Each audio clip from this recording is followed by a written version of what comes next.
Politics and ideology in Marxist theory. Capitalism, Fascism, Populism. Contents. 7. 1. Feudalism and capitalism in Latin America. 15. 2. The specificity of the political. 51. 3. Fascism and ideology. 81. 4. Towards a theory of populism. 143. Men who, since childhood, have had their backs to the entrance of a cave, cannot see the outside world. On the wall inside the cave are projected the shadows of other men, and by linking the voices of these men to their shadows, the inhabitants of the cave conclude that the first derive from the second. One of the prisoners, however, manages to escape and perceives the true origin of the voices. Finally he emerges from the cave and sees the light of day. At first the sun blinds him, but then he becomes accustomed to it, and the vision he gains enables him to understand the falsehood in which he had been living. Plato's allegory of the cave contains for the first time in history a theory of articulation. Common sense discourse, Dasein, is presented as a system of misleading articulations in which concepts do not appear linked by inherent logical relations, but are bound together simply by connotative or evocative links which custom and opinion have established between them. It is precisely the systematic character of this ensemble of articulations which Plato's intervention tries to break. In the dialogues, the unity of common sense discourse is dissolved by a critical process which leads to the purification of each concept. The critique consists in the breaking of those links between concepts which are the mere residue of opinion and custom. For beyond their connotative relationships, these concepts display an essential paradigmatic coherence to which the privileged vision of the philosopher leads. Knowledge presupposes, then, an operation of rupture, a disarticulation of ideas from those connotative domains to which they appear linked in the form. 7. 8. Of a misleading necessity, which enables us subsequently to reconstruct their true articulations. This dual movement, a rupture of the apparent obviousness of articulations established by custom, and an attempt to discover essential paradigmatic relations by means of a simple analysis of concepts, has long constituted a characteristic and constant feature of European thought. From the methodological vagrancy of Descartes to the appeal to the noble savage of the 18th century, or the Enlightenment quest in Persia or China for paradigms critical of the existing social order, European thought was increasingly to use confrontations between different cultures as a means of relativizing its own institutions, customs, and habits of thought. Thereby those concepts which defined for the bourgeoisie the abstract conditions of any possible society, lost their necessary articulation with the concrete forms in which those conditions were locally materialized. This was the case, for example, with the decline of absolutism as a hegemonic ideology in Europe. The defense of the existing social order, of private property and other principles identified by the bourgeoisie with the very existence of the community, appeared less and less linked to the institution of monarchy. The identification between the two, which had constituted the core of the political discourse of absolutism, began to dissolve, like the relation between the voices and the shadows in Plato's cave. It was possible after a certain point to be conservative without being monarchical, although to break the bond between the two principles and transform this rupture into an obvious fact of political discourse required, in France, more than a century. In the same way, it took a long time for the concept of organized economic community to be articulated within the dominant ideological discourse, with the basic principles of economic liberalism. Adam Smith's invisible hand was anything but evident for his contemporaries. Finally, to extricate the concept of democracy from the negative connotations of mob rule and transform it into a positive concept increasingly articulated with liberal political discourse, demanded the whole alternating process of revolutions and reactions throughout the 19th century. These successive attempts to break the ideological articulations of discourse undoubtedly led to an increasing purification of concepts in Europe. Classical political economy arose from this process of abstraction, as did political theory based on the notion of contract. However, the progressive divorce between the abstract character of concepts and the ideological connotative domain to which they had hitherto been articulated, led in time to an opposite illusion, the supposition that, beyond common sense discourse, concepts separated from any connotative articulation could, by a simple exposition of their logical qualities, reconstruct reality as a whole. This was the rationalist ambition that runs through Western philosophy from Plato to Hegel. If the level of Dasein constitutes a continuous fabric which absorbs and articulates every possible meaning, the level of philosophy aspires to reconstruct the totality of this fabric in a necessary order and through rational links. Indeed, at its apogee, philosophical knowledge tried to absorb Platonic dualism. For Hegel, appearance is a moment of essence. Reabsorbed as a moment of essence in the Hegelian dialectic or crystallized as the pole of an irreducible dualism in the Platonic dialectic, the connotative articulations of discourse constituted the antagonistic point of reference against which philosophy tried to reconstruct concepts in themselves. If at the level of Dasein concepts appear articulated by formal principles external to their logical nature, philosophy made their logical properties the only principles relating them as concepts. It further postulated the systematic character of these relations, and the possibility of reconstructing through them a system as broad as that which had characterized the discourse of Dasein. This was the process whereby concepts were to be re-articulated on the basis of their essential cohesion within a paradigm. The whole effort of disarticulation was therefore only the prologue to the postulation of necessary paradigmatic linkages. The result was that when a relativism later developed, which renounced paradigms and limited intellectual endeavor to a description of various articulations historically given, the inevitable accompaniment was a growing skepticism about knowledge as such. What happens, on the other hand, if we accept a scientific approach and keep as the essential task of theoretical practice the purification of concepts, that is to say the elimination 10. Of any connotative articulations, whilst asserting the impossibility of re-articulating them into necessary paradigmatic wholes? Three essential consequences follow from this change of view. Firstly, not every concept has a necessary relation with others. It is not possible, therefore, starting with only one of them, to reconstruct the totality of the system.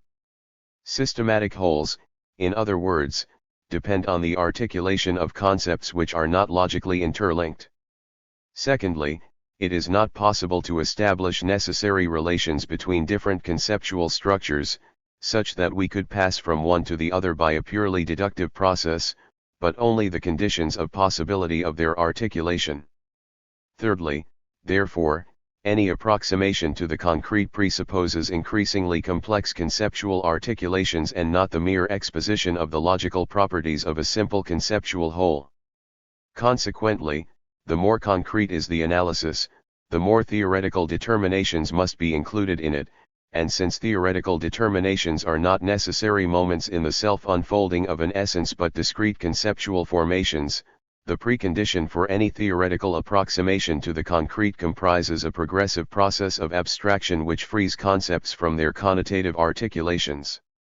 Theoretical practice has been greatly hindered by the two obstacles we have discussed: the connotative articulation of concepts at the level of common sense discourse and their rationalist articulation into essential paradigms. The essays in this volume have been written in the conviction that these obstacles have combined to create an unsatisfactory state of affairs for Marxist theory. They have also been written in the conviction that the most recent Marxist thought, from Della Volpe to Althusser, has started to construct the conditions for a scientific reading of Marxism that will enable us to overcome these critical difficulties. To see how this combination of obstacles has operated, let us look at the problem of the connotative articulations of ideological discourse. To the extent that Marxist theoretical practice has been historically linked to socialist political practice, connotative articulations of political discourse have tended to be automatically transformed into theoretical determinations. Take, for example, the concept of capitalist. In Marxist theory, this concept has a defined 11. Theoretical status. It is one of the poles of the relation of production constituting the capitalist mode of production.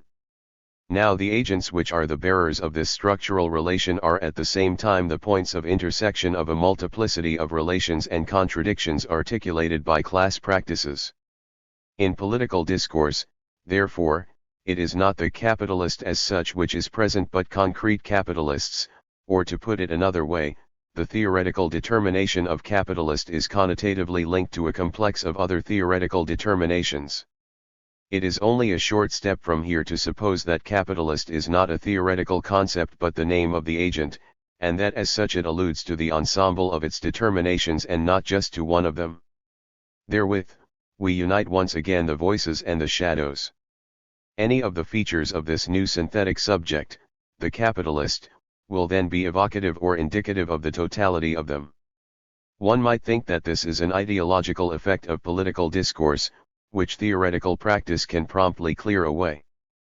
But at this point the other obstacle intervenes, the postulation of paradigmatic relations.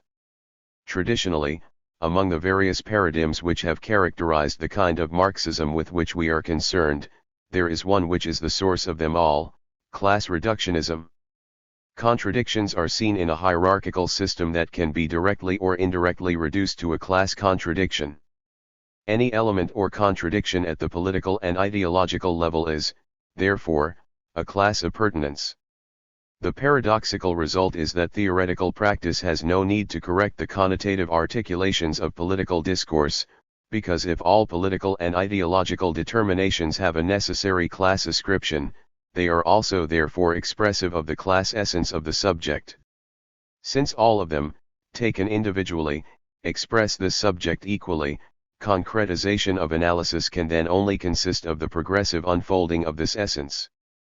The great problem for this approach is how theoretically to analyze pertinent differences, how, for example, to render class reductionism compatible with the actual historical variety of bourgeois ideologies.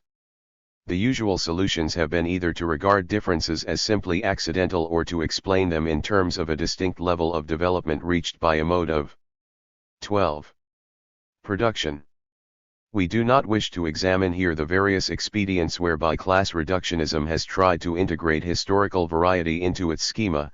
Some of them are studied and criticized elsewhere in this volume. What is important to emphasize is that the efficacy of these expedients has been gradually reduced as the historical experience of the class struggle and the ascent of the masses on a world scale has progressively broken down the system of connotative articulations in which the provincial Eurocentrism of the Second and Third Internationals had encapsulated Marxist theoretical concepts. Not for nothing did the Althusserian endeavor arise in a world dominated by the division of the world communist movement, by the end of the Cold War, by decolonization, and by the emergence of new contradictions in advanced capitalist countries. The magnitude of the theoretical and political problems confronting Marxism in this new historical situation necessitated a rupture with the last traces of reductionism. The abandonment of the Platonic cave of class reductionism demands, today, an increasing theoretical formalization of Marxist categories, breaking at once with the connotative articulations of political discourse and with the postulation of paradigmatic relations between concepts. This enterprise can in turn only be beneficial for socialist political practice, at a time when the proletariat must abandon any narrow class perspective and present itself as a hegemonic force to the vast masses seeking a radical political reorientation in the epoch of the world decline of capitalism. This is the domain where Marxism in the last 2 decades has made undeniable advances, and it is to this task that the essays presented here are intended to make a modest contribution. The 4 essays which follow have a similar structure. All of them start from one or more theoretical concepts and certain polemics that have developed over them. They then seek to demonstrate the way in which confusions have arisen, either through a failure to respect the level of abstraction of the concept in question by introduction of theoretical determinations appropriate only to more concrete levels of analysis, or 13.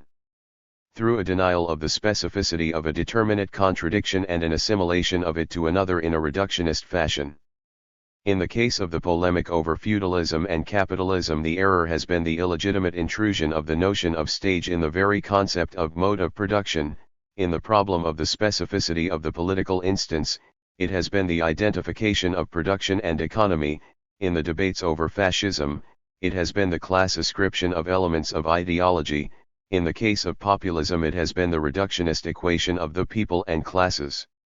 The essay Feudalism and Capitalism in Latin America was originally published in New Left Review, number 67, 1971, and The Specificity of the Political, the Palances Miliband Debate in Economy and Society, 1975, number 1. The other two essays appear in this volume for the first time. Finally, I want to thank those whose useful comments and criticisms have contributed to the final version of the different essays.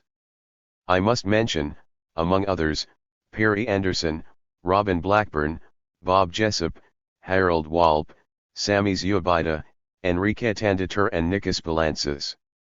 I am indebted to my students at the University of Essex, with whom these ideas were discussed in numerous courses and seminars, and whose observations and questions frequently enable me to notice ambiguities in my arguments and led me to formulate them more precisely.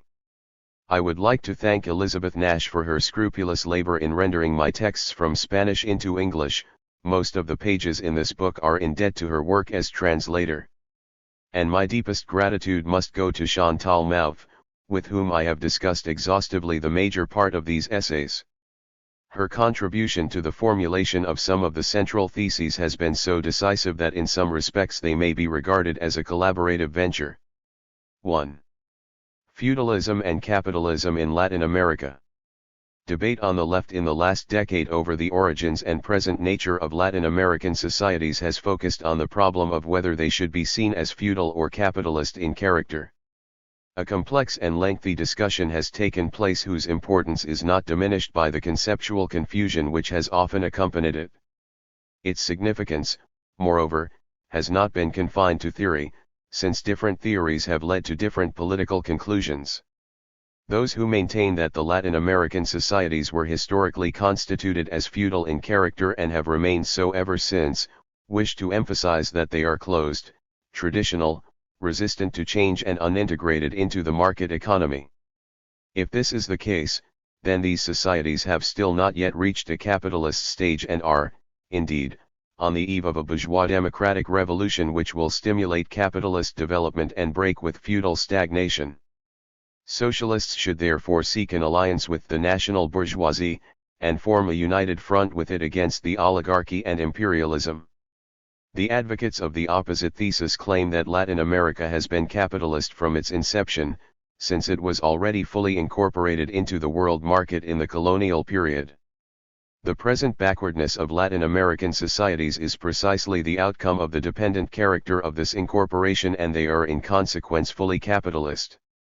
It is therefore meaningless to postulate a future stage of capitalist development. It is, on the contrary, necessary to fight directly for socialism, in opposition to a bourgeoisie that is completely integrated with imperialism, forming a common front against the masses. 15. 16. In this article I hope to contribute to a clarification of the basic terms of the polemic.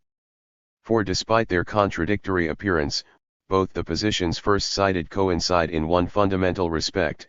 Both designate by capitalism or feudalism phenomena in the sphere of commodity exchange and not in the sphere of production, thus transforming the presence or absence of a link with the market into the decisive criterion for distinguishing between the two forms of society. Such a conception is clearly alien to Marxist theory, which maintains that feudalism and capitalism are, above all, modes of production. André Gunder Frank is one of the best-known defenders of the thesis that Latin America is and always has been capitalist. 2. For this reason the present essay will concentrate on his work, since it raises the theoretical issues at stake in the debate in their sharpest and clearest form. Frank's theoretical scheme. Frank's theoretical perspective can be summed up in the following theses. 1. It is false to suppose that economic development occurs through the same succession of stages in each country, or that the underdeveloped nations today are at a stage which has been long surpassed by the developed countries. On the contrary, today's developed capitalist countries were never underdeveloped in this way, although there was a time when they were undeveloped. 2. It is incorrect to consider contemporary underdevelopment as a simple reflection of the economic, political, cultural, and social structures of the underdeveloped country itself. On the contrary, Underdevelopment is in large part the historical product of relations between the underdeveloped satellite and the present developed countries. These relations were, moreover, an essential part of the structure and evolution of the capitalist system on a world scale. Thus Frank declares, to extract the fruits of their labor through monopoly trade, no less than in the times of Cortés and Pizarro in Mexico and Peru, Clive in India, Rhodes in Africa, the open door in China, the metropole destroyed and or totally transformed the earlier viable social and economic systems of these societies, incorporated them into the metropolitan-dominated worldwide capitalist system, and converted them into sources for its own metropolitan capital accumulation and development. The resulting fate for these conquered, transformed, or newly acquired established societies was and remains their decapitalization, structurally generated unproductiveness, ever-increasing misery for the masses, in a word, their underdevelopment. 3.3. The conventional dualist interpretation of Latin American societies must be rejected. The dualist analysis maintains that underdeveloped societies have a dual structure, each one of whose sectors has a dynamic of its own, largely independent of the other. It concludes that the sector which is under the sway of the capitalist world has become modern and relatively developed, while the other sector is confined to an isolated, feudal, or pre-capitalist, subsistence economy. According to Frank, this thesis is quite erroneous. The dual structure is wholly illusory, since the expansion of the capitalist system during the last centuries has effectively and completely penetrated even the most apparently isolated sectors of the underdeveloped world. 4. Metropolitan-satellite relations are not limited to the imperial or international level, since they penetrate and structure economic, social, and political life in the dependent Latin American countries, creating sub-metropoles within them to which the interior regions are satellites. 5. From the above propositions, Frank derives the following combination of hypotheses. A. In contrast to the world metropolitan centers which are not satellites, the development of the subordinate metropoles is limited by their satellite status. B. The satellites experience their greatest economic development, including their classical industrial capitalist growth, only when their links with the metropolitan centers were weakened, as was the case during the Spanish Depression of the 17th century, the Napoleonic Wars at the beginning of 19th century, the Depression of the 30s and the two World Wars in the 20th century. By contrast, these impulses to development were extinguished whenever the metropolitan centers recovered economically. C. Those regions presently most underdeveloped were in the past those most tightly linked to the metropolis. D. The latifundia, whether in the form of plantations or haciendas, were originally typically capitalist commercial enterprises, which themselves created the institutions which enabled them to respond to growing demand in the international and national market, by expanding the aggregate of their capital, land, and labor in order to increase their supply of their products. E. Latifundia which today are isolated, engaged in subsistence agriculture and apparently semi-feudal, were not always so, but were sectors that underwent a drop in the demand for their output or their productive capacity. 6. Whenever dualism is introduced into a Marxist analysis, the implication is that feudalism comprises a conservative sector at one end of the social structure and capitalism a dynamic sector at the other end of it. The strategic consequences are then clear, both in the bourgeois and the supposedly Marxist version of the dual society thesis. One sector of the national economy, which is claimed to have once been feudal, archaic, and underdeveloped as well, took off and became the now relatively developed advanced capitalist sector, while the majority of the population stayed in another sector which supposedly remained as it was in its traditionally archaic, feudal, underdeveloped state. The political strategy usually associated with these factually and theoretically erroneous interpretations of development and underdevelopment is for the bourgeois the desirability of extending modernism to the archaic sector and incorporating it into the world and national market as well, and for the Marxists the desirability of completing the capitalist penetration of the feudal countryside and finishing the bourgeois democratic revolution. 4. Against this, Frank maintains that Latin America has been capitalist since its colonization by European powers in the 16th century.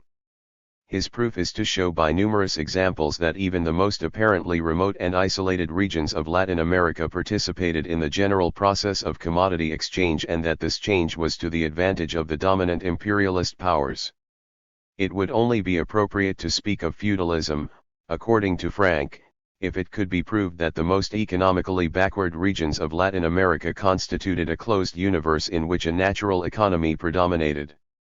Given that, on the contrary, they participated in a process whose motor force was the thirst for riches of the dominant classes and powers, it is only possible to conclude that we are in the presence of a capitalist economic structure. Since the colonial conquest, capitalism has been the basis of Latin American society and the source of its underdevelopment. It is therefore absurd to propose as an alternative to it a dynamic capitalist development. The national bourgeoisie, in those cases where it exists, is so inextricably linked to the imperialist system and to the exploitative metropolitan/satellite relationship, that policies based on alliance with it can only prolong and accentuate underdevelopment. The national bourgeois phase in the underdeveloped countries must in consequence be eliminated, or at least abbreviated, rather than extended in the name of the existence of a dual society. It can be seen that Frank's theoretical schema involves three types of assertion. 1. Latin America has had a market economy from the beginning. 2. Latin America has been capitalist from the beginning. 3. The dependent nature of its insertion into the capitalist world market is the cause of its underdevelopment. The three assertions claim to refer to a single process identical in its essential aspects from the 16th to the 20th century. We will analyze in turn each of these aspects. The critique of dualist conceptions. Frank's criticism of the dualist thesis and his consequent insistence that Latin American societies have always constituted a complex internally structured by, and fully integrated into market economy, are indisputably convincing and cor. 20. Rect. Here Frank has developed the cumulative critique of that dualism which received its most celebrated formulation in the work of W. A. Lewis. 3*5 According to Lewis, who expressed a standpoint to be found in numerous partial studies by social scientists of the previous decade, it was necessary to distinguish carefully between the capitalist sector and the subsistence sector of the economy. The latter was presented as completely stagnant and inferior to the former in capital, income, and rate of growth. All relations between the two were reduced to the provision by the backward sector of an unlimited supply of labor to the advanced sector. It has been now repeatedly shown that this model underestimates the degree of commercialization which is possible in rural areas, as well as the degree of accumulation in peasant enterprises. It furthermore greatly oversimplifies and distorts the relations which exist between the two sectors of the economy which it presupposes. A more refined knowledge of the interconnections between the different sectors of the Latin American economies makes the dualist thesis today no longer tenable in its initial formulation. Moreover, in the concrete case of Latin America, the evidence accumulated over recent years has completely undermined the idea that a pure, natural economy is to be found in the rural areas of the continent. On the contrary, everything appears to suggest that even the most backward peasant regions are bound by fine threads to the dynamic sector of the national economy and, through it, to the world market. Alejandro Marroquin in an excellent book 6 has made a regional study of this system of relations. Rodolfo Stavenhagen, analyzing the Maya zone of Chiapas and Guatemala Heights, has shown how inter-ethnic relations serve as the basis for class relations based precisely on a widespread incorporation into the Marquesas. Moreover, in Latin America during the colonial period, so often referred to as a phase of closed economy, a wide circulation of commodities prevailed, the axis of which were the mining regions, while the marginal zones were organized as sources of consumption products. In the south of the continent, for example, the central nucleus was the consumption area of Upper Peru near the Potosí mines, while Chile was transformed into a wheat producer and the Argentinian interior provided manufactured goods for this central nucleus. It is hard to conceive such regional specialization as a pure, natural economy. The idea of a society with dual structures has a long tradition in Latin America. It was initially formulated in the 19th century by the liberal elites which integrated their countries into the world market as primary producers, thus accommodating them to an international division of labor dictated by the metropolitan imperialist countries. The formula civilization or barbarism, coined by Sarmiento, became the watchword of this process. It was necessary to use every means to discredit the reaction of those interior regions whose relatively diversified economies disintegrated under the impact of competition from European commodities. For this purpose liberal spokesmen created a mythology according to which everything colonial was identified with stagnation and all things European with progress. In this Manichean image of the historical dialectic, coexistence between both segments of society became impossible. This ideological tradition was to prove a heavy impediment to any adequate understanding of the processes which have formed Latin American societies, and we cannot say that it has been entirely superseded even today. Much ground has still to be covered by social, economic, and anthropological investigation in order to reconstruct the hidden channels of commercialization by which apparently closed economic zones were linked with world markets, and the economic surplus collected from the direct producers. Frank is therefore on solid ground when he criticizes theories of dualism and affirms the predominance of the market economy in Latin America. But can we accept his second assertion, that these economies are capitalist? The theoretical mistakes in Frank's conception. It is not so easy to answer this question since, although his two books are dedicated to the analysis of capitalism, at no time does Frank explain exactly what he means by it. The closest we get to a conceptual characterization in his work is in such expressions as the following. Capitalism's essential internal contradiction between the exploiting and the exploited appears within nations no less than between them. 8. But this does not take us very far, since not only capitalism, but feudalism, and indeed every class society has been characterized by the contradiction between exploiters and exploited. The problem is to define in each case the specificity of the exploitative relationship in question.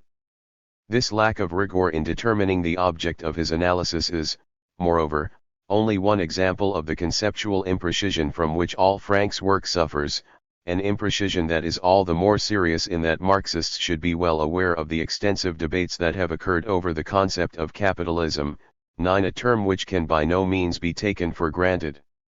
If we nevertheless try to infer what Frank understands by capitalism, I think we can conclude that it is approximately the following: a system of production for the market, in which b. profit constitutes the motive of production, and c. this profit is realized for the benefit of someone other than the direct producer, who is thereby dispossessed of it. On the other hand, by feudalism we should understand a closed or subsistence economy. The existence of a substantial market therefore constitutes the decisive difference between the two. The first surprising thing is that Frank totally dispenses with relations of production in his definitions of capitalism and feudalism. In the light of this, his earlier characterization of the relationship between exploiters and exploited as the fundamental contradiction of capitalism ceases to be so puzzling. For, in effect, Frank's ideological perspective obliges him deliberately to omit the relations of production from his definition of capitalism.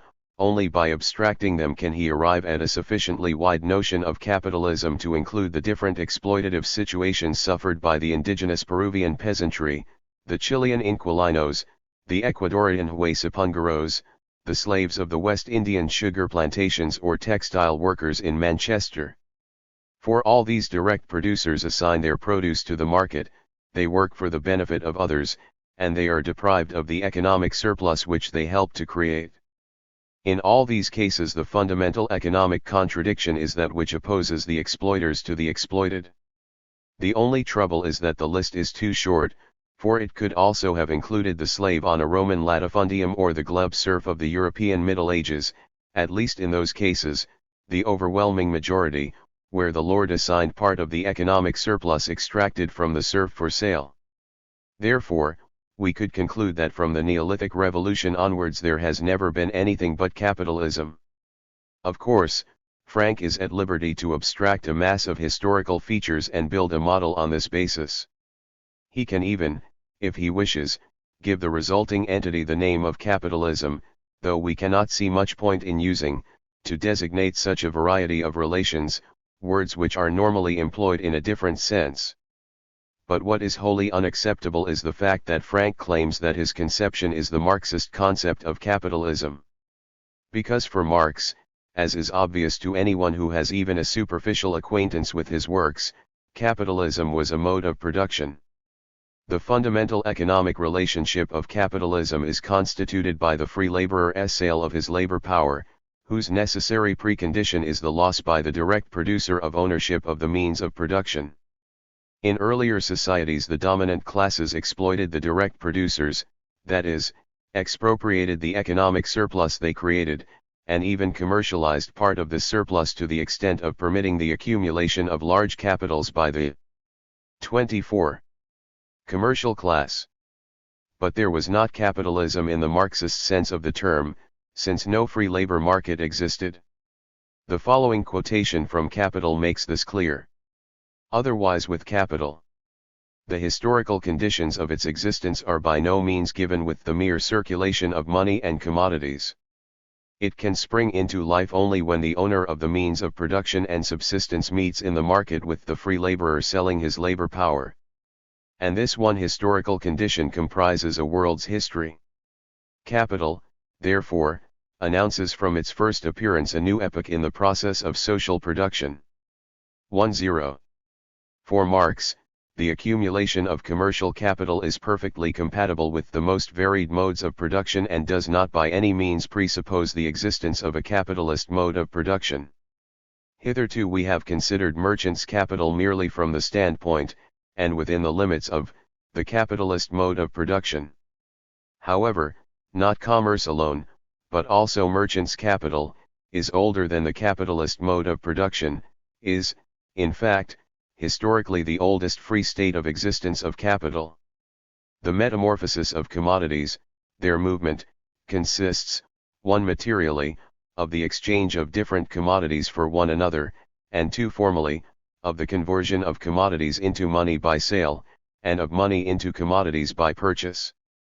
And the function of merchants' capital resolves itself into these very acts of buying and selling commodities, yet this exchange is not conceived at the outset as a bare exchange of commodities between direct producers. Under slavery, feudalism, and vassalage, it is the slave owner, the feudal lord, the tribute-collecting state, who are the owners, hence sellers, of the products. The merchant buys and sells for many. Purchases and sales are concentrated in his hands and consequently are no longer bound to the direct requirements of the buyer. Feudalism and Capitalism in Latin America 25. Frank's claim that his conception of capitalism is the Marxist one seems to be based on nothing more than his desire for this to be the case. But before leaving this point, let us return again to the texts, because, in a polemic that occurred in Mexico and is reflected in his second volume, he was accused precisely of ignoring the mode of production in his definition of capitalism. Frank replied with 2 quotations from Marx which, he claimed, proved his case. The first quotation is taken from the History of Economic Doctrines and affirms: in the second class of colonies, the plantations, which are from the moment of their inceptions, commercial speculation, centers of profit for the world market, a regime of capitalist production exists, if only in a formal way, since slavery among the Negroes excludes free wage labor, which is the base on which capitalist production rests. However, those who deal in slave trading are capitalists. The system of production introduced by them does not originate in slavery, but was introduced in it. In this case, the capitalist and the landlord are one person. According to Frank, this paragraph proves that for Marx it is not the relations of production that define the nature of an economy. In reality, the quotation proves exactly the reverse of what Frank intends, since what Marx says is that in the plantation economies the dominant mode of production is only formally capitalist. It is formally capitalist because its beneficiaries participate in a world market in which the dominant productive sectors are already capitalist. This enables the landowners in the plantation economy to participate in the general movement of the capitalist system without, however, their mode of production being capitalist. But what is the essential condition for such a situation is its exceptional character. I think this will be very clear if we compare the paragraph quoted by Frank with another passage by Marx, from pre-capitalist formations. However, this error is certainly no greater than that of 26. E.g., all philologists who speak of the existence of capital in classical antiquity, and of Roman or Greek capitalists. This is merely another way of saying that in Rome and Greece labor was free, an assertion which these gentlemen would hardly make. If we talk of plantation owners in America as capitalists, if they are capitalists, this is due to the fact that they exist as anomalies within a world market based upon free labor. 1-2. Did the structural conditions of capitalism exist in 16th century Europe when, according to Frank, the process of capitalist domination started in Latin America? Could we consider free labor to be the rule then? By no means. Feudal dependence and urban handicrafts remain the basic forms of productive activity. The existence of a powerful commercial class which greatly enlarged its stock of capital through overseas trade did not in the least modify the decisive fact that this capital was accumulated by the absorption of an economic surplus produced through labor relationships very different from those of free labor. In a classic article, Eric Hobsbawm has located the 17th century as the period of general crisis in the European economy which marked the point of transition towards the capitalist system. As far as the expansion of the 15th and 16th centuries is concerned, however, he affirms on the contrary that, under certain circumstances such trade could, even under feudal conditions, produce a large enough aggregate of profits to give rise to large-scale production, for instance if it catered for exceptionally large organizations such as kingdoms or the church, if the thinly spread demand of an entire continent were concentrated into the hands of businessmen in a few specialized centers such as the Italian and Flemish textile towns, if a large lateral extension of the field of enterprise took place, e.g. by conquest or colonization.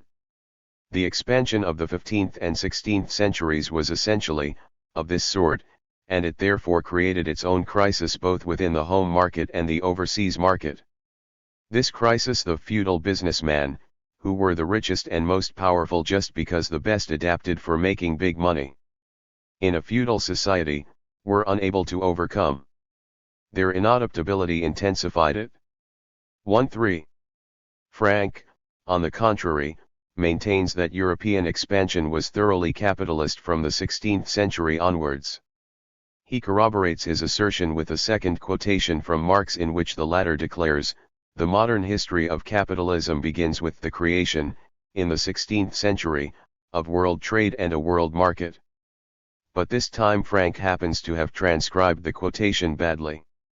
In the original, Marx, in fact declares, that, the modern history of capital dates from the creation in the 16th century of a world embracing commerce and a world embracing market.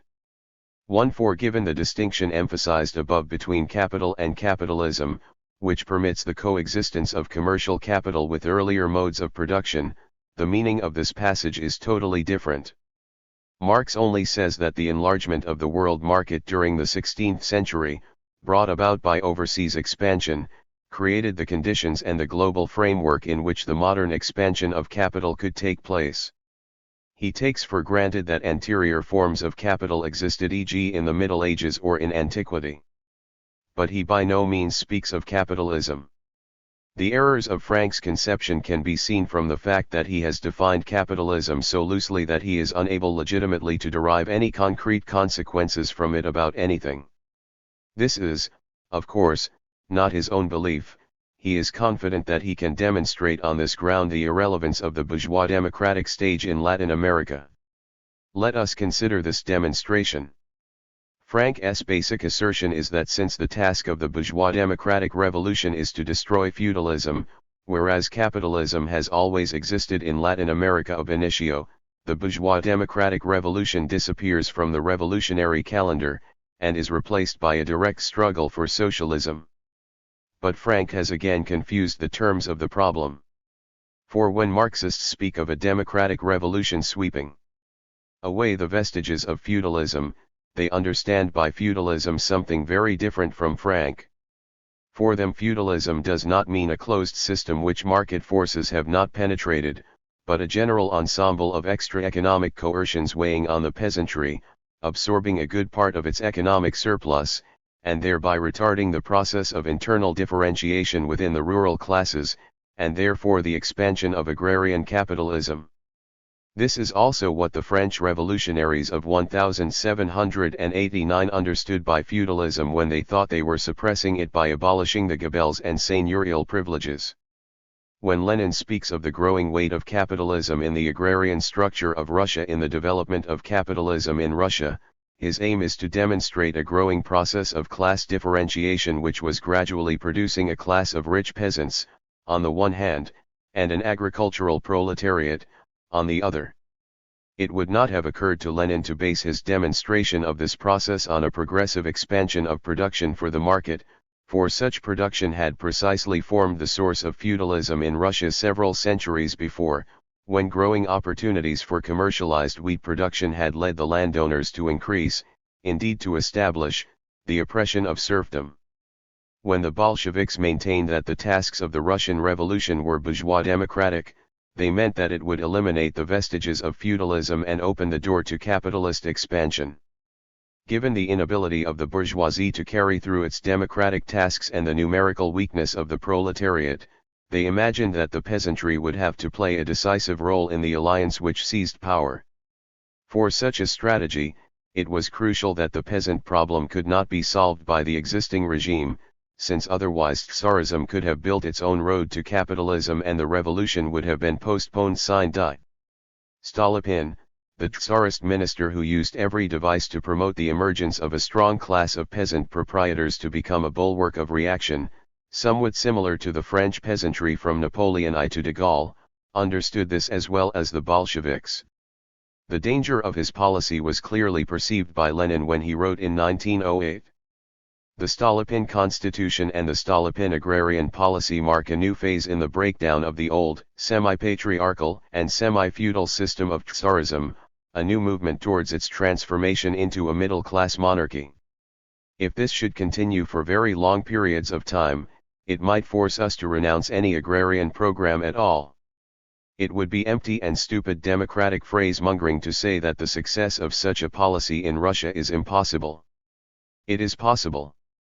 If the Stolypin policy is continued, then the agrarian structure of Russia will become completely bourgeois, the stronger peasants will acquire almost all the allotments of land, agriculture become capitalistic, and any solution of the agrarian problem, radical or otherwise, will become impossible under capitalism. This passage limpidly illustrates the conditions in which Lenin considered capitalist development could remove the bourgeois democratic stage from the agenda of the revolution, exactly the problem with which Frank is grappling. These conditions were the emergence of a strong kulak class at one extreme, and the growth of a rural proletariat on the other. Frank's denial of the possibility of a bourgeois democratic revolution in Latin America in effect only amounts to this: he takes a political schema based on an analysis of social relationships respectively designated feudalism and capitalism, he modifies the content of these concepts in midstream and then concludes that the political schema is false because it does not correspond to reality. There is no need to insist on the validity of this type of reasoning. Furthermore, if we took Frank's definitions of capitalism and feudalism literally, we would have to derive much more from them than Frank claims. In fact, if capitalism had already become general in the metropolitan counties by the 16th century, and it is not clear why he stops there when trade and 30. A market economy prevailed from much earlier times, we would have to conclude that Elizabethan England or Renaissance France were ripe for socialism, something I do not think even Frank himself would be prepared to suggest. If we now confront Frank's affirmation that the socio-economic complexes of Latin America have been capitalist since the conquest period with the currently available empirical evidence, we must conclude that the capitalist thesis is indefensible. In regions with dense indigenous populations, Mexico, Peru, Bolivia, or Guatemala, the direct producers were not despoiled of their ownership of the means of production, while extra economic coercion to maximize various systems of labor service, in which it is impossible not to see the equivalent of the European corvée, was progressively intensified. In the plantations of the West Indies, the economy was based on a mode of production constituted by slave labor, while in the mining areas there developed disguised forms of slavery and other types of forced labor which bore not the slightest resemblance to the formation of a capitalist proletariat. Only in the pampas of Argentina, in Uruguay, and in other similar small areas where no indigenous population had previously existed, or where it had been very scarce and was rapidly wiped out, did settlement assume capitalist forms from the beginning, which were then accentuated by the massive immigration of the 19th century. But these regions were very remote from the dominant pattern in Latin America, and were more akin to the new settlements in temperate zones like Australia and New Zealand. Now this pre-capitalist character of the dominant relations of production in Latin America was not only not incompatible with production for the world market, but was actually intensified by the expansion of the latter. The feudal regime of the haciendas tended to increase its servile exactions on the peasantry as the growing demands of the world market stimulated maximization of their surplus. Thus, far from expansion of the external market acting as a disintegrating force on feudalism, its effect was rather to accentuate and consolidate it. Let us take an example from Frank's analysis, the evolution of inquilинage in Chile. During the 17th century, the tenant obtained lease of his lands in lieu of a symbolic payment, but this payment began to acquire economic significance and to weigh ever more heavily on the peasant holding as wheat exports to Peru developed following the earthquake of 1688. The 19th century witnessed an aggravation of this process, determined yet again by the increased cereal exports.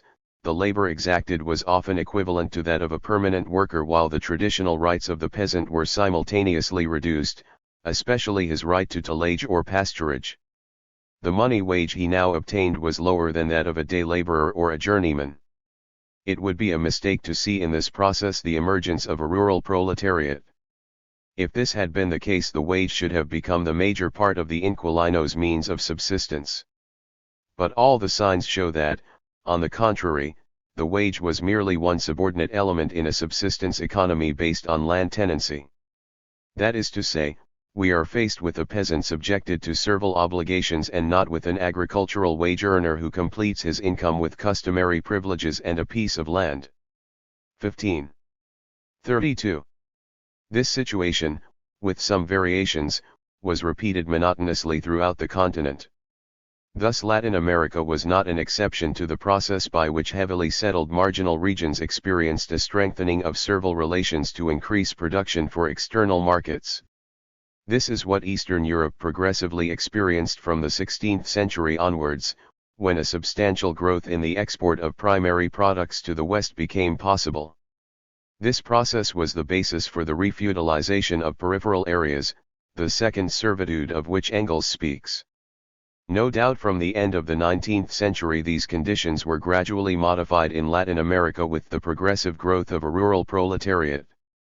It is difficult to say how far peasant proletarianization has reached in different areas today, since we lack sufficient studies of it, but there is no doubt that the process is very far from being concluded, and semi-feudal conditions are still widely characteristic of the Latin American countryside.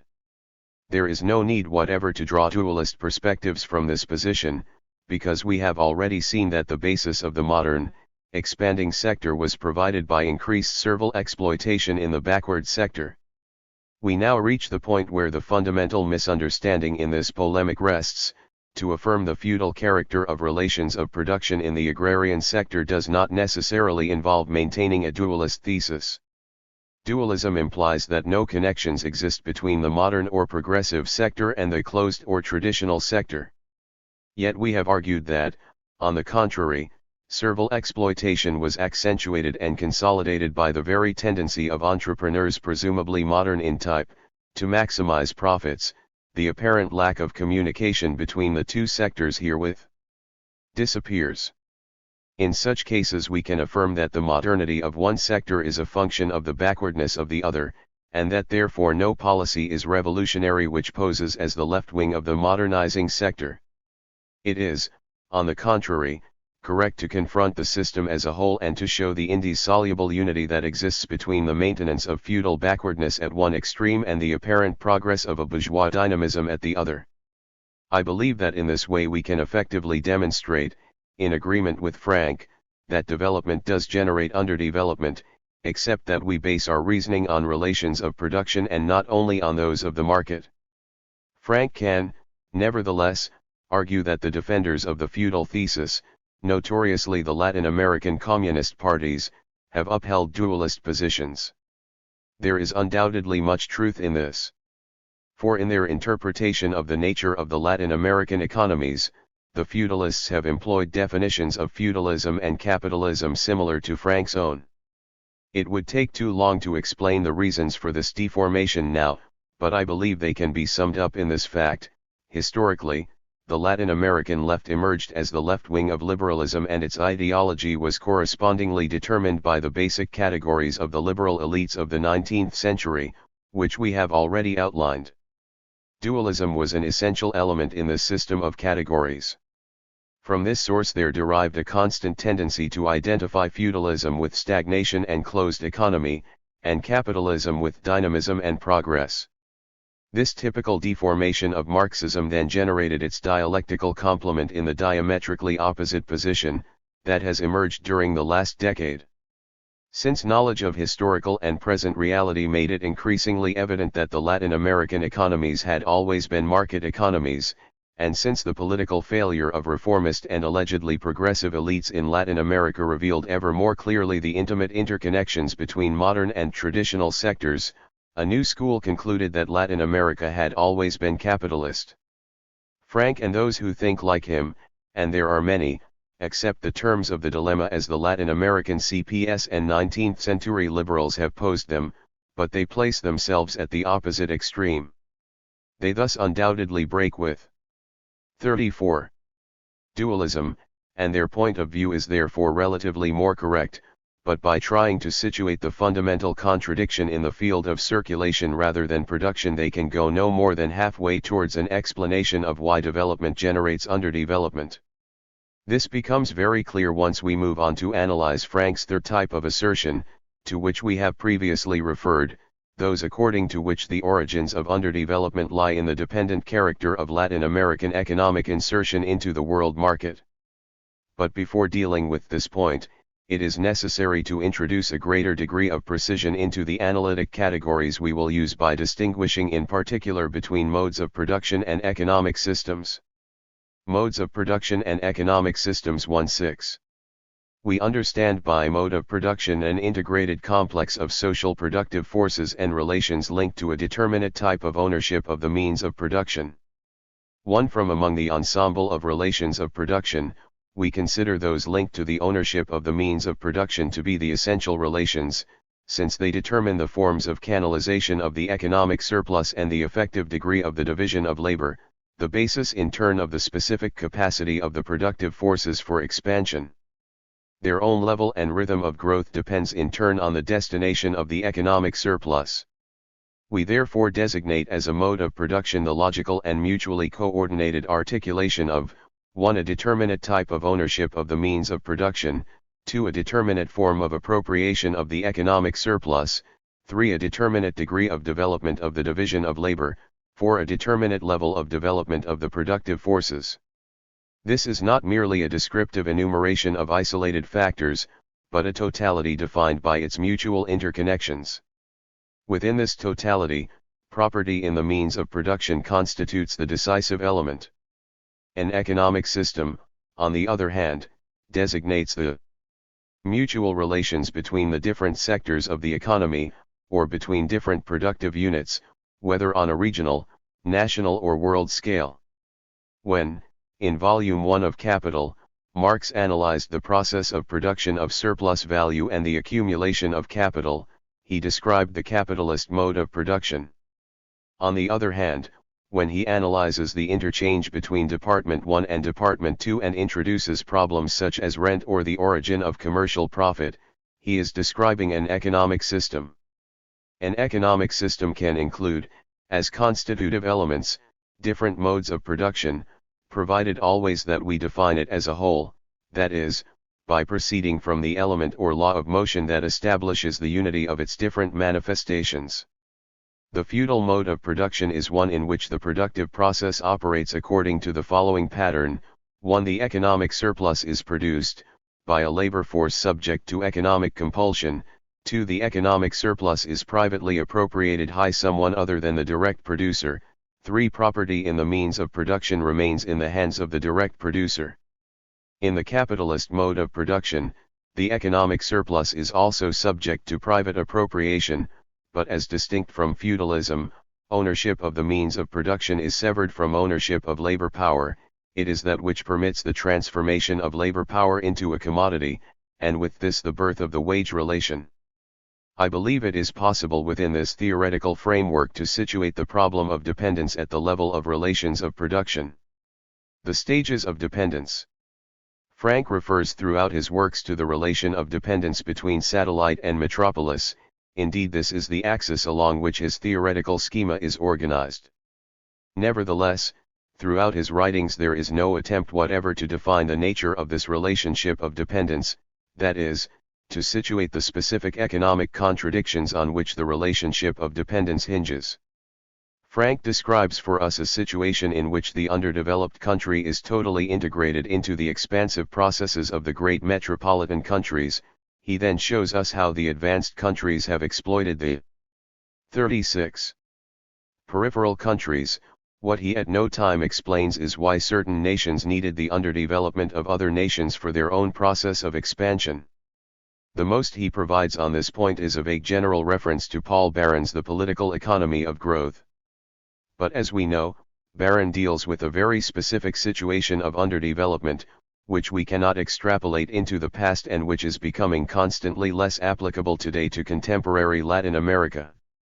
Or does Frank believe that Baron's model is applicable to such countries as Argentina, Brazil, or Mexico, the three most important areas of investment in the continent, after Venezuela, for North American imperialism? It is not very difficult to find the reasons for this notable gap in Frank's theoretical schema. For his notion of capitalism is so wide that, given the level of abstraction on which he moves, he cannot define any contradictions that are specific to it. If Cortés, Pizarro, Clive, and Cecil Rhodes are all one and the same, there is no way of tracing the nature and origins of economic dependence in relation of production. If, on the other hand, we cease to regard capitalism as a deus ex machina whose omnipresence frees us from all explanatory problems, and try instead to trace the origins of dependence in concrete modes to production, the first step we must take is to renounce all talk of a single unique contradiction. Because relationships of dependence have always existed on the margins of the existence of capitalism. During the Middle Ages, for example, advances in historiographic studies have made it clear that an unequal exchange existed between Western Europe and the Eastern Mediterranean. Ashter's works on prices in medieval Syria, in particular, show that the latter were stationary while prices in Western Europe were oscillating with a long-term tendency to rise. This disjuncture provided a channel of absorption of economic surplus for the Western bourgeoisies from their Eastern periphery. Since economic dependence means the constant absorption by one region of the economic surplus of another region, we must categorize medieval trade between East and West as a relation of dependence, because the disparity in price levels, the basis of any commercial activity, was always to the advantage of one against the other. Yet this activity, which greatly stimulated the accumulation of commercial capital in the great European cities, by no means implied the generalization of wage relationships in the sphere of production. On the contrary, it corresponded to a feudal expansion, in which servile ties were very often reinforced to maximize the surplus. Was not the European expansion of the mercantilist epoch perhaps an extension of this process on a world scale?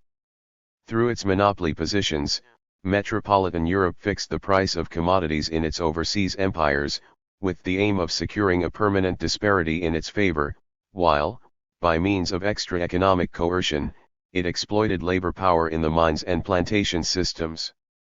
Romano asks, can the problem of disparity of prices, observed between different regions of the Near East, Find an explanation, an attempted explanation, in the light of the example of Spanish America. Might not these zones of lower price levels be the fate of sub-colonies, such as are so often found in the Spanish Empire in America? For example, Chile and Peru were both colonies of Spain, yet the first was also the sub-colony of the second. 1-8 It is thus possible to see how the development of the dominant economic structure of the metropolitan countries in the mercantilist epoch could generate underdevelopment, reducing the economic surplus of the peripheral countries and fixing their relations of production in an archaic mold of extra-economic coercion, which retarded any process of social differentiation and diminished the size of their internal markets. This type of dependent relationship is nevertheless very different from that which was to predominate in the specifically capitalist epoch of European expansion. For this is where the central problem arises. Because if we want to show that in this epoch too, development generates underdevelopment, what we have to prove is that the maintenance of pre-capitalist relations of production in the peripheral areas is an inherent condition of the process of accumulation in the central countries. At this point we enter territory where unfortunately empirical investigation is too inadequate to permit our reaching any definitive conclusion. 1-9 Nevertheless, I believe we can legitimately formulate a theoretical model which establishes the variables at play and the form of their articulation to which the available evidence points. This theoretical model can be summarized in the following terms. The process of capital accumulation, which is the fundamental motor force of the ensemble of the capitalist system, depends on the rate of profit. Now the rate of profit is in its turn determined by the rate of surplus value and the organic composition of capital. A rise in the organic composition of capital is a condition for capitalist expansion, since technological progress is what permits the reconstitution of the reserve army of labor and the maintenance of a low level of wages. But unless a rise in the organic composition of capital is linked to a more than proportional increase in the rate of surplus value, it will necessarily produce a decline in the rate of profit. This tendency is partially compensated by capital movements from industries with a high organic composition to those with a low organic composition. From this there emerges an average rate of profit which is always higher in value terms than the corresponding rate of profit in the technologically more advanced industries. Nevertheless, since a growing augmentation in the organic composition of the total capital is inherent in capitalist expansion, in the long term there can only be a permanent tendency for the rate of profit to decline. These are, of course, the terms of the famous law formulated by Marx. It will be seen that in this schema, which describes precisely enough the dominant tendencies at work in a free competitive capitalism, what seems to be the key to a sustained process of accumulation is the expansion, in any sector of the system, of productive units in which either low technology or super-exploitation of labor makes it possible to counteract the depressive effect on the rate of profit of the increasing organic composition of capital in the dynamic or advanced industries. Now the enterprises of the peripheral areas are in an ideal position to play this role. Let us take the example of plantations or haciendas.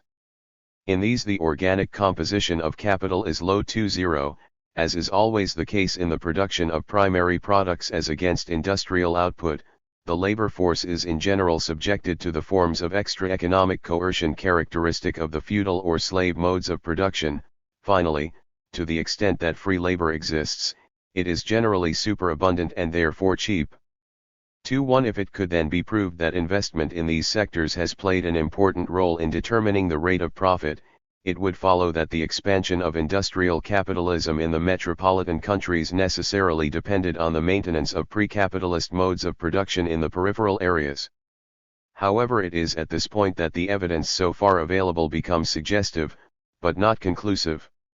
If this thesis were established, it would be possible, by starting strictly from relations of production, to show that development generates underdevelopment and to refute, from a Marxist perspective, the traditional dualist schema.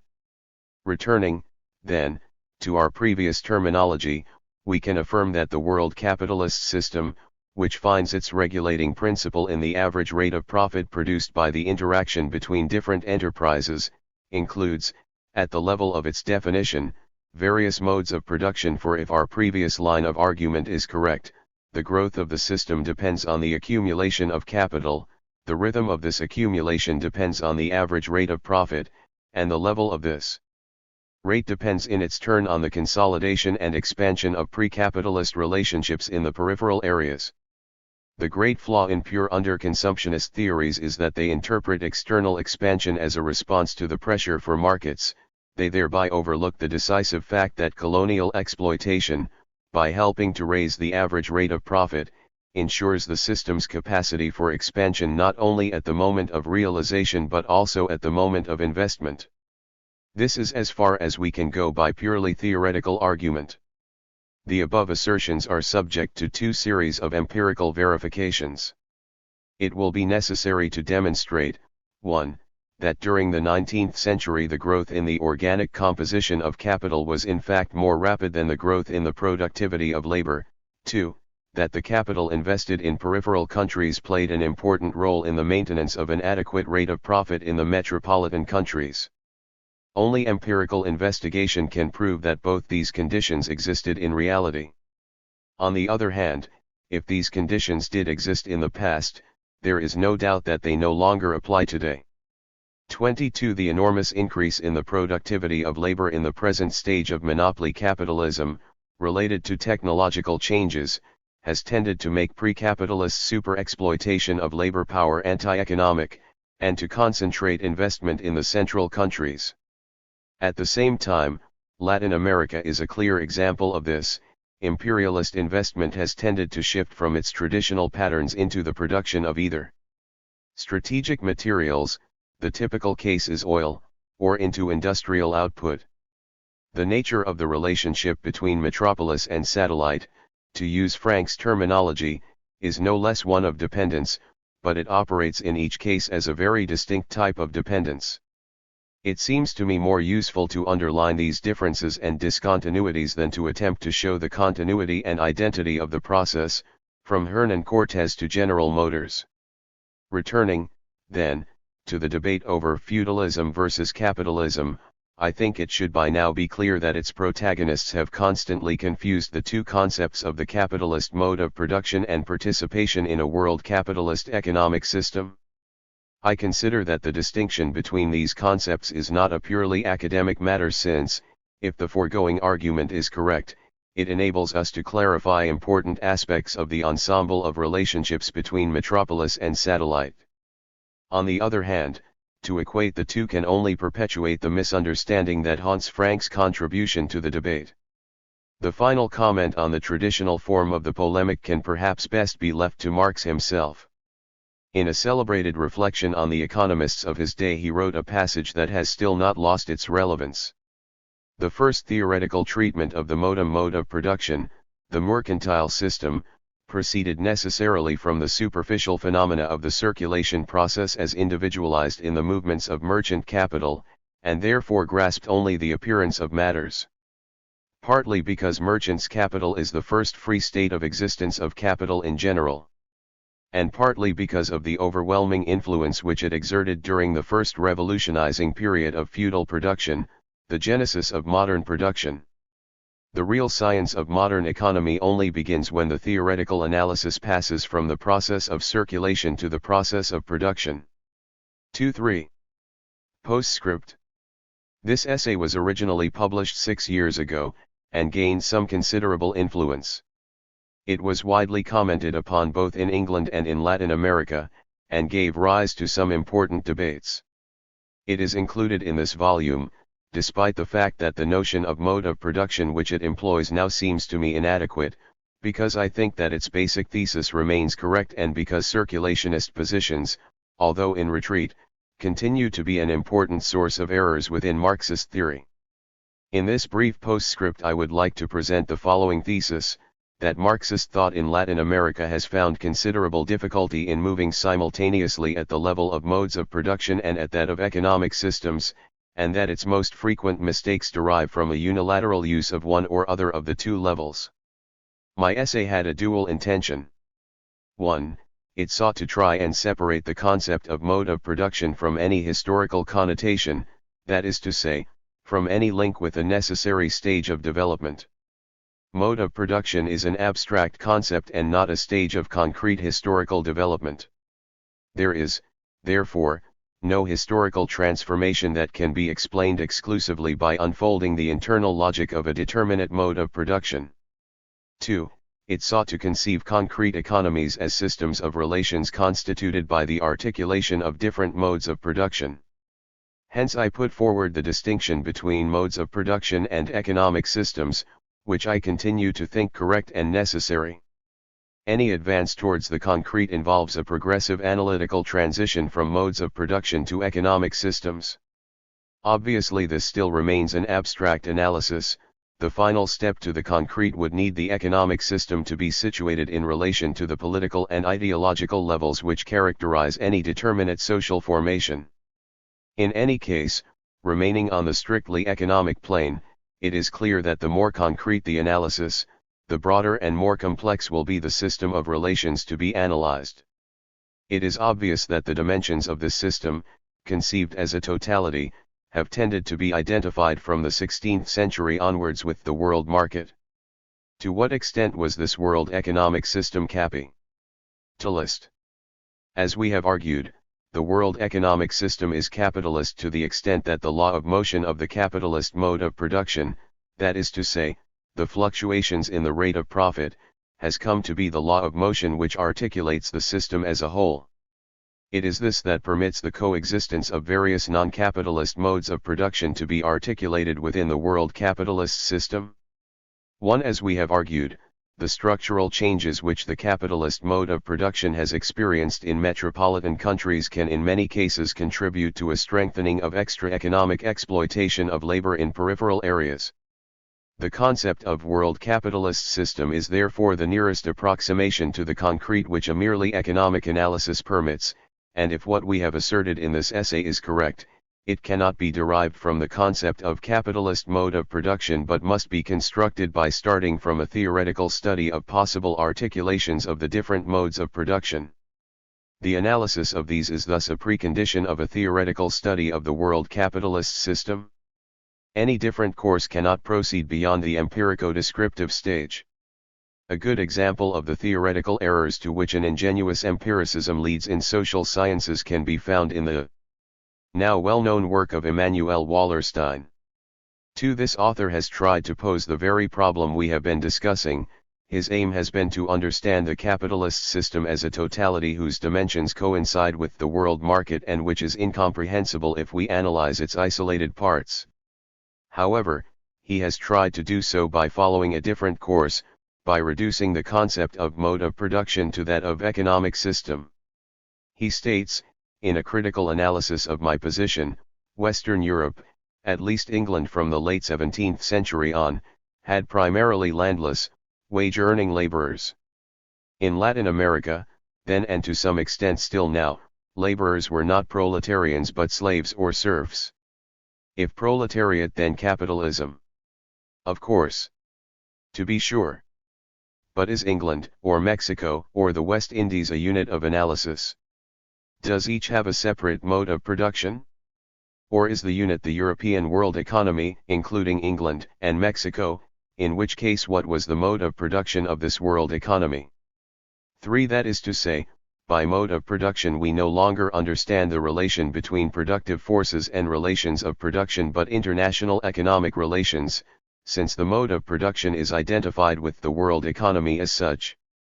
Wallerstein started from the correct observation that it is not possible to link the dominant mode of production in a country or a region with a determinate stage of development, since the intelligibility of any process of change depends on an analysis of the world economy as a whole and not of its isolated parts. But instead of concluding that by mode of production we should therefore understand an analytical category devoid of stagist connotations, he has transferred the stages to the economic system and has eliminated, by a distortion, the concept of mode of production. Consequently, the world capitalist economic system is not the result of a theoretical construction but the starting point of analysis. Wallerstein claims that his analysis is based on the primacy of the category of totality. But his is not a rich and complex totality of theoretical determinations, resulting from a progressive process of approximation to the concrete, but exactly the opposite, it is a vacant and homogeneous totality created by eliminating differences instead of articulating them. Thus, he states, for example, this, then resolves the problem incurred by using the pervasiveness of wage labor as a defining characteristic of capitalism. An individual is no less a capitalist exploiting labor because the state assists him to pay his laborers low wages and denies these laborers the right to change employment. Slavery and so-called second serfdom are not to be regarded as anomalies in a capitalist system. This is a relationship in which labor power is a commodity, quite different from the relationship of a feudal serf to his lord in 11th century Burgundy, where the economy was not oriented to a world market, and where labor power was in no sense bought or sold. Capitalism thus means labor as a commodity, to be sure. But in the era of agricultural capitalism, wage labor is only one of the modes in which labor is recruited and recompensed in the labor market. Slavery, coerced cash crop production, sharecropping, and tenancy are all alternative modes. For we may pass over various errors in this paragraph, some of which are familiar, such as the confusion between labor and labor power, or the assertion that labor power is a commodity under slavery, while others are quizzical, slavery as a recompense for labor. Rather, let us concentrate on the results of this process of theoretical homogenization to which the most varied of modes of production are subjected. Fulfilling our worst expectations, the most concrete of economic systems, the world capitalist system, has come to be the most abstract. Its unifying principle is constituted by the search for profit in the market by capitalists and the resulting division of labor. Speaking of European agriculture in the 16th century, Wallerstein says, if capitalism is a mode of production, production for profit in a market, then we ought, I should have 46. Thought, to look to whether or not such production was or was not occurring. It turns out in fact that it was, and in a very substantial form. The conclusion is hardly surprising. If the only defining feature of the capitalist mode of production is constituted by the individual motivations of its agents, the seeking of profit in the market, we will find capitalism throughout history. The system is thus unified by a merely subjective principle, while relations of production are reduced to the role of mere technical accidents dictated by world conditions and factors of production. The result has nothing in common with the complexity of the concrete that is characteristic of the Marxist totality, rather it recalls the elimination of social relations characteristic of neoclassical economics, with its exclusive emphasis on the market. 6. It is not surprising then, that Wallerstein's endeavor culminates in a merely factual and erudite survey, without the slightest indication of theoretical explanation. If we compare the method of approximating to the concrete characteristic of capital, we observe a very different process. Marx begins with the most abstract of relations and hence analyzes the commodity and exchange in general. He then analyzes in what sense these relations are modified when labor power is transformed into a commodity. From here there proceeds the whole analysis of surplus value and the accumulation process. Then in Volume 2 the study shifts from the capitalist mode of production to the capitalist economic system with an analysis of the exchange between Department I and Department II. Later on categories such as rent and commercial profit are introduced. Marx's inability to complete capital did not permit him to take the final step towards the concrete, which would have been to situate the system of relations he had defined into the world market. This is the context in which several of the problems to which Wallerstein alludes should be posed, except that we would then have a rigorous theoretical formulation and not a merely descriptive or scholarly exercise. This analysis would enable the production of concepts capable of conceiving theoretically the articulation of non-capitalist modes of production within the capitalist world market. Such an analysis would also permit us to decide to what extent this articulation of different modes of production is solely a phenomenon pertaining to the prehistory of capital, as Marx suggests in his theory of primitive accumulation, or whether, on the other hand, it is a permanent structural process throughout the entire history of capitalism. This would enable us, finally, to do justice to the most original intuition contained in the works of Frank and Wallerstein, which these two authors nevertheless distort, the relative autonomy of mercantile forms from the modes of production which sustain them. This mercantile autonomy, all the more notable the less industrial capitalism is developed, constitutes a kind of economic Bonapartism that operates between various productive structures, and prevails to the extent that production for the market develops in non-capitalist forms. Now, despite the importance of the phenomenon, we have no theory of the relative autonomy of commercial capital prior to capitalism. Current positions have transformed this autonomy into an absolute, seeing in commercial capital a dissolvent of the feud. 48. Al order, or have denied it totally, postulating the complete subordination of commercial capital to the dominant mode of production. Between these two extremes lies a theoretical vacuum which needs to be filled. If the Frank-Wallerstein tendency has come to deny the theoretical significance of the concepts of various modes of production and to transfer all significant theoretical determination to economic systems, the last decade has also seen a contrary tendency, a theoretical inflation of the concept of mode of production to a point where the specific level of economic systems disappears altogether. Thus in Latin America the concept of colonial mode of production has gained some currency. The phenomenon of colonialism, a structural relation between various parts of the world economy which by definition belongs to the analytical level of economic systems, is illegitimately transferred to the level of modes of production. As Enrique Tanditor has rightly pointed out in a recent article tracing the intellectual history of the idea, this theoretical error was linked to the peculiar reception of Althusserianism in Latin America.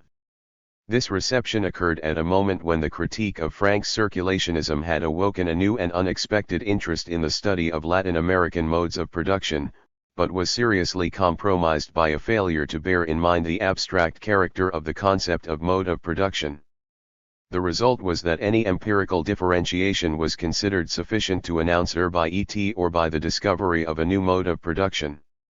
This mistake was doubtless facilitated by ambiguities inherent in the initial formulation of Althusser's theory. Tanditor writes, this innovation was at the same time an impoverishment, the basic reason for which lay in the very sense of the Althusserian interpretation of Marxism. It is sufficient in this context to cite Balibar's precise self-criticism on a basic point.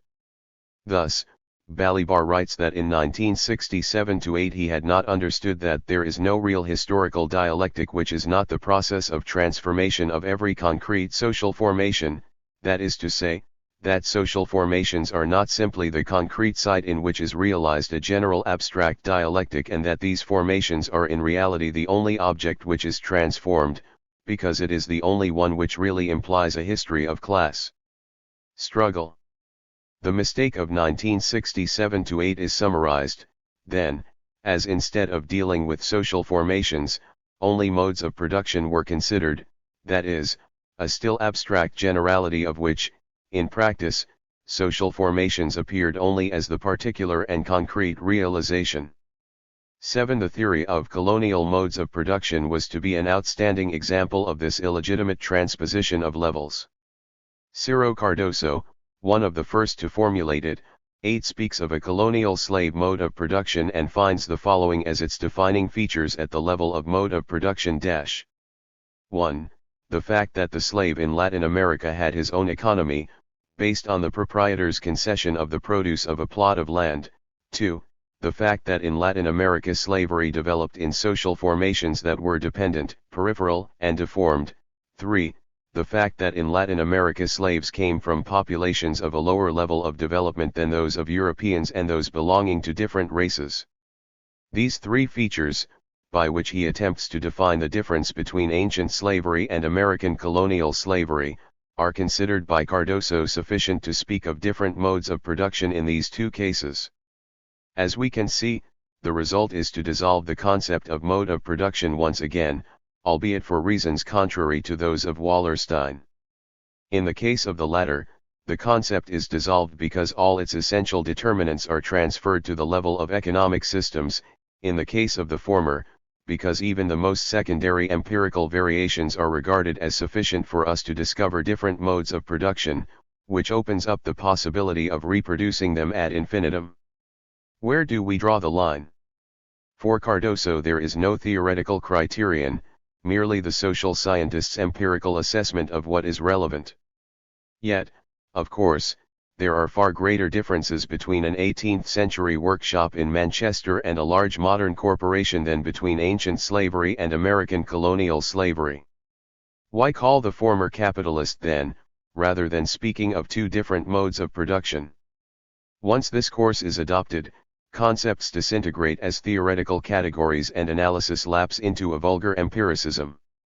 We may conclude from these twin errors then, that it is urgent that Marxist theory differentiate modes of production and economic systems as different levels of analysis, the second constituting a more concrete level which presupposes the first. To perpetuate confusion of the two cannot but lead to the multiplication of pseudo-problems and paradoxes. 2. The specificity of the political. Nicholas Poulantzas's work Political Power and Social Classes 1 is of considerable theoretical importance in at least two senses. In the first place, because Marxist thought did not begin to develop, until the last decade, a systematic theory about the nature and the role of the state in various socio-economic formations.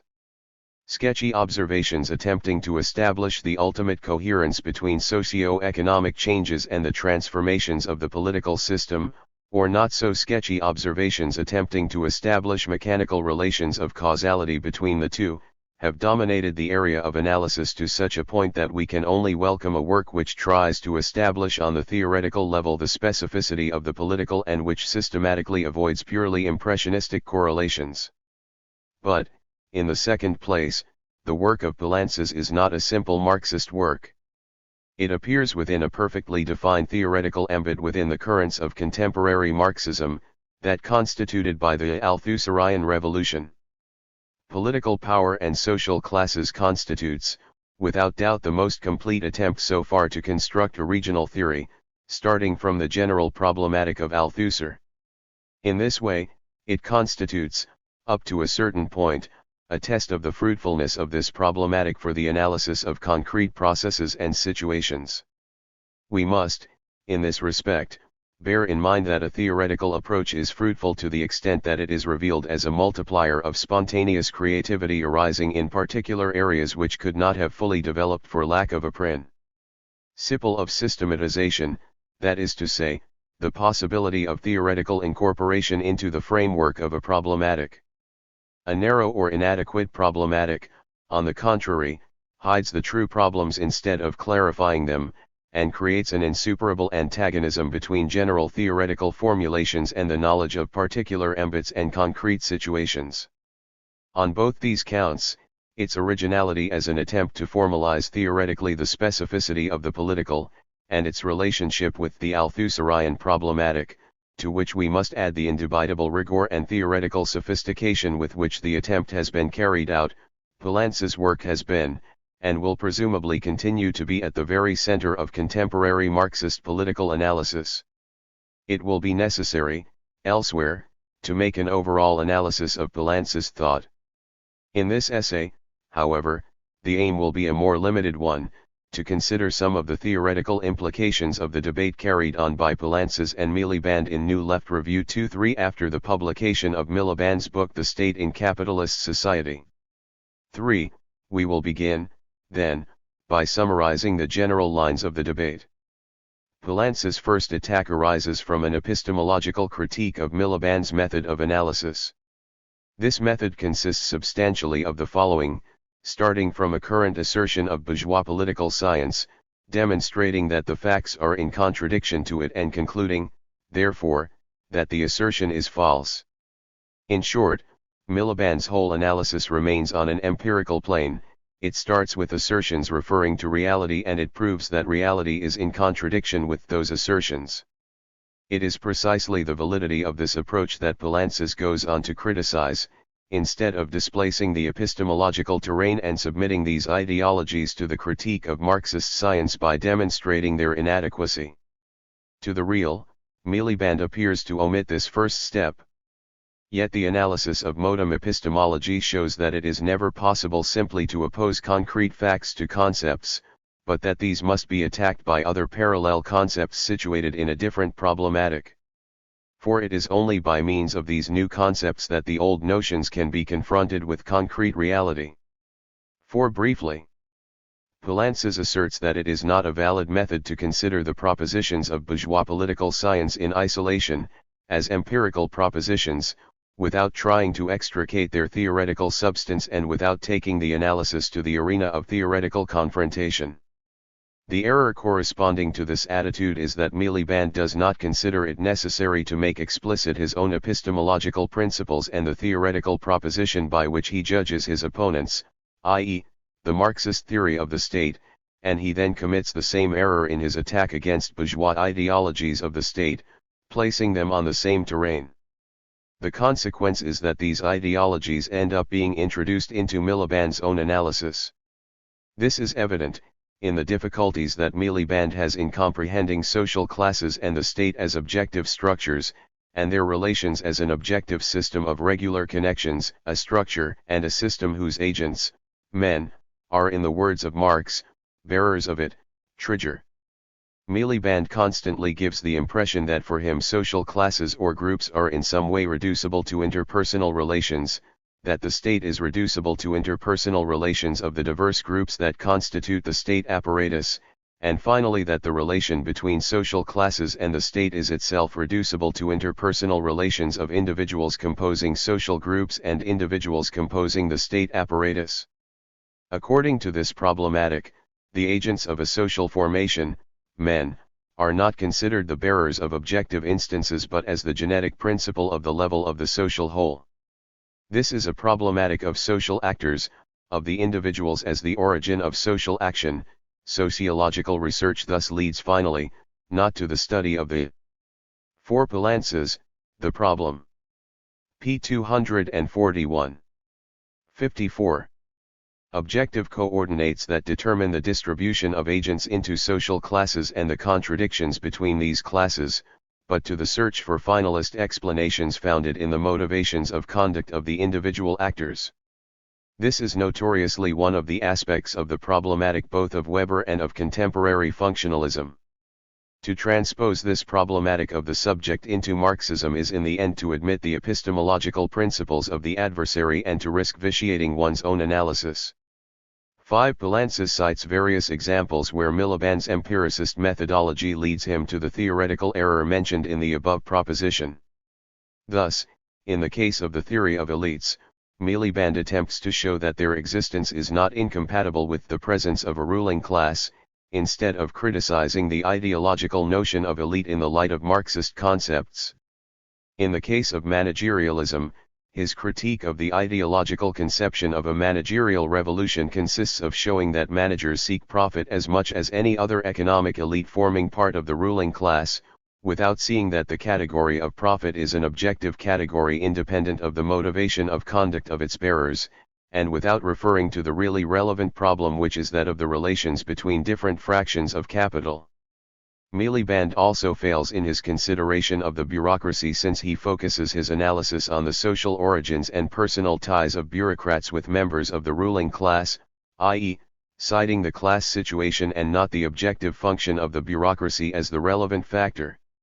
This constant diversion from the objective structures and laws of the system to the personal motivations of their agents, which is a consequence of the one-sided emphasis of Miliband, concerned with the empirical validity of the propositions of bourgeois ideology and not with their theoretical refutation, is even more obvious, according to Poulantzas, when Miliband tries to formulate general propositions valid for the system as a whole. Thus, the principles which govern the relative predominance of one or other of the branches of the political system would be for Miliband the relative proximity of the MEM bears of that branch to the ruling class, or the immediate economic role of that branch. Miliband's methodology and theoretical outlook hinders him from understanding that the state apparatus forms an objective system of special branches whose relations present a specific internal unity and which obeys, to a large extent, its own logic. A significant shift in the predominant branch in the state apparatus, or in the relations between these branches, cannot be directly established by the immediate exterior role of this branch, but is determined by the modification of the whole system of the state apparatus and of its form of internal unity as such, a modification which is itself due to changes in the relations of production and to developments in the class struggle. 6. In the same way the changes in the present stage of the capitalist state would be related to the ever closer links between members of the ruling class and the state apparatus, rather than with objective changes in the articulation between economy and polity. In this respect Miliband's thesis approximates to the orthodox communist thesis of state monopoly capitalism. Finally, Miliband has not noticed, although Poulantzas criticizes himself also for partially making the same error, that ideologies also constitute an objective and institutionalized system, comprising the church, political parties, professional associations, schools, the mass media and the family. In this sense Poulantzas talks of ideological state apparatuses along with repressive state apparatuses. The first reply from Miliband was rather cautious and defensive. He tried to justify his method without entering into open confrontation with Poulantzas' conception by limiting the difference to a problem of emphasis. Thus he writes, I would readily grant that the state in capitalist society may be insufficiently theoretical in the sense in which Poulantzas means it, but I also tend to think that his own approach errs in the opposite direction. This, I must stress, is not a crude contraposition of empiricist versus non- or anti-empiricist approaches. It is a matter of emphasis, but the emphasis is important. 7. Miliband does, however, make an 6 Ibid, p. 248. 7. Miliband, reply. Pages 255 to 6. 56. Assertion of prime importance for the future course of the debate. In fact, I quite explicitly give an outline of the Marxist theory of the state but undoubtedly do so very briefly. One reason for this, is that, having outlined the Marxist theory of the state, I was concerned to set it against the dominant democratic pluralist view and to show the latter deficiencies in the only way in which this seems to me to be possible, namely in empirical terms. 8. The same tendency to reduce the dimensions of his confrontation with Poulantzas to a question of emphasis can be found in Miliband's reply concerning the problem of the theoretical status of political elites and managerialism. The axis of his reply turns, however, around the objective nature of the state. Here his position is clear: to conceive of the state exclusively as a system of objective relations leads to a structural superdeterminism which prevents us from establishing on the theoretical level the relative autonomy of the capitalist state. It is worth quoting this paragraph in full since it constitutes the core of his argument, for what his exclusive stress on objective relations suggests is that what the state does is in every particular and at all times wholly determined by these objective relations, in other words, that the structural constraints of the system are so absolutely compelling as to turn those who run the state into the merest functionaries and executants of policies imposed upon them by the system. At the same time, however, he also rejects the long Marxist tradition has considered that the state is only a simple tool or instrument manipulated at will by the ruling class. Instead he stresses the relative autonomy of the state. But all that seems to me to do is to substitute the notion of objective structures and objective relations for the notion of ruling class. But since the ruling class is a dominant element of the system, we are, in effect, back at the point of total subordination of the state elite to that class, i.e., the state is not manipulated by the ruling class into doing its bidding, it does so autonomously but totally because of the objective relations imposed upon it by the system. Poulantzas condemns the economism of the second and third. 8 Ibid, p. 254. The specificity of the political 57. Internationals and attributes to it their neglect of the state. But his own analysis seems to me to lead straight towards a kind of structural determinism, or rather a structural superdeterminism, which makes impossible a truly realistic consideration of the dialectical relationship between the state and the system. 9. This structural superdeterminism leads, according to Miliband, to the obliteration of differences between different forms of government and the bourgeois state.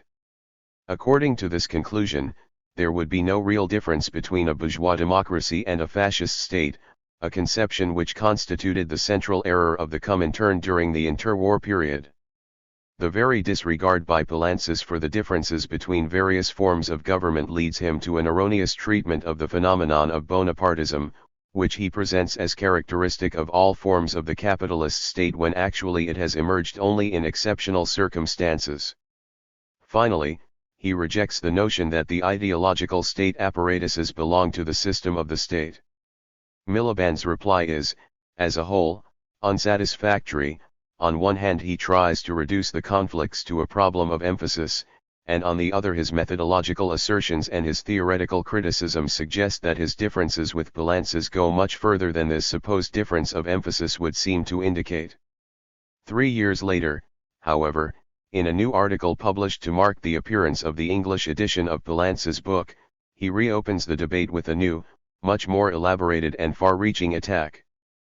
Poulantzas' conception, formerly characterized as structural superdeterminism, is now conceived as structuralist abstractionism.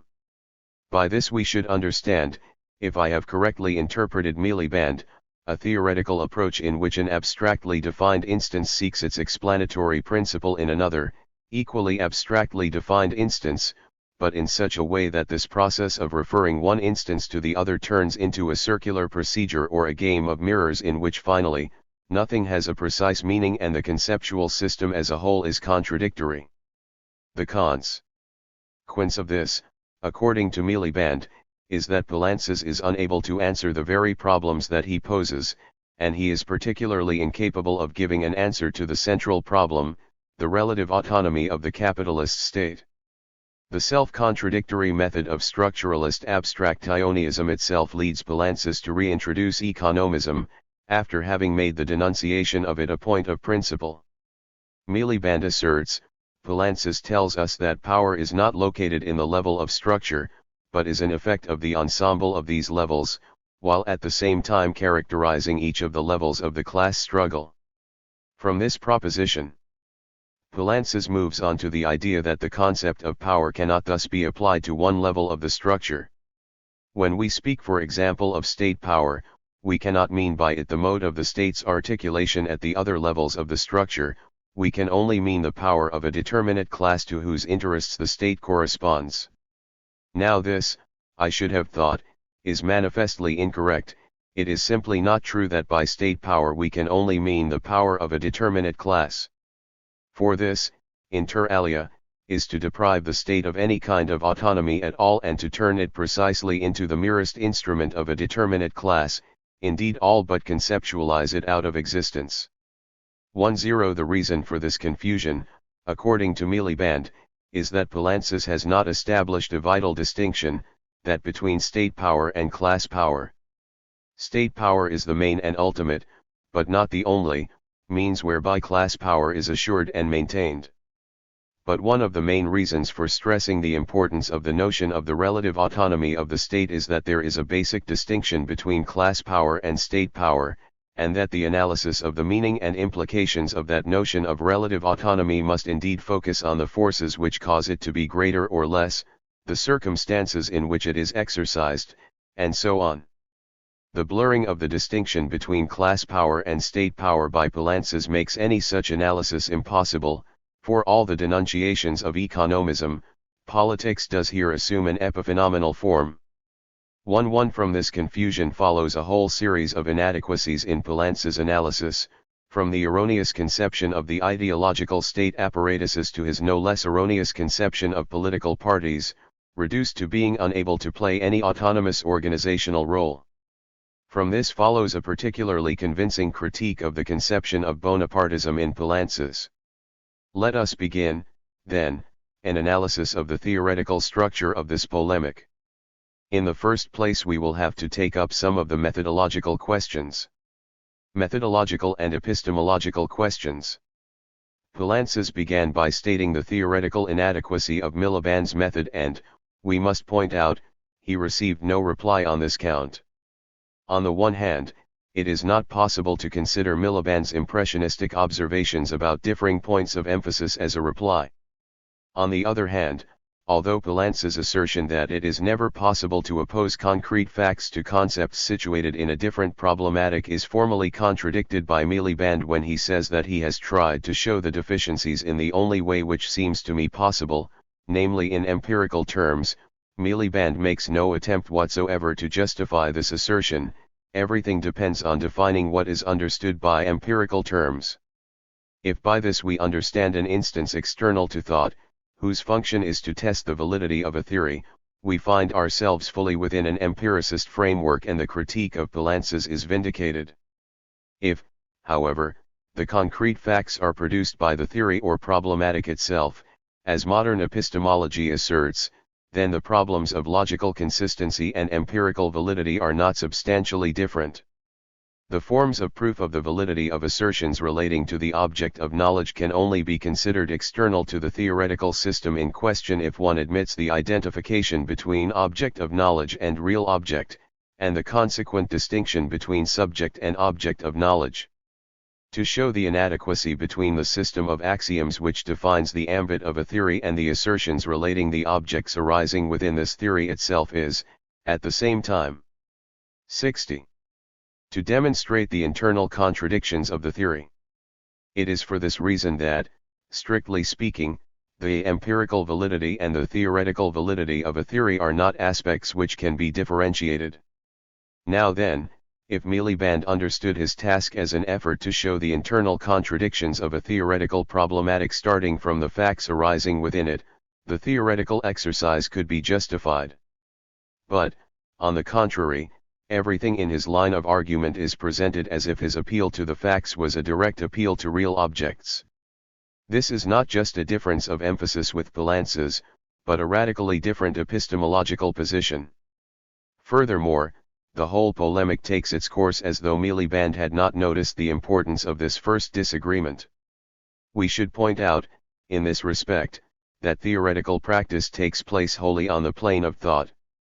As Althusser has pointed out, the process of knowledge does not begin with real objects, as empiricism supposes, but with concepts, pieces of information and ideas provided by the different forms of practice, scientific, ideological, technical, etc. These concepts are transformed by theoretical practice into objects of knowledge which, as such, are different from real objects. In contrast to the empiricist analysis, according to which knowledge starts from the concrete and is raised to general propositions through a process of abstraction/generalization, we accept the epistemological perspective that knowledge is knowledge of real objects but occurring wholly on the level of thought and moving from the abstract to the concrete. This concrete is not, however, the real concrete but the concrete in thought, to use Althusser's expression.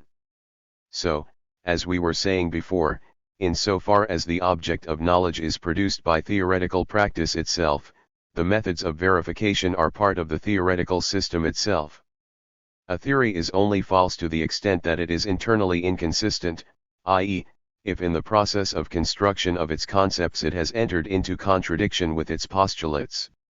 Hence, theoretical problems, to the extent that they are truly theoretical cannot, strictly speaking, be solved, they can only be superseded, which is not the same thing. Let us analyze this assertion more closely. What exactly does it mean to solve a theoretical problem? In the first instance, it means providing a solution to the difficulties arising from the process of applying a general theory to a particular theoretical ambit. But then two possibilities exist. The first of these is that the problem is effectively resolved, in the course of scientific analysis, in accordance with the general assumptions of the theory in question, which means that the problem exists not in the theory but in ourselves, i.e., in the present level which our development of it has reached. The empirical resolution of the problem consists, strictly speaking, of the negation of its existence on the theoretical plane. The other possibility is that the development of a theory leads to the posing of a truly theoretical problem, but if the problem really is theoretical, this means that it cannot be resolved within the system of postulates of the theory, that is to say, that it has no solution. This suggests that a theory has reached the limit of its possible development and that, consequently, it enters into contradiction with itself. From this point on, the only way forward is to deny the system of axioms on which the theory is based, that is, to move from one theoretical system to another. But as the problem generating this theoretical crisis has emerged and exists only within the theoretical horizon of the previous system, it cannot, in this case either, be said to have been solved. It has simply been superseded, it has dissolved as a problem with the emergence of a new theoretical system. From the theoretical system to the theoretical problems, and from them to a new theoretical system, that is the course of the process of knowledge. Now, assuming that the area of empirical confrontation of a theory's system of propositions is not external, but internal to the theory, in that the problematic creates its own objects, the empirical verification, in so far as it disproves the theoretical propositions, demonstrates the internal contradictions of the theoretical system. In conclusion, if we admit, without attributing to this admission an apodictic character, that a theoretical critique starts from the empirical confrontation of the theoretical system under consideration, the necessary logical steps would be, to indicate the points of conflict between the sphere or empirical confrontation and the theoretical system in question, bearing in mind that this is far from being a mechanical operation, since it is necessary to carry out the 62.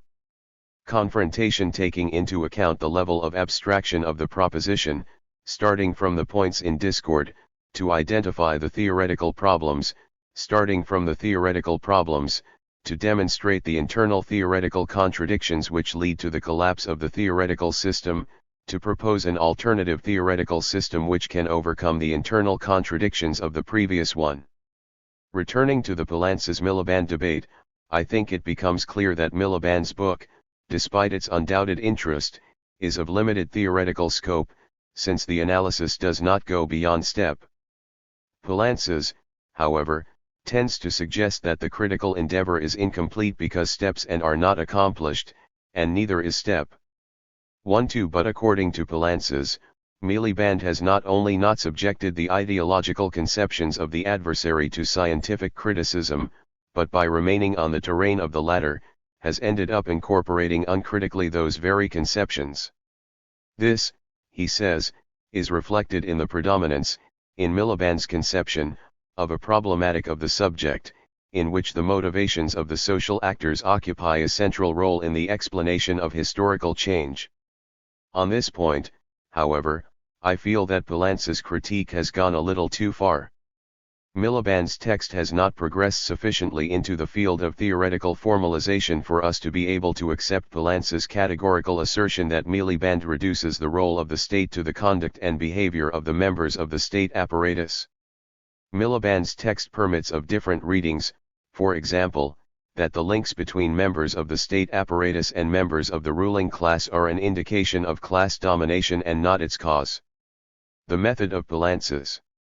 Accepting that Miliband's book remains in the prehistory of theoretical formalization, what do we make of Poulantzas' work, which is an attempt to orient explicitly in this direction? I think that, in this respect, the results are far from satisfactory. Not so much for the reasons pointed out by Miliband, i.e., an inadequate empirical inquiry, but exactly the opposite, because of the lack of theoretical confrontation with the problematic of his adversaries. Poulantzas does not try to demonstrate the internal contradictions of the problematics which he rejects and the form in which his own problematic supersedes those contradictions, but confines himself to describing the points of discrepancy and carrying straight on. Let us look at an example. Poulantzas quotes texts from Marx relating to the formation of the proletariat and the distinction between class in itself and class for itself, and concludes, one reading of these texts must be rejected from the start, for it is connected with the problematic of the social group which has no place in Marx's analysis. This is the historico-genetic reading.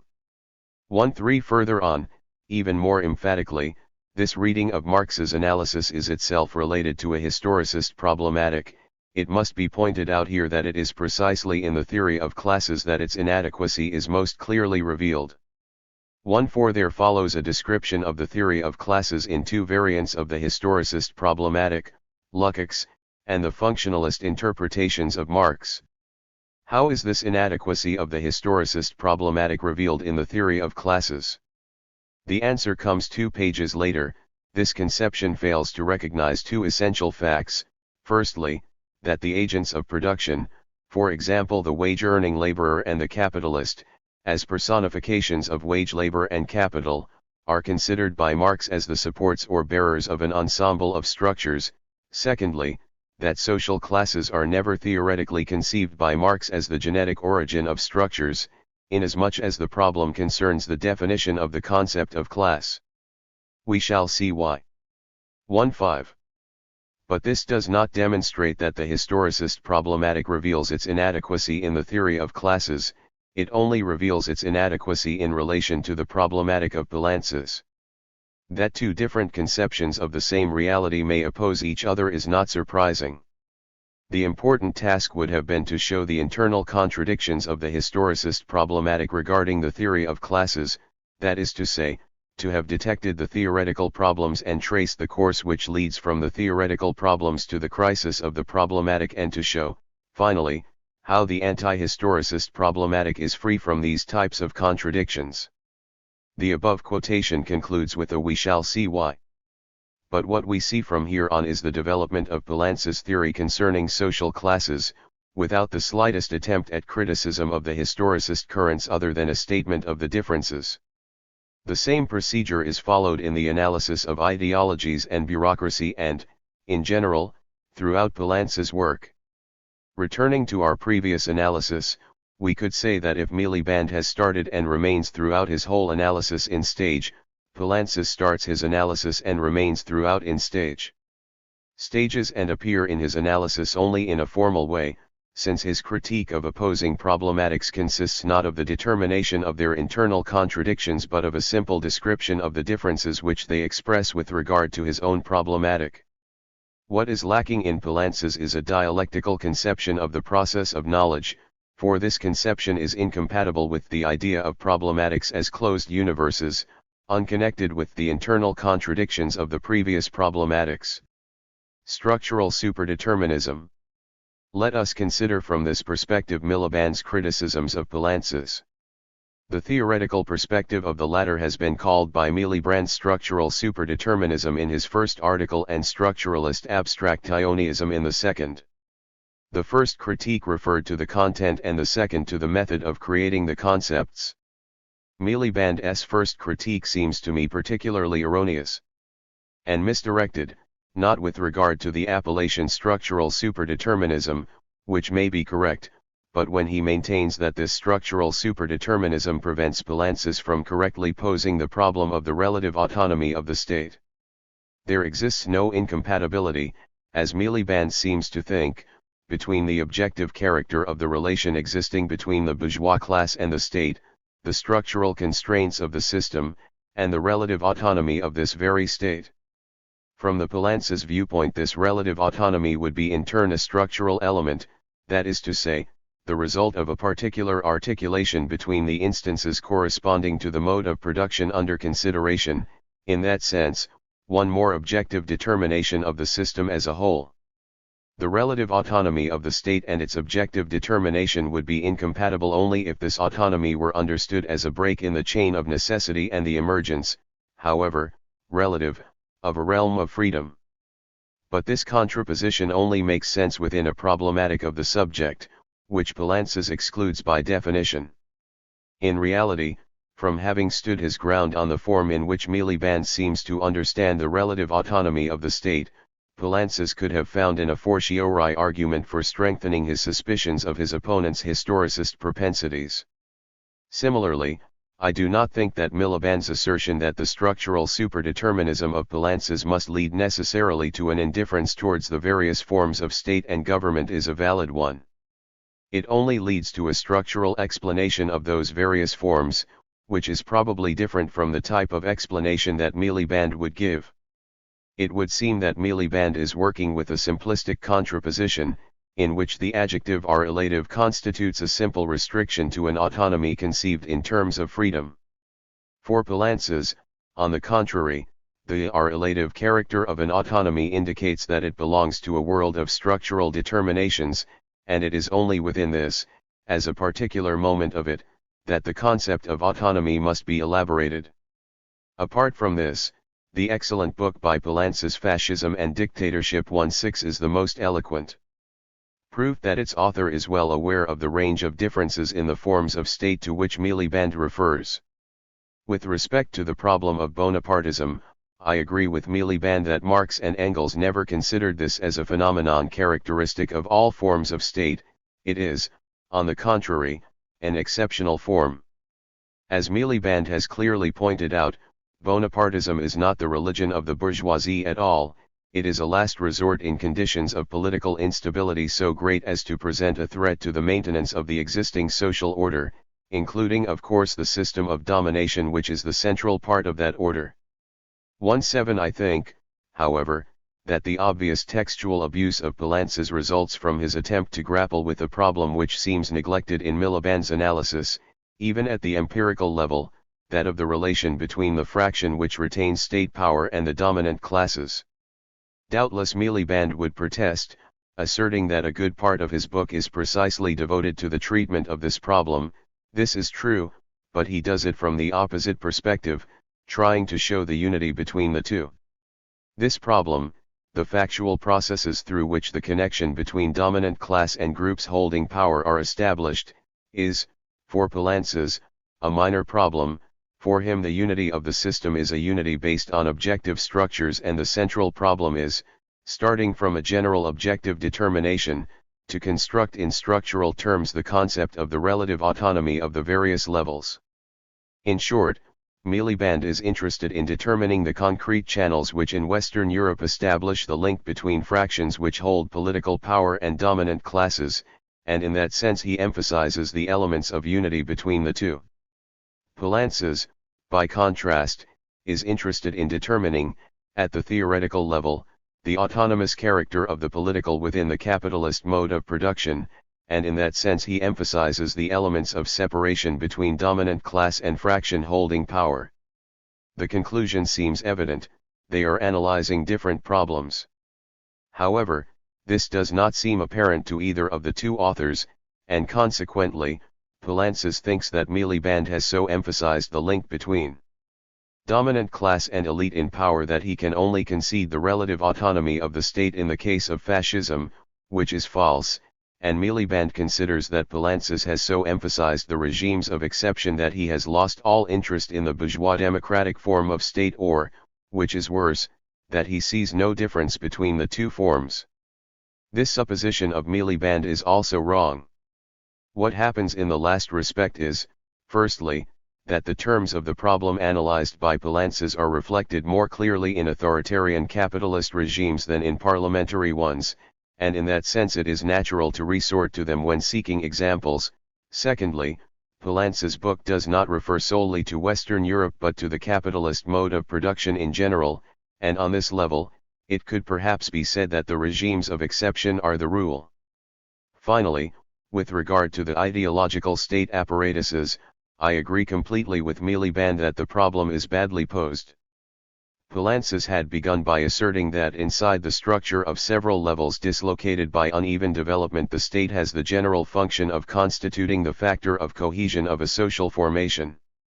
1/8 But later, the basic reason which he gives for justifying his conception of the ideological state apparatuses is this: if the state is defined as the instance that maintains the cohesion of a social formation and which reproduces the conditions of production of a social system by maintaining class domination, it is obvious that the institution in question, the state ideological apparatus, fills exactly the same function. 1/9 There is here a subtle transposition which goes from defining the state as the instance which constitutes the factor of cohesion between the levels of a social formation to the assertion that everything that contributes to the cohesion of a social formation pertains, by definition, to the state. But in this case Poulantzas' list would be a short one. The reformism of trade unions and social democratic leaders constitutes a factor of cohesion, and consequently those leaders would be state functionaries. Socialist parties would be divided between a state wing and a revolutionary wing, and also, reductio ad absurdum, the mind of every individual would be schizophrenically divided between a state half, tending to the cohesion of the social formation, and an anti-state half tending to its disruption. Is this not an extreme example of over-politicization of the various levels of a structure, a historicist deviation against which Poulantzas warns us? Recently Althusser also has spoken of ideological state apparatuses, and has tried to defend this term. But his defense is limited to refuting a possible critique based on the private character of many of the institutions termed. Thus he asserts, but someone is bound to question the second, asking me by what right I regard as ideological state apparatuses, institutions which for the most part do not possess public status, but are quite simply private institutions. As a conscious Marxist, Gramsci already forestalled this objection in one sentence. The distinction between the public and the private is a distinction internal to bourgeois law, and valid in the domains in which bourgeois law exercises its authority. The domain of the state escapes it because the latter is above the law. The state, which is the state of the ruling class, is neither public or private. On the contrary, it is the precondition for any distinction between public and private. The same thing can be said from the starting point of or state ideological apparatuses. It is unimportant whether the institutions in which they are realized are public or private. What matters is how they function. Private institutions can perfectly well function as ideological state apparatuses. 2. However, the problem persists. It is not a question of whether the institutions are public or private, although on this point Althusser is absolutely correct. It is the fact that, implicit in the conception of ideological state apparatuses, there lies a conception of the state which entirely ceases to consider it as an institution. Althusser states that to my knowledge, no class can hold state power over a long period without at the same time exercising its hegemony over and in the state ideological apparatuses. 2. If the correct statement that a class cannot maintain itself in power for a long period of time without controlling the ideological apparatuses is sufficient for these apparatuses to be considered as belonging to the state, it is because Althusser is accepting a conception of the state identical to that of Poulantzas. Everything which serves to maintain the cohesion of a social formation forms part of the state. In that case, however, we cannot speak of the state as an instance, as in the initial formulation of Poulantzas. The state must simply be a quality which pervades all the levels of a social formation. Following this line of reasoning, we witness the dissolution of the notion of state as an objective structure.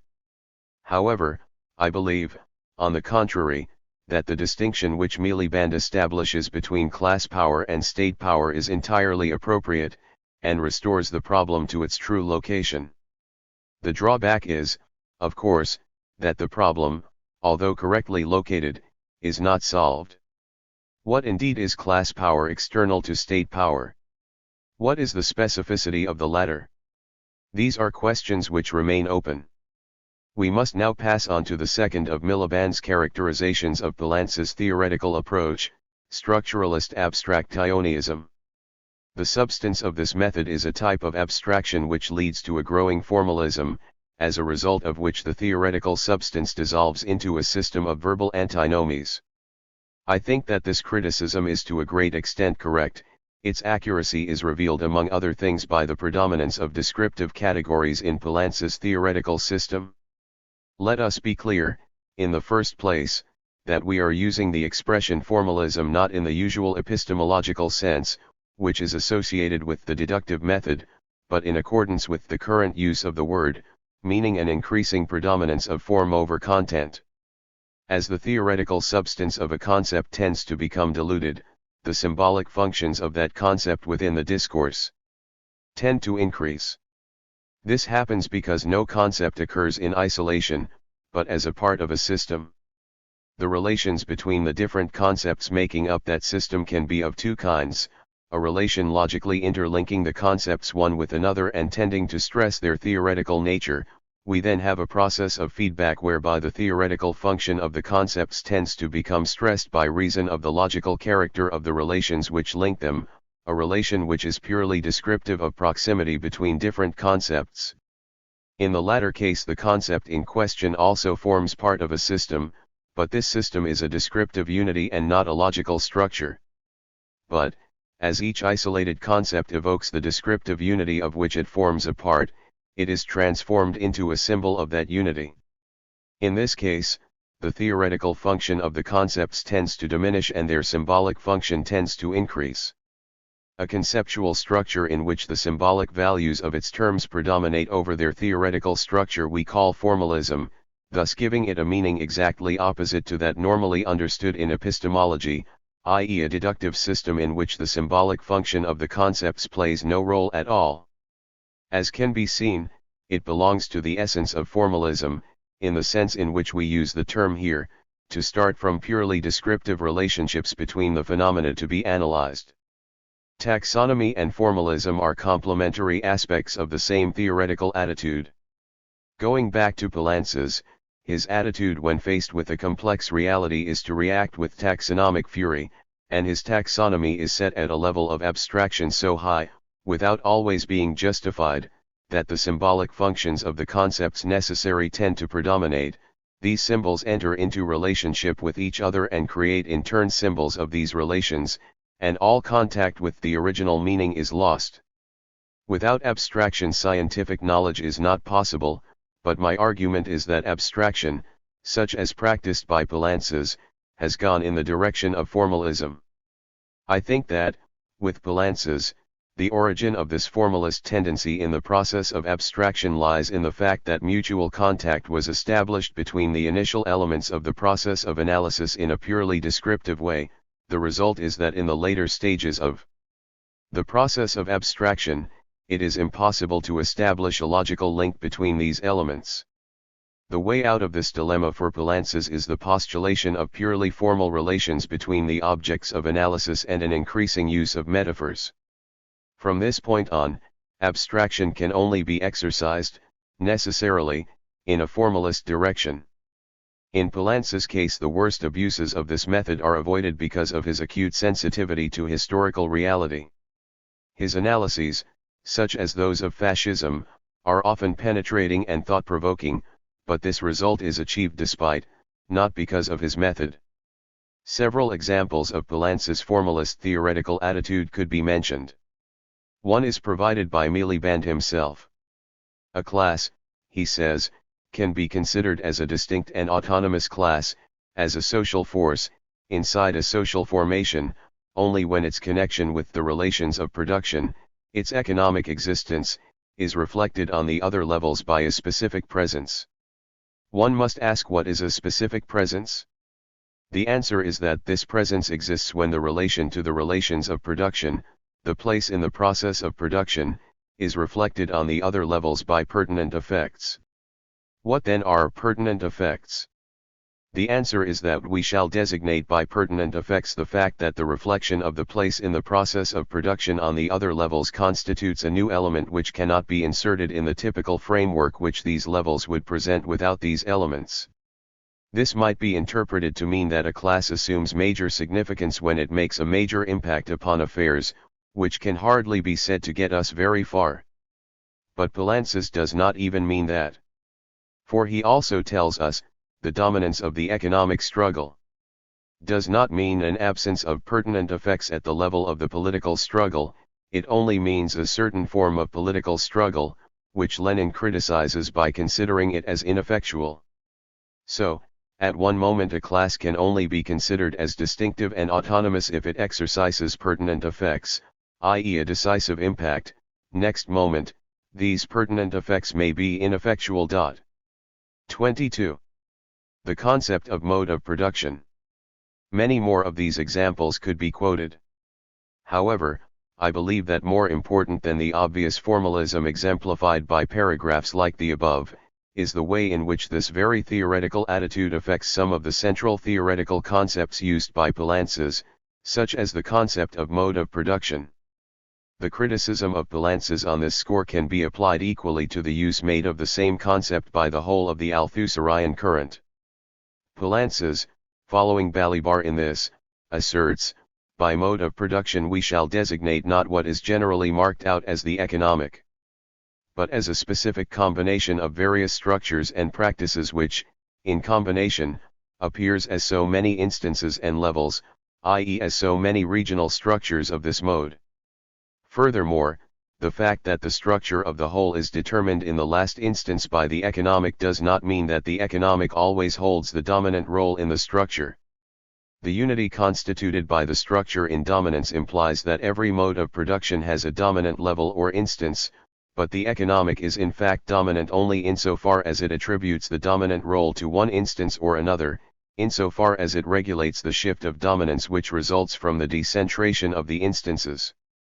Therefore, what distinguishes one mode of production from another and consequently specifies a mode of production is the particular form of articulation maintained by its levels. This articulation is henceforth referred to by the term matrix of a mode of production. 2-3 This conception tries to take account of two facts which are apparently contradictory: the primacy of the mode of production in material life as a determinant factor of all social life, and the difficulty in assigning to strictly economic factors a directly determinant role in the regulation of historical processes other than the capitalist one. It is, as we know, an old problem. Althusserianism thinks, however, it can solve it with its characteristic method, the combination of taxonomy and formalism. It begins by identifying three basic characters: the economic, political, and ideological instances, which are present in all modes of production and whose articulation constitutes the specificity of that mode. Why only three? What has been the method of their deduction? Does there exist any logical link between them? The response is silence to the first two questions and in the negative to the third. The only relation is their articulation, which depends on the mode of production in question. That is to say, we find ourselves with three instances established in a purely descriptive way. It is not then surprising that the relations between these three characters are formal ones. These relations have names assigned to them, but there are no conceptual categories which correspond to these names. In other words, these names are symbols of the real objects to which they refer, but not theoretical concepts which explain the nature of those realities. The names of the relations are: determination in the last instance by the economic and dominant role, understanding by the first that the economic decides which instance has to have the dominant role in each mode of production. But these are metaphors, which only make sense by analogy with other metaphors. At this altitude we are now in the realm of complete mythology, in an abstract world of structures and levels in which it becomes impossible to establish logical relations between the concepts. Let us try to prove these assertions in a more explicit way. According to Balibar, some of the concepts used by Marx suffer from the defect of being theoretically only half formalized. On the one hand, they continue partly to be prisoners of a prior ideological problematic; on the other, they indicate the theoretical location of a solution without being able to think it theoretically. I think, on the contrary, that within theoretical practice itself, this text has the status of what is called a set of practical concepts. In other words, this text offers us concepts which still depend in their formulations precisely on the problematic which has to be displaced. At the same time, without being able to think it in its concept, they indicate where we must go in order to pose otherwise a new problem which has arisen within the old problematic. 2-4 Confronted with this state of affairs, Balibar writes, I propose to begin this work here, an explicit labor which transforms these practical concepts into theoretical concepts of the Marxist theory of history, a labor which strips them of their present theoretical form in order to make them theoretically adequate to their practical content. At the same time, those concepts which are no more than expressions of the exigencies of the old ideological problematic, will disappear completely. And at the same time, too, weak and open points will appear which will demand the production of new theoretical concepts even in the region explored by Marx, and make this production possible. 2-5 Balibar's theoretical project is unobjectionable. Our criticism is that he has not fully completed it, since in speaking of the political and the economic he has failed to produce them as theoretical concepts and has got stuck halfway between theoretical comprehension and purely descriptive relationships. Let us quote the text from Marx on which both Balibar and Poulantzas base their analysis: in all forms in which the direct laborer remains the possessor of the means of production and labor conditions necessary for the production of his own means of subsistence, the property relationship must simultaneously appear as a direct relationship of lordship and servitude, so that the direct producer is not free, a lack of freedom which may be reduced from serfdom with enforced labor to mere tributary relationship. Under such conditions the surplus labor for the nominal owner of the land can only be extorted from them by other than economic pressure, whatever the form assumed may be. Thus conditions of personal dependence are requisite, a lack of personal freedom, no matter to what extent, and being tied to the soil as its accessory, bondage in the true sense of the word. 2.6 The crux of Balibar's analysis is this notion of extra-economic coercion. We should note, in the first place, that Balibar accepts the notions of economic base or economic level as pure and simple synonyms of level of production. Marx did also. However, Balibar utilizes the notion of extra-economic coercion, which Marx also uses, without noticing that it involves a notion of the economic which is incompatible with the first meaning. For it is obvious that if the extra-economic coercion constitutes the central element in the relations of production and appropriation of surplus value, the concept of production and the concept of the economic cannot be synonymous. Why is it that in non-capitalist modes of production the coercion must be extra-economic? On this question Marx's answer is completely unambiguous, because labor power has not been transformed into a commodity, and, as a result, the exchange of commodities does not yet constitute the basis of the relations of production. Therefore the sphere of the economic, in this second sense, is the sphere of commodities, the market. The emergence of the free labor market is the decisive factor in the appearance of capitalism. In previous modes of production the economic, market relations, also exist, but they have not penetrated the sphere of production, and in that sense, cannot be the determinant element in the last instance, to use Balibar's expression. It is quite clear, then, that Marx is using two different conceptions of the economic. These conceptions are different in two ways, in the first place, in that they are of different levels of abstraction. The first conception of the economic belongs to the more general theory of historical materialism in that it defines one of the conditions of every possible society. The second conception, however, only refers to the societies producing commodities. But both concepts differ not only in regard to their level of abstraction, but also in that they do not stand in direct relationship to one another. The economic in the second sense is not a particular case, e.g. differentia specifica, of the economic in the first sense. On the contrary, the two concepts belong to different theoretical structures whose unity must be produced by the theory itself. To think the theoretical conditions for their unity consists precisely in thinking the peculiarity of a specific mode of production, the capitalist.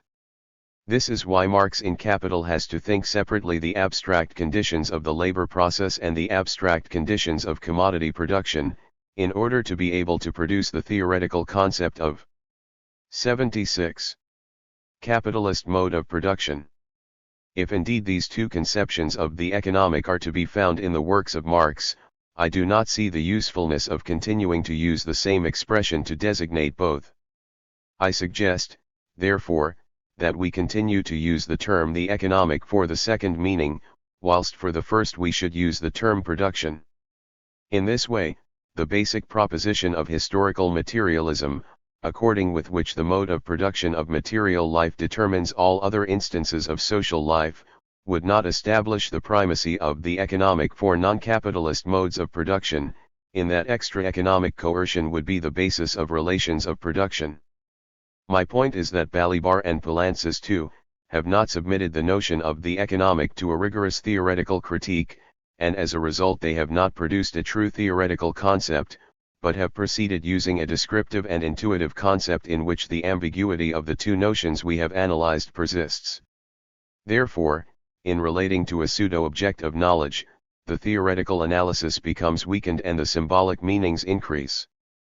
In trying to solve the problem within the framework of the holy trinity of levels, the economic, the political, the ideological, and not establishing the necessary distinction between production and economy, Balibar and Poulantzas reduce themselves to a formal game of metaphors such as that the economic decides which level is going to have the dominant role in the same way as a king who reigns but does not rule, until he decides like Louis XIV to be his own prime minister and to concentrate in his hands the dual condition of determination in the last instance and dominant role.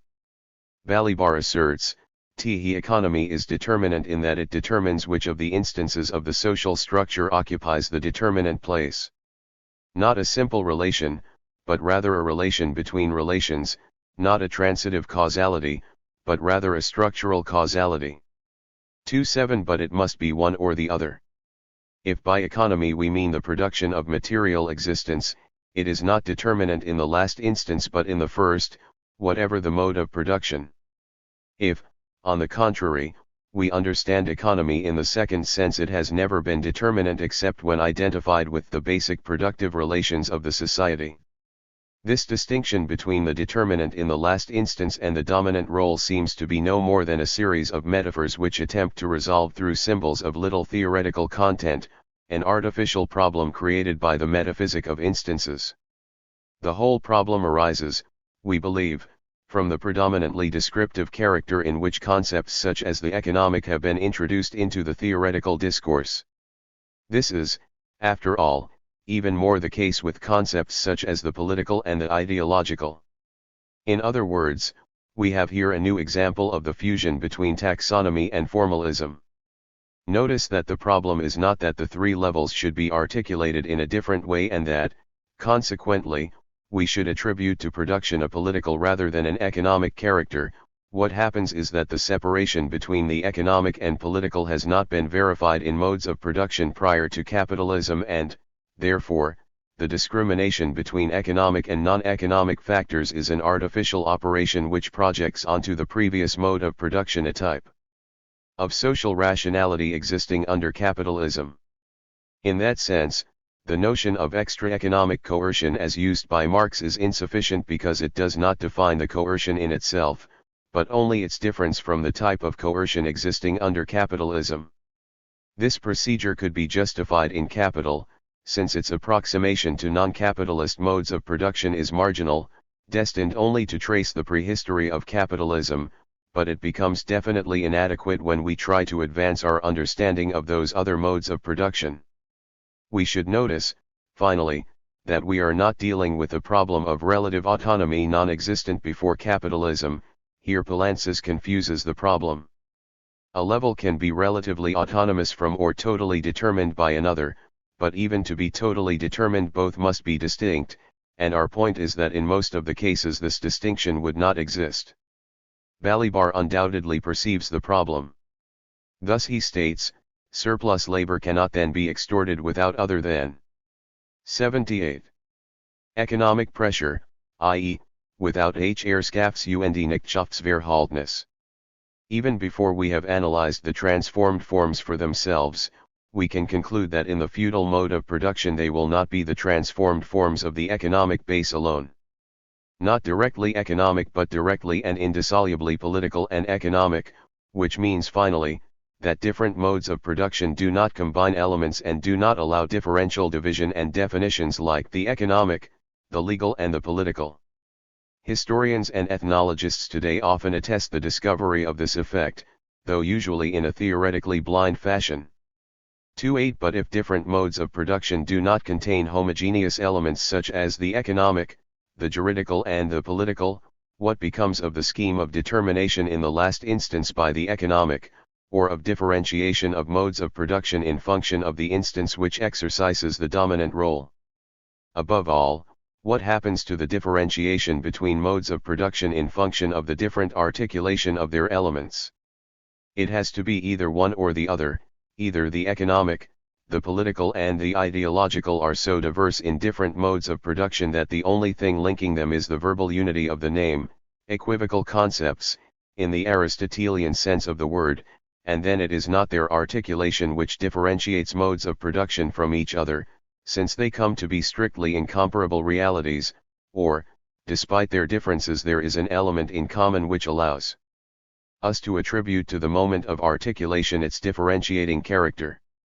If, as Balibar maintains, the transformed forms are not directly economic, but both indissolubly economic and political, with which we agree, we must point out that he has failed to produce the theoretical concept of this indissolubility and has substituted for it a symbolic concept, determination in the last instance, which lacks a precise theoretical content.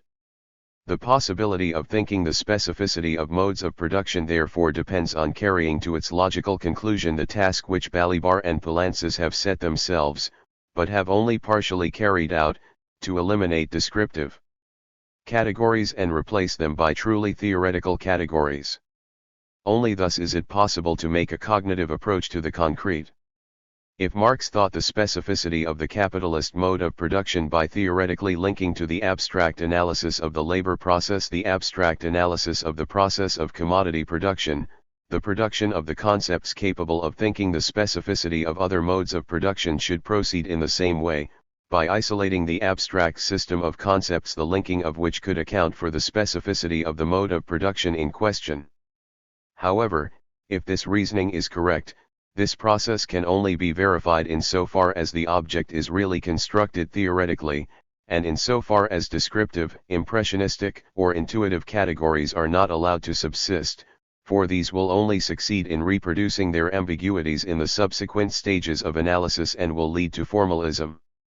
In the foregoing pages we have attempted, in a schematic way, to show the theoretical roots of what Miliband has called the structuralist abstractionism of Poulantzas. There are many other aspects which deserve attention in this respect, above all, what seems to be the central deficiency of Poulantzas' approach, its inability to explain, from a theoretical perspective, the process of historical change.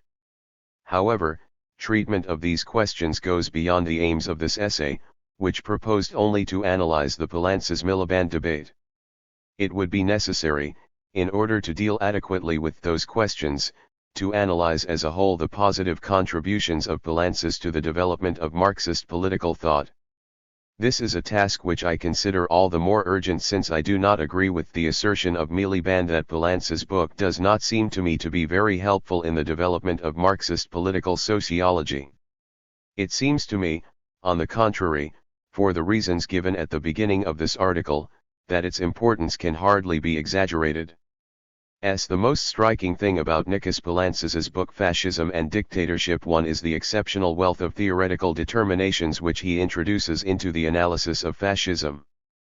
By this I do not mean that the empirical information it contains is particularly abundant.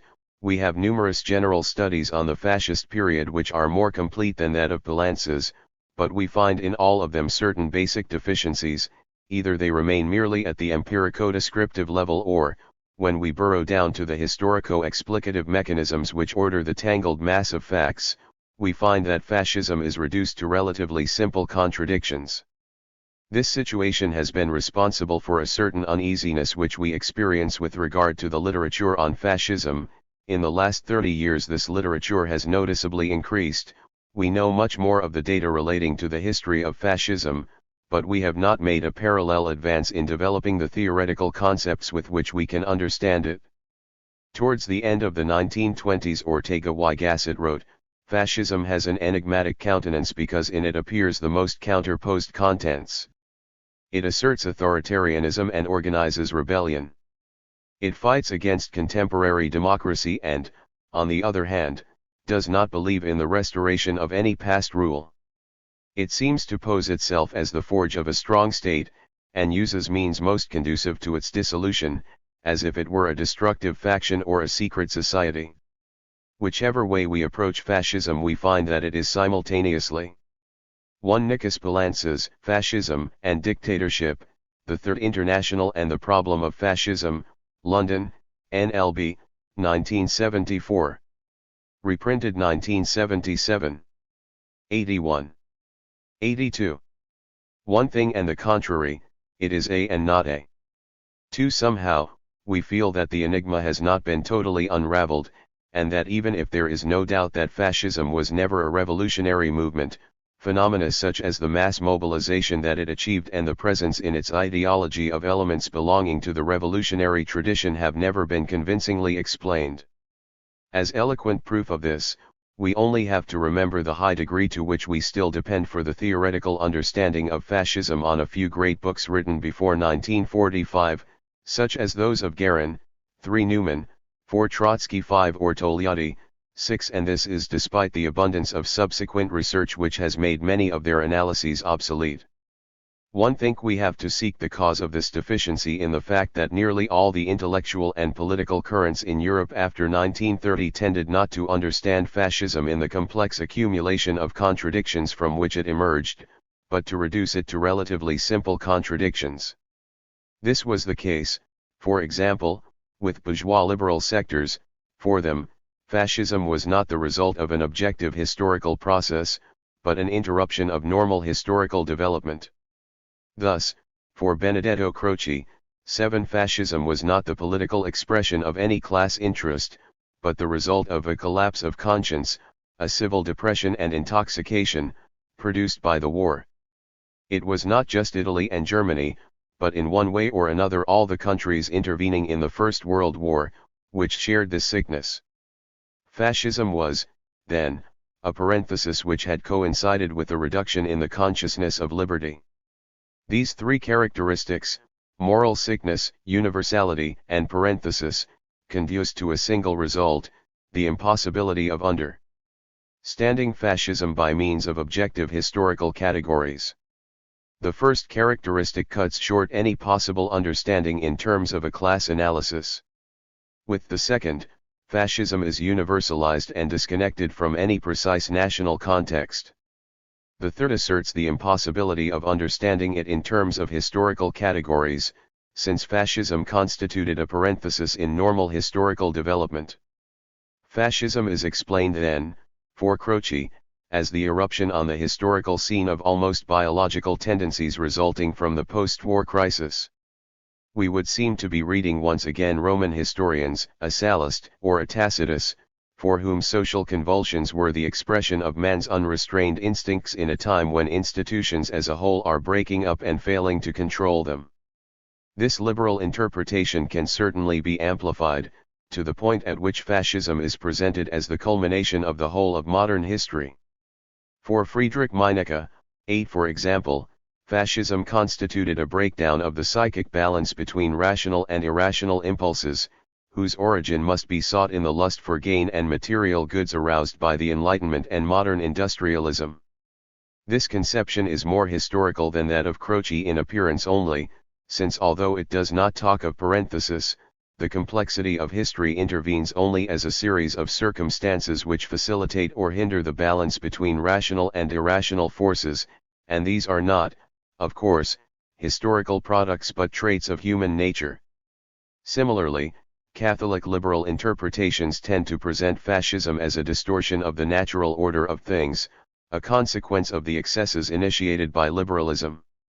Thus, for Maritain, by virtue of a reflex action, not human but mechanical, communism arouses and fosters defensive reactions of a fascist or racist type, and these create and foster in turn all the communist defense reactions, so that the two forces multiply and grow simultaneously, one on top of the other. They both make a virtue out of hatred, they are both dedicated to war, war between nations or a war of classes, they both claim for the temporal community the messianic love with which the kingdom of God must be loved, and they both submit man to some inhuman humanism, the atheistic humanism of the dictatorship of the proletariat, or the idolatrous humanism of Caesar, or the zoological humanism of blood and race. 9. As we see, we can hardly apprehend the specificity of the fascist phenomenon via these analyses, which tend necessarily in the direction of reducing it to a simple contradiction. This has also occurred with those tendencies which try to explain the roots of fascism in psychological terms. Thus Wilhelm Reich, 1-0 after pointing out that there exist in man three different layers of biophysical structure, a superficial one in which the average individual is restrained, polite, compassionate and conscientious, an intermediate consisting of cruel, sadistic, lascivious, predatory, and envious impulses, and a deepest biological core in which man is an honest, industrious, cooperative animal capable of love and also of rational hatred, draws the following political conclusion. In contradistinction with liberalism, which represents the superficial character layer, and to genuine revolution, which represents the deepest layer, fascism represents essentially the second character layer, that of the secondary impulses.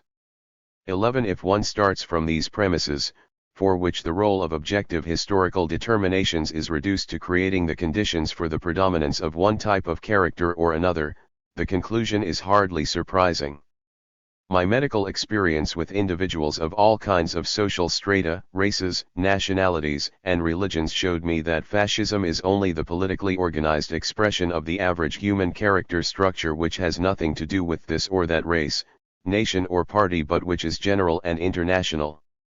In this characterological sense, fascism is the basic emotional attitude of man in authoritarian society, with its machine civilization and its mechanistic mystical view of life. 1-2 Similarly, for Erich Fromm, 1-3 once man has emerged from his undifferentiated identity with nature and becomes more and more an individual, he is confronted with a clear alternative: either unite with the world in the spontaneity of love and productive effort, or seek security in the blind adherence to forces outside himself which lead to the destruction of his liberty and of the integrity of his individual self. Fascism, naturally, constitutes for Fromm an extreme form of this second alternative. We find, then, in all these interpretive schemes, the tendency to explain fascism in terms of the isolated individual and his particular nature. 1-4 The individual has broken his ties of social belonging and appears as an undifferentiated mass in the face of the action of demagogues. These interpretive tendencies, which can, up to a point, be explained by their contemporaneity with the historical phenomena they attempt to analyze, were extended and systematized after the war in the theories of totalitarianism, 1-5, which tend to include fascist regimes and the Soviet regime under the same heading. For Hannah Arendt, one of the most sophisticated exponents of this tendency, modem totalitarianism arises linked to three essential historical processes: the supersession of the nation-state and the emergence of imperialism, the crisis of the class system and its values, and the atomization of the individual in modem mass society. The ideological meaning of this method is clear: it is a subproduct of the Cold War, which tended to abstract formal features common to both types of regime in order to assert the substantial identity between fascism and communism. What is important for our analysis is that this approach tended, in a new manner, to eliminate the complexity of contradictions constitutive of fascism and to reduce it to one relatively simple contradiction. One of the consequences of this type of approach has been the theoretical inadequacy of analyses of fascism on the part of bourgeois social scientists. In moving within the framework of purely formal identities between totally different regimes, they have been able to do no more than accumulate classifications and subclassifications which are purely descriptive and devoid of all theoretical interest. The books of Friedrich and Brzezinski, of Organski, and of Lipset, 1-6 are well-known examples of this type of literature. Theorists of mass society, such as Kornhauser and Lederer 1-7, have, from another perspective, persisted in a similar approach. This type of subjectivist aberration has, without doubt, been absent from Marxist discussion, where analyses of fascism in terms of masses and the adventures of consciousness of the isolated individual have not developed. But simplification of the analysis of fascism has also operated and continues to operate within Marxism, albeit in a different direction. During the 1920s and early 1930s, there emerged a wealth of Marxist studies of fascism which tended to emphasize the multiform variety of contradictions which had led to its emergence. To the works of Trotsky and Togliatti mentioned above, we could add, among others, those of Gramsci, Rosenberg, Thalheimer, and Otto Bauer. 1-8 But they were insights, preliminary outlines, which needed to be developed and systematized in maturer works. Yet, as the anti-fascist struggle reached a climax, as fascism became more and more the daily enemy in the political practice of millions of militants, a singular thing happened: the quality of the Marxist theoretical literature on fascism declined to such a point that, with one notable exception, 19 The late 1930s and the 1940s had nothing to offer remotely comparable to the theoretical richness of the analyses of the earlier period. I think that the reason for this surprising fact lies in the following: while the Comintern had correctly appreciated the link between fascism and monopoly capital, the policy of the Popular Fronts initiated in 1935 led to the incorporation of broader and broader sectors of the bourgeoisie into the anti-fascist struggle, with the result that fascism tended to be presented as the political expression of an increasingly reduced sector of interests. In this way, in the analysis of the Comintern, fascism ended up by being the pure and simple expression of a direct dictatorship of monopoly capital over the rest of society. Obviously, aspects such as the relative autonomy of the fascist state and the mass mobilization which preceded its coming to power tended to be undervalued. The authoritarian character of fascism was put above its character as a mass regime, and this naturally coincided with the experience of countries occupied by Hitlerism, which had only been able to appreciate the first aspect. Thus the complexity of fascism was eliminated and reduced to a single contradiction, that existing between monopoly capital and the rest of society. This tendency continued after the war. The broad fronts lauded by the communist parties called fascist the potentially authoritarian policies of monopoly capital. Today fascist is applied to regimes like the Chilean junta, the dictatorship of the colonels in Greece, or the regime of the Shah in Iran, which obviously have not the remotest similarity with the regimes of Hitler or Mussolini. 20 The great merit of Poulantzas's book is that it breaks with this tradition and tries to reopen the theoretical debate suspended in the early 1930s. Fascism is not reduced by Poulantzas to a simple contradiction but is presented, on the contrary, as the result of a very complex overdetermination of contradictions. I think it is here that its importance and interest lies, although I disagree with many of its analyses. But before embarking upon a critique, let us indicate the basic features of Poulantzas's interpretation. Poulantzas's interpretation of fascism. The main theses of Poulantzas on fascism may be summarized as follows. 1. Fascism belongs to the imperialist stage of capitalism. Imperialism is to be understood not as an exclusively economic phenomenon, but as a new articulation of the capitalist system as a whole which produces profound changes in politics and ideology. At the international level, the key concepts are the imperialist chain and the unequal development of its links. Although a socialist revolution was made in the weakest link in the chain, Russia, fascism arose in the next two links. 2. The relative weakness of the links in the imperialist chain does not depend on a process of backwardness or the rhythm of economic development, but on an accumulation of contradictions. This accumulation was due, in Germany, to the rapid expansion and concentration of capital in a country where the bourgeois revolution was not carried out under the hegemony of the bourgeoisie, but of the Prussian Junkers. This permitted the survival of various handicaps such as the failure to complete the process of national unification, and the disproportionate political weight of the Junkers within the state apparatus relative to their economic influence. The outcome was that, when monopoly capital needed massive state intervention in its favor, the structure of the power block and the relative strength of the various non-monopoly groups within it was revealed as an obstacle. The process was even more accentuated in Italy, where the power bloc comprising the industrialists of the north and the landowners of the Mezzogiorno, had established the hegemony of the former by maintaining the feudal character of agriculture in the south. This made it impossible to carry out a French-style agrarian reform. The maintenance of this anachronistic alliance was revealed as an insuperable obstacle during the phase of transition towards monopoly capitalism. This accumulation of contradictions 90. Led to fascism in both countries.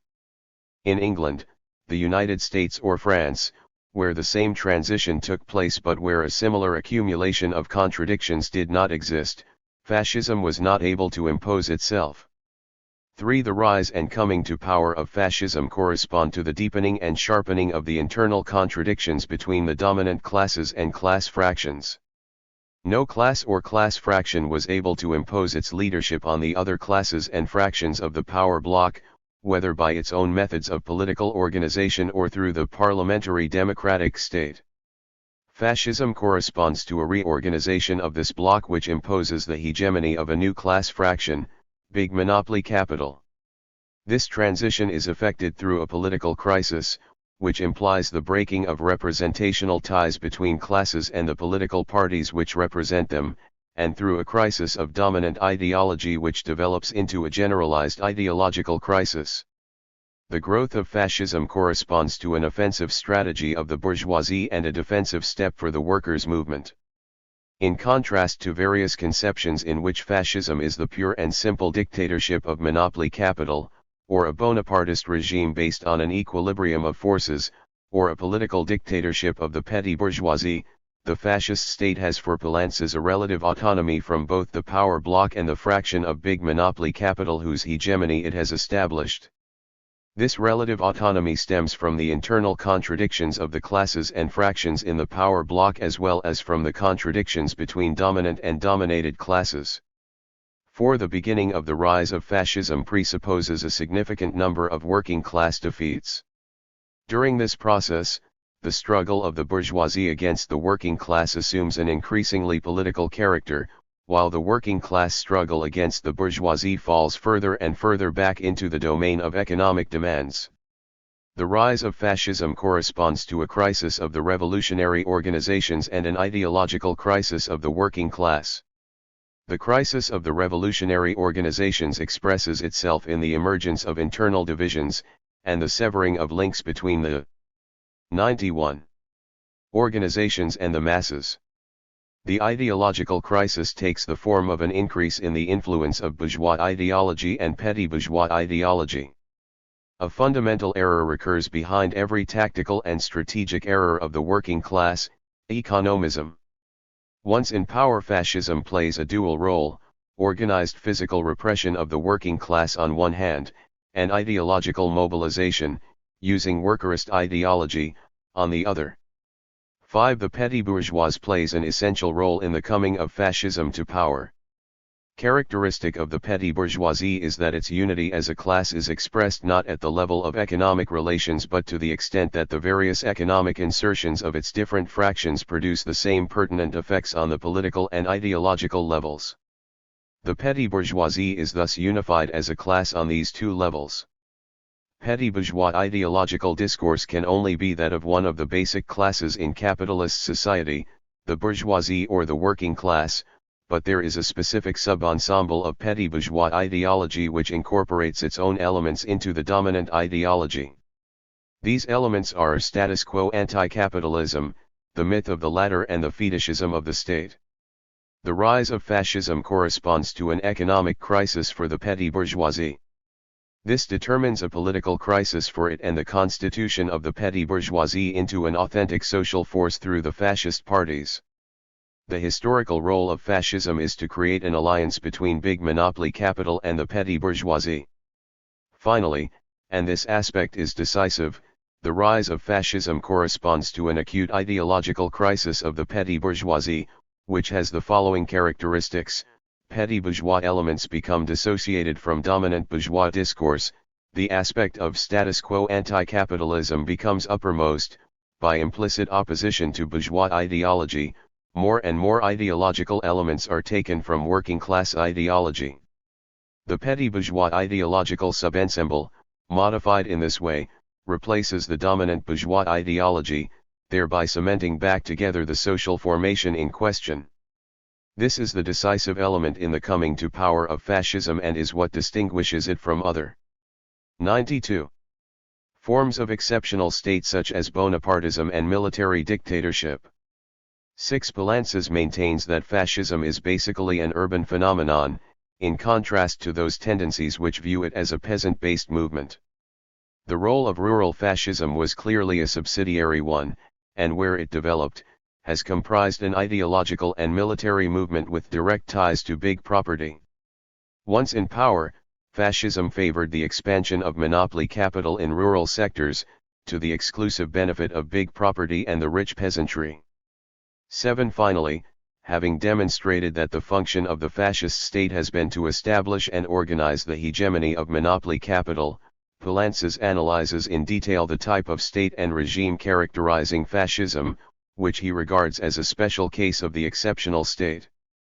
As we can see, Poulantzas's analysis focuses on two aspects: the type of crisis from which fascism emerges and the form of state whereby that crisis is resolved. The crisis enables the petty bourgeoisie to move to the uppermost plane of political life, and the crisis is resolved by the neutralization of the petty bourgeoisie through a type of state which establishes the hegemony of monopoly capital. The petty bourgeoisie plays, then, the central political role in the emergence of fascism. But in the class determination of the petty bourgeoisie it is ideology which plays the decisive role. Consequently, the validity of Poulantzas's analysis as a whole rests on two fundamental components: his conception of ideology, and his conception of the petty bourgeoisie. We will now proceed to some critical observations concerning both these aspects. Ideological elements and their class belonging. Let us start with ideology. For Poulantzas, fascism emerges from, among other things, an ideological crisis. In a crisis all the component elements and conditions fuse, as a whole, into a ruptural unity. Condensation is the term used to define this process of fusion. The expression is an exact one to the extent that we accept it literally. In psychoanalysis, whence the term is derived, by condensation is understood the process by which a single representation represents in itself many associative chains at the intersection of which it is situated. From the economic point of view it is then invested with energies which, attached to those different chains, add to it. In the case of the interpretation of dreams, it is expressed by the fact that the manifest account is laconic in comparison with the latent content. It constitutes an abridged translation. Condensation should not, however, be likened to a resume. If every manifest element is determined by various latent meanings, inversely each one of these can be found again in various elements. On the other hand, the manifest element does not represent in the same relation each of the meanings from which it derives, so that it does not subsume them in the WQY that a concept would do. 2-1 This means that the analysis of any crisis has a twin objective: 1 to analyze the constituent elements in the condensation, 2 to analyze the process of condensation itself. If we confine ourselves to the first task, we will be able to explain the elements and conditions of the crisis, but not the crisis itself. This is precisely what happens with Poulantzas, although his analysis captures all the complexity of the crisis from which fascism emerges, and thereby overcomes the errors mentioned earlier of those who reduce fascism to a simple contradiction.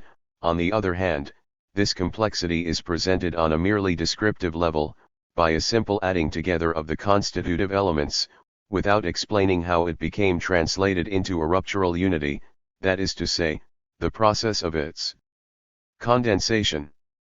I think the reason for this lies in the limited and ambiguous conception of ideology revealed in Poulantzas's analysis of fascism. What is this conception? In the first place, to analyze an ideology is, for Poulantzas, to break it down into its constitutive elements according to their belonging. Thus, dominant bourgeois ideology contains petty bourgeois elements which are incorporated in it, as well as working class elements. The collusion between petty bourgeois ideology and imperialist ideology is explained by the existence of elements which are common to both. Similarly, the elements common to transformed feudal ideology and imperialist ideology are those which would explain the weakness of liberalism in the Weimar Republic. In some cases these elements are simply inchoate, as when reference is made to the seeds of fascism encountered in Italian liberalism. This conception is combined with another which is complementary to it: social classes have pure, necessary, or paradigmatic ideologies. In this sense Poulantzas is categorical. Thus Marxist-Leninist ideology is the ideology of the working class. Liberalism is bourgeois ideology in the stage of competitive capitalism, and if things happened differently in Germany it was because the capitalist mode of production was articulated with the feudal, and because national unification was carried out under the hegemony of Prussian Junkers. The mixture of nationalism, militarism, racism, and so on, forms imperialist ideology. As for the petty bourgeoisie, since it is not one of the basic classes in social formations dominated by the capitalist mode of production, its ideology can only comprise elements incorporated into the ideological discourse of the dominant class. We can see that the discrimination of elements in terms of their class belonging, and the abstract postulation of pure ideologies, are mutually dependent aspects. Only by implicit or explicit reference to those pure ideologies is it possible to analyze concrete historical ideologies by discriminating between their constitutive elements. The second aspect characteristic of the Poulantsian conception of ideologies is, up to a point, a corollary of the first. Concrete historical ideologies are an amalgam of heterogeneous elements. This criterion is systematic. Ally applied in the case of fascism. On several occasions Poulantzas quotes with approval the following assertions of Togliatti: fascist ideology contains a series of heterogeneous elements. This serves to weld together several currents in the struggle for a dictatorship over the working masses and to create for this purpose a vast mass movement. Fascist ideology is an instrument created so as to keep these elements linked to. At times Poulantzas carries this tendency to dissolve fascist ideological discourse into its component elements to such extremes as to simply deny its unity. Fascism then has a distinct political discourse for each social sector.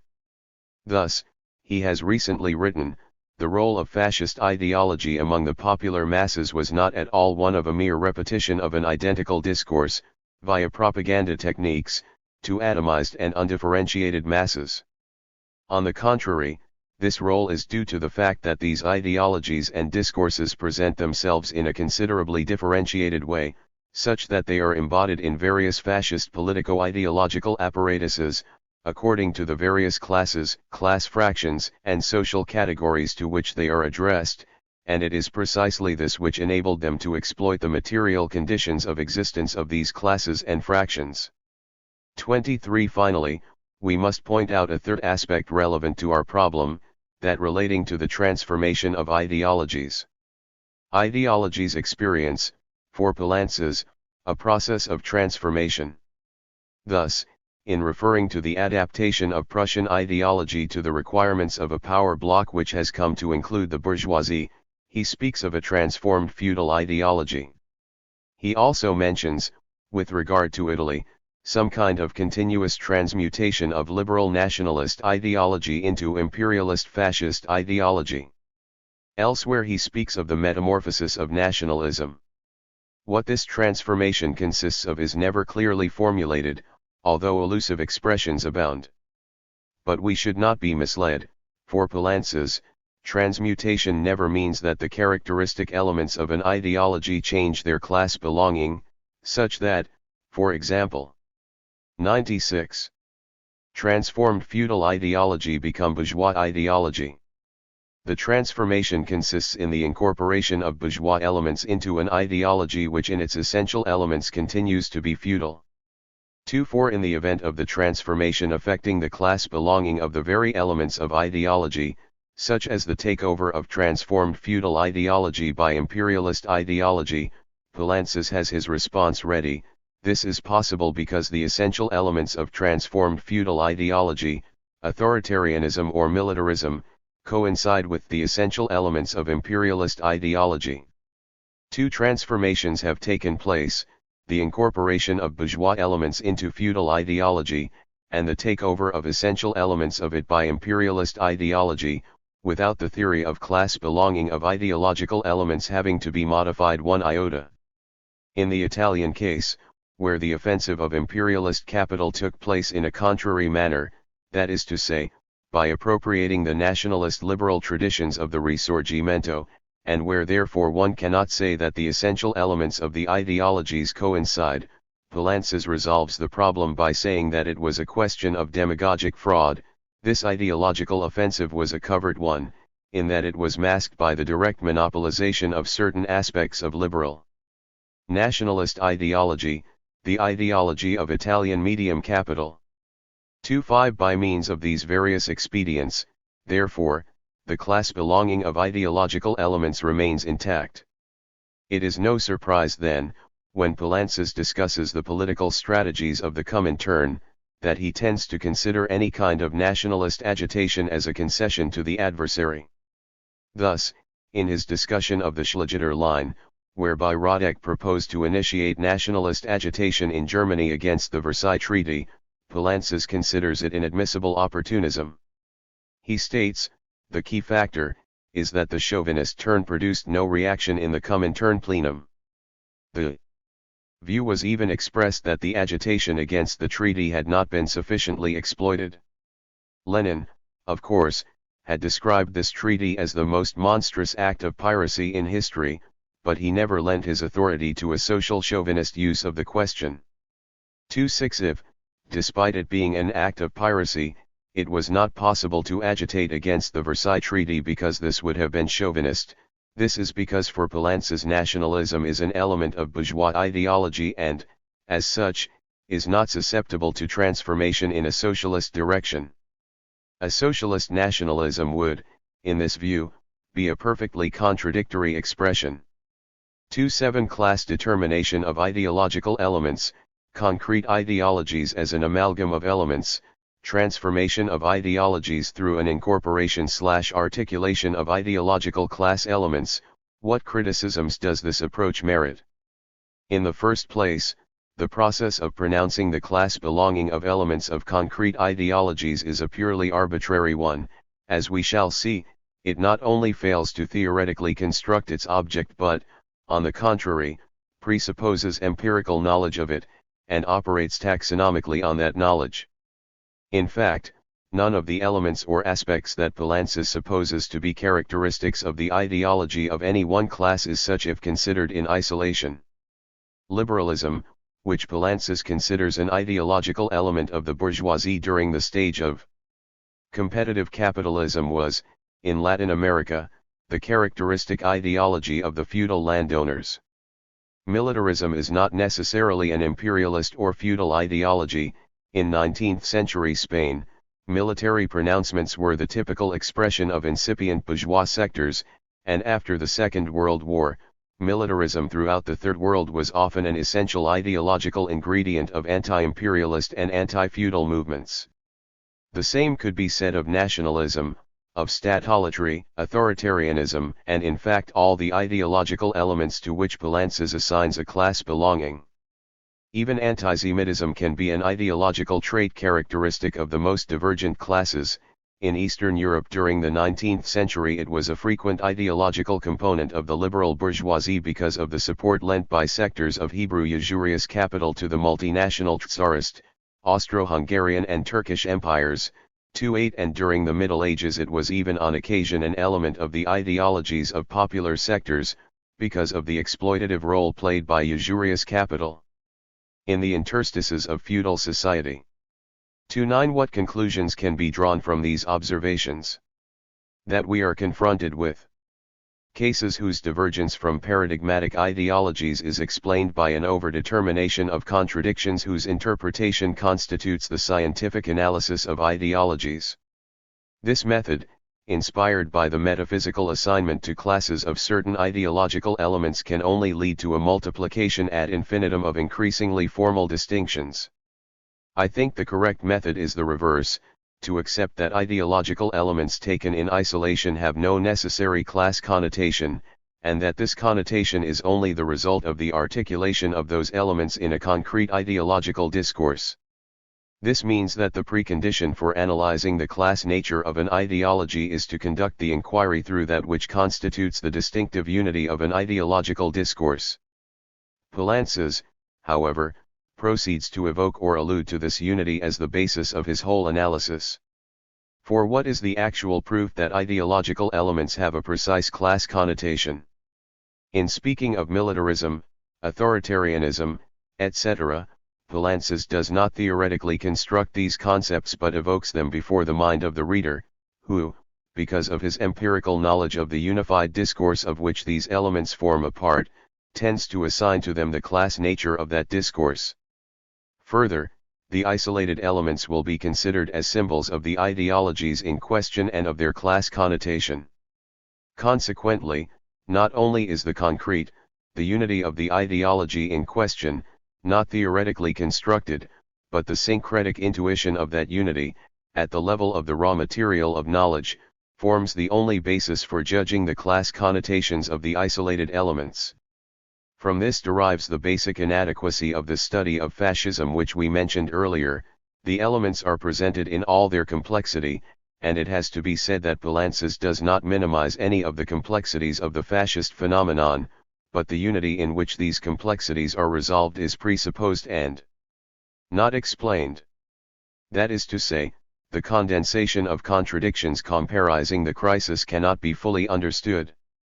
We remain lost in a taxonomical labyrinth, without knowing exactly in what consists the peculiar fusion of contradictions from which fascism emerges. If we want to get out of this impasse, we must try and answer two essential questions: what comprises the unity of an ideological discourse, and what is the process of transformation of ideologies? The answer to these two questions takes us to the very center of the problems which a Marxist theory of fascism must tackle: class interpellations and popular democratic interpellations. It is strange that Poulantzas, who operates within the general framework of the Althusserian problematic, has not retained Althusser's most important and specific contribution to the study of ideologies, the conception that the basic function of all ideology is to interpellate/constitute individuals as subjects. According to Althusser, who in this instance is strongly influenced by the conception of Lacan in which the mirror phase plays a decisive role in the formation and molding of the self, the category of the subject is constitutive of all ideology, but at the same time and immediately I add that the category of subject is only constitutive of all ideology insofar as all ideology has the function of constituting concrete individuals as subjects. 30 individuals, who are simple bearers of structures, are transformed by ideology into subjects, that is to say, that they live the relation with their real conditions of existence as if they themselves were the autonomous principle of determination of that relation. The mechanism of this characteristic inversion is interpellation.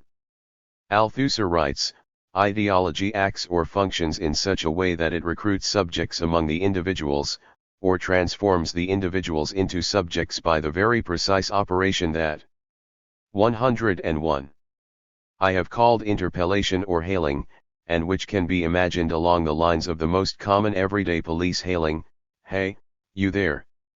3.1 If, therefore, the basic function of all ideology is to constitute individuals as subjects, and if through interpellation individuals live their conditions of existence as if they were the autonomous principle of the latter, as if they, the determinate, constituted the determinant, it is clear that the unity of the distinct aspects of an ideological system is given by the specific interpellation which forms the axis and organizing principle of all ideology. Who is the interpellated subject? This is the key question in the analysis of ideologies. We can now answer our first question: what constitutes the unifying principle of an ideological discourse is the subject interpellated and thus constituted through this discourse. 32 The isolated elements of a discourse have no meaning in themselves. In trying to analyze the ideological level of a determinate social formation, our first task must be to reconstruct the interpellative structures which constitute it. It is in this sense surprising that Poulantzas, who devotes so much attention to the ideological crisis from which fascism emerged, devotes not a single line to the problem of the characteristic interpellations of fascist ideologies. There are different types of interpellations which coexist whilst being articulated within an ideological discourse in a relative unity. Strictly speaking, each one of the elements or aspects discussed by Poulantzas implies interpellations. In what way is one interpellation articulated with another, that is to say, what is it that enables them both to form part of a relatively unified ideological discourse? By unity we must not necessarily understand logical consistency. On the contrary, the ideological unity of a discourse is perfectly compatible with a wide margin of logical inconsistency, but the ability of each interpellative element to fulfill a role of condensation with respect to the others. When a familial interpellation, for example, evokes a political interpellation, a religious interpellation, or an aesthetic interpellation, and when each of these isolated interpellations operates as a symbol of the others, We have a relatively unified ideological discourse. Various efforts can be made to rationalize this unity in an explicit way, but they are always a posteriori attempts, which operate on the initial basis of an implicit unity of ideological discourse. In this regard, we can point out a basic difference between two types of situations. In periods of stability, when the social formation tends to reproduce its relations following traditional channels and succeeds in neutralizing its contradictions by displacements, 33. This is when the dominant bloc in the formation is able to absorb most of the contradictions and its ideological discourse tends to rest more on the purely implicit mechanisms of its unity. This is when, generally, the correlation between the logical consistency of the elements of the discourse and its ideological unity reaches its lowest point. In a period of generalized ideological crisis such as Poulantzas locates at the origin of fascism, the opposite tends to occur.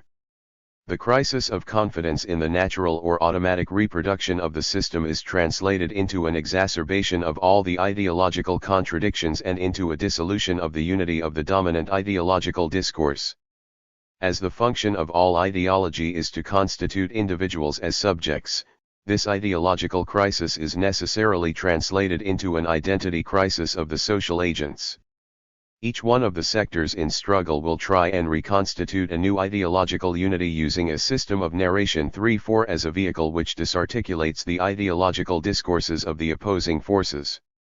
What is important for the present problem is that one of the possible ways of resolving the crisis for the new hegemonic class or fraction is to deny all interpellations but one, develop all the logical implications of this one interpellation and transform it into a critique of the existing system, and at the same time, into a principle of reconstruction of the entire ideological domain. In our previous example, the incompatibility between religious asceticism and enjoyment of material wealth, formerly masked by the dominant ideological discourse, erupts in all its sharpness during a crisis period. There arises in these circumstances a religious reformer who blames all the evils on corruption and the abandonment of strict ascetic observance and who, through his interpellation, gives his followers a new subjectivity. The religious interpellation thus comes to be a chief reorganizer of all familial, political, economic, and other aspects. The coexistence of various relatively consistent interpellations in an ideological discourse has given way to an ideological structure in which one interpellation becomes the main organizer of all the others. In our example, religious ideology fulfills this central role, but, in other historical contexts it could be political ideology. Whether the crisis is resolved in this way depends on many historical circumstances, but we can indicate at least two which would favor this type of solution. The more separated is a social sector from the dominant relations of production, and the more diffuse are its objective interests and consequently, less developed its class instinct, the more the evolution and the resolution of the crisis will tend to take place on the ideological level, the more central is the role of this type of sector in the social formation in question, the more central will be the role of the ideological level in the final resolution of the crisis on the part of the social formation as a whole. We will see the importance of these observations for the analysis of fascism.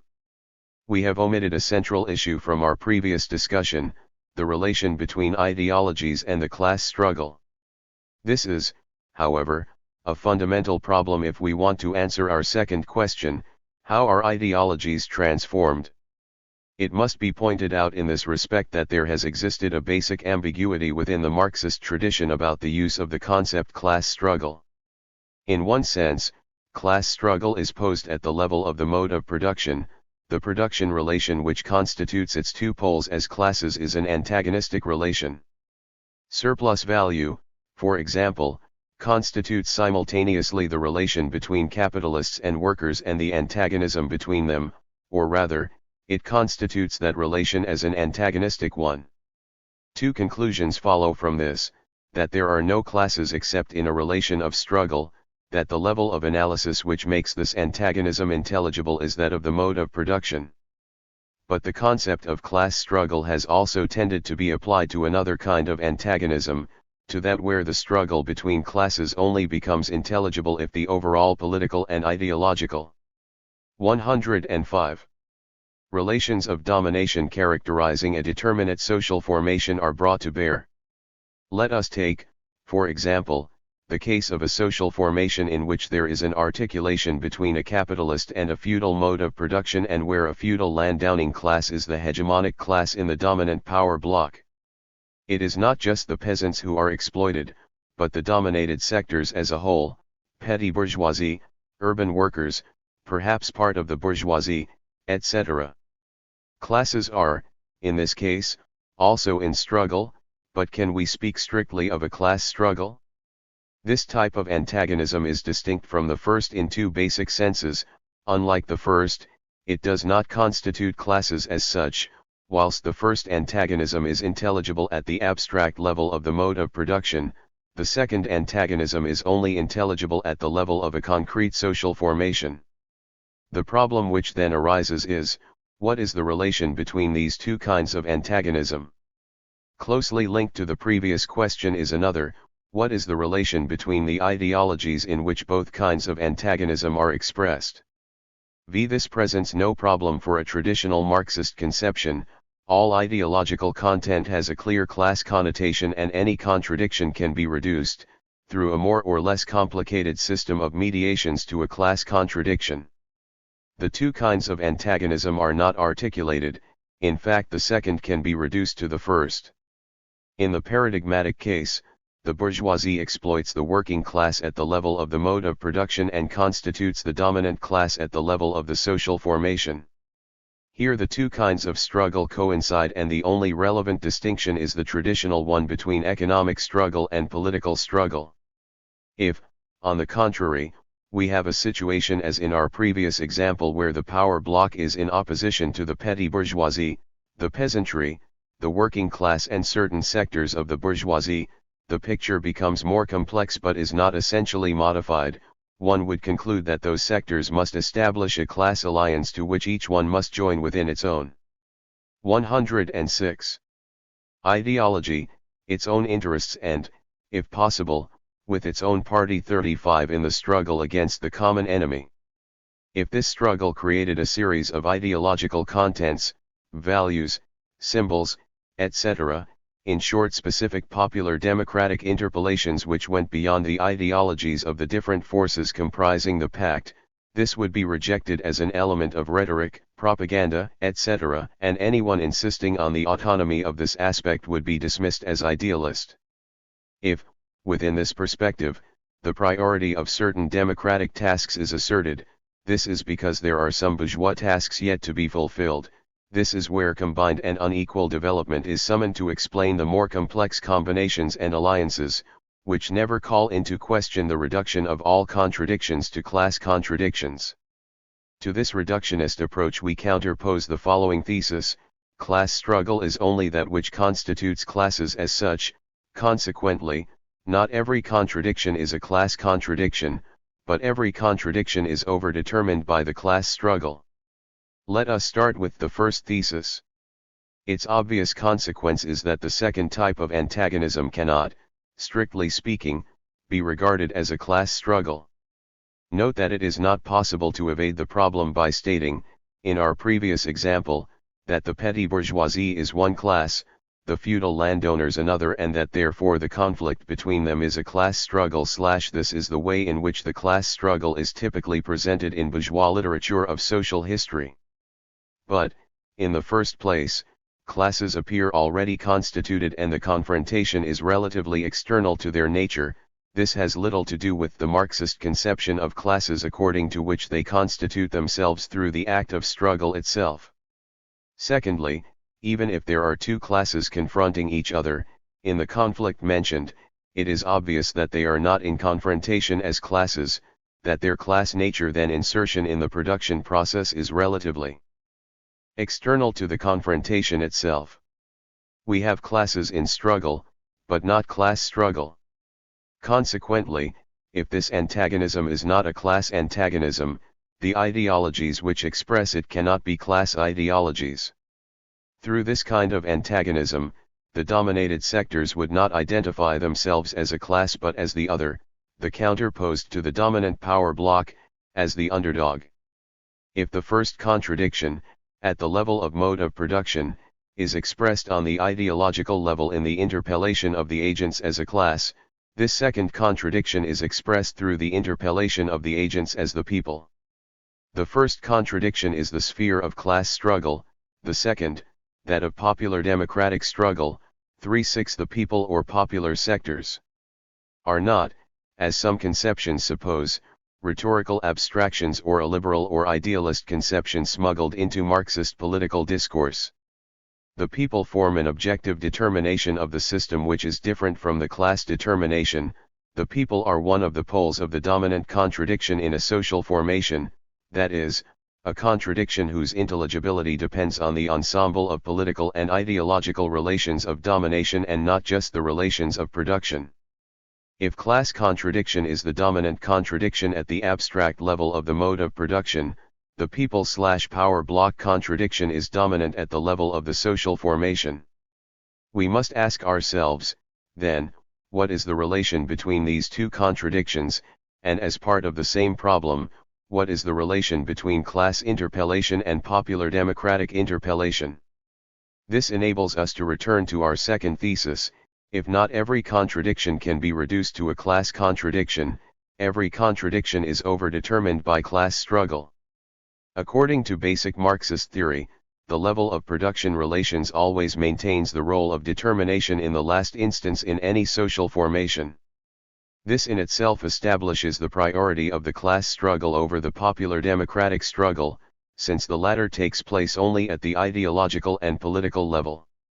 This priority is revealed in the fact that popular democratic ideologies never present themselves separated from, but articulated with, class ideological discourses.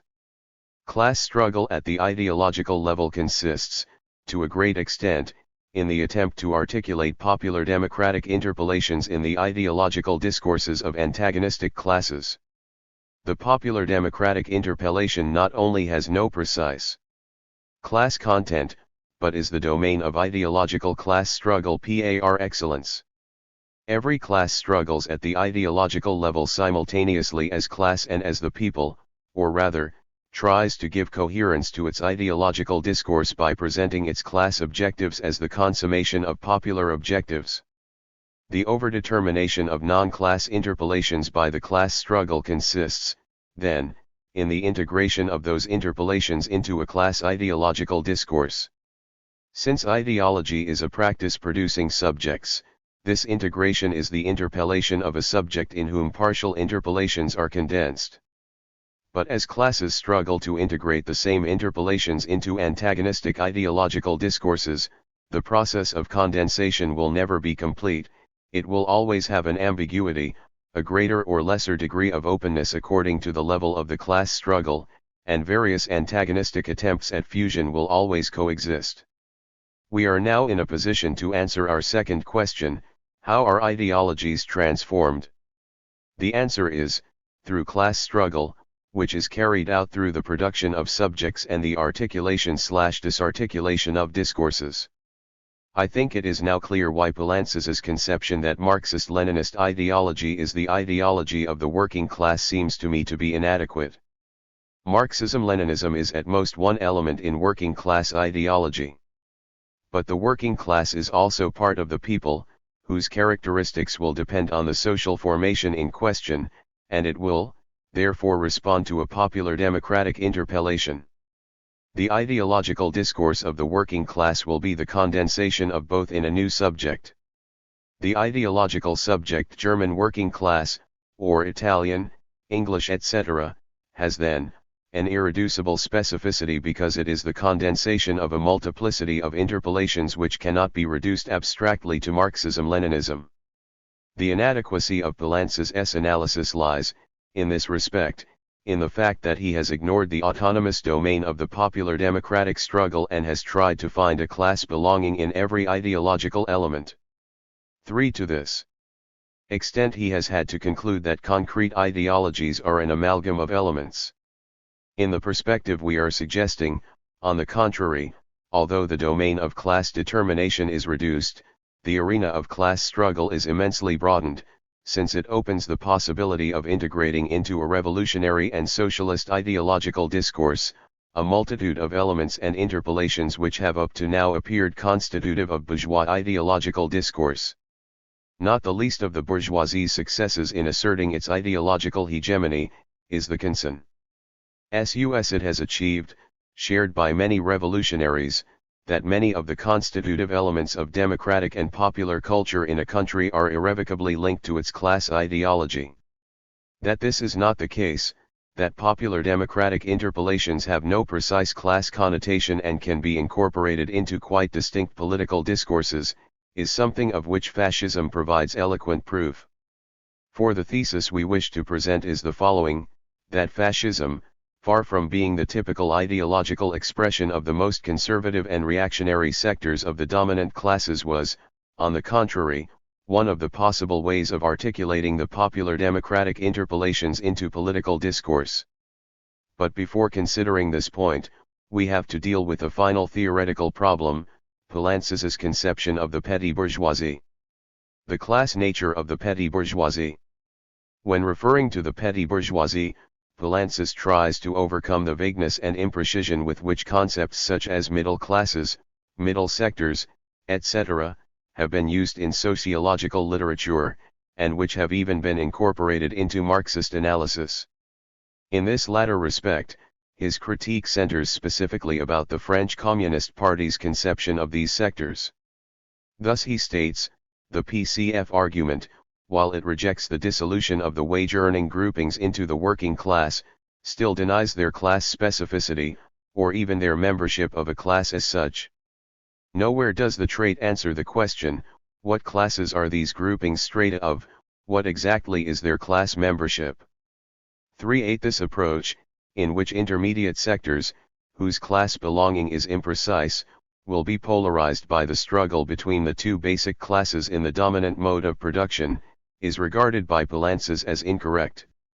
The class struggle and the polarization it involves does not and cannot give rise to groupings alongside of or marginal to classes, groupings without class membership, for the simple reason that this class membership is itself nothing more than the class struggle, and that this struggle only exists by way of the existence of the places of social classes. Strictly speaking, it actually makes no sense to maintain that there are social groupings that are nevertheless involved in the class struggle.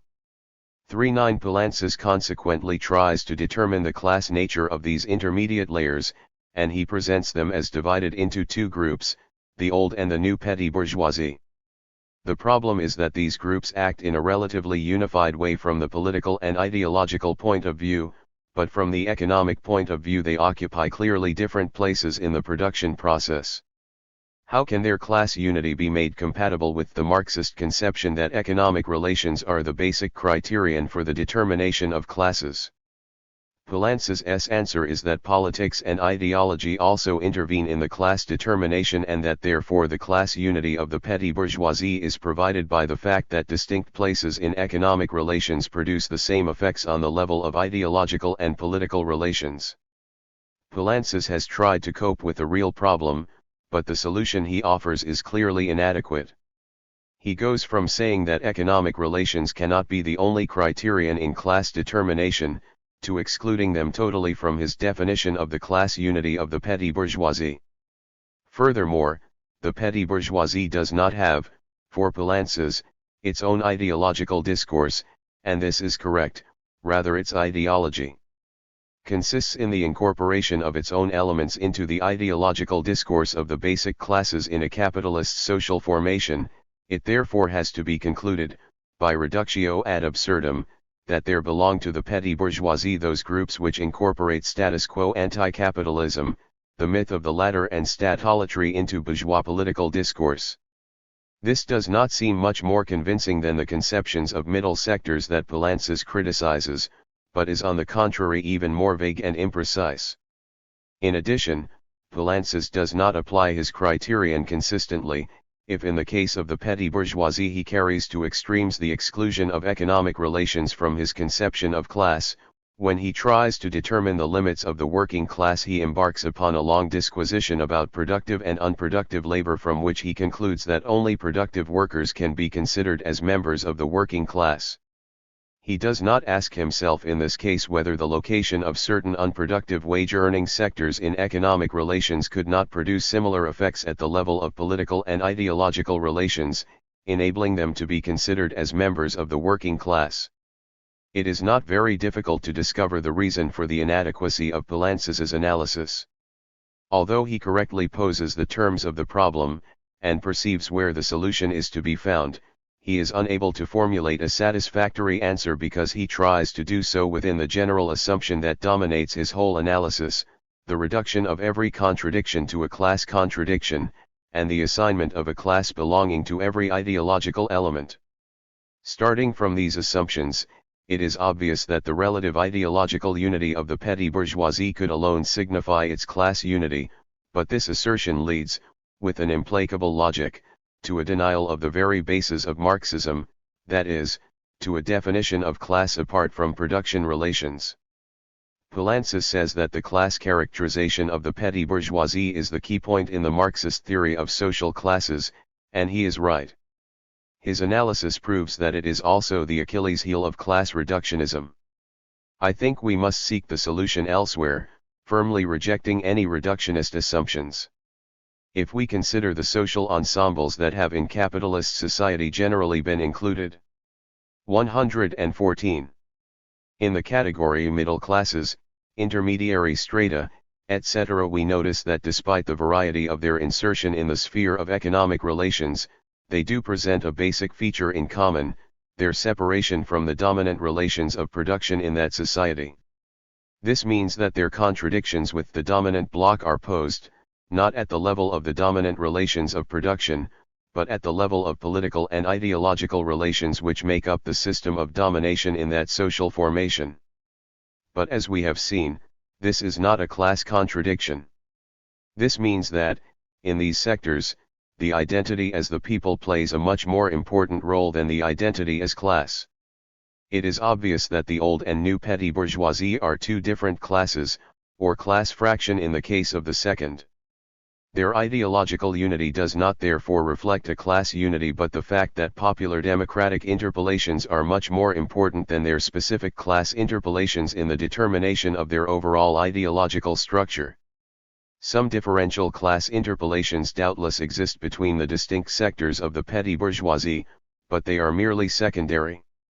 Now, since the democratic struggle is always dominated by the class struggle, as we have seen, the popular democratic ideology of the middle sectors is insufficient to organize its own discourse and can only exist within the ideological discourse of the bourgeoisie or the proletariat. The struggle for the articulation of popular democratic ideology in class ideological discourses is the basic ideological struggle in capitalist social formations. In this sense, the class imprecision of the formula used by the French Communist Party, intermediate wage-earning strata, although certainly inadequate, is not as mistaken as Poulantzas supposes.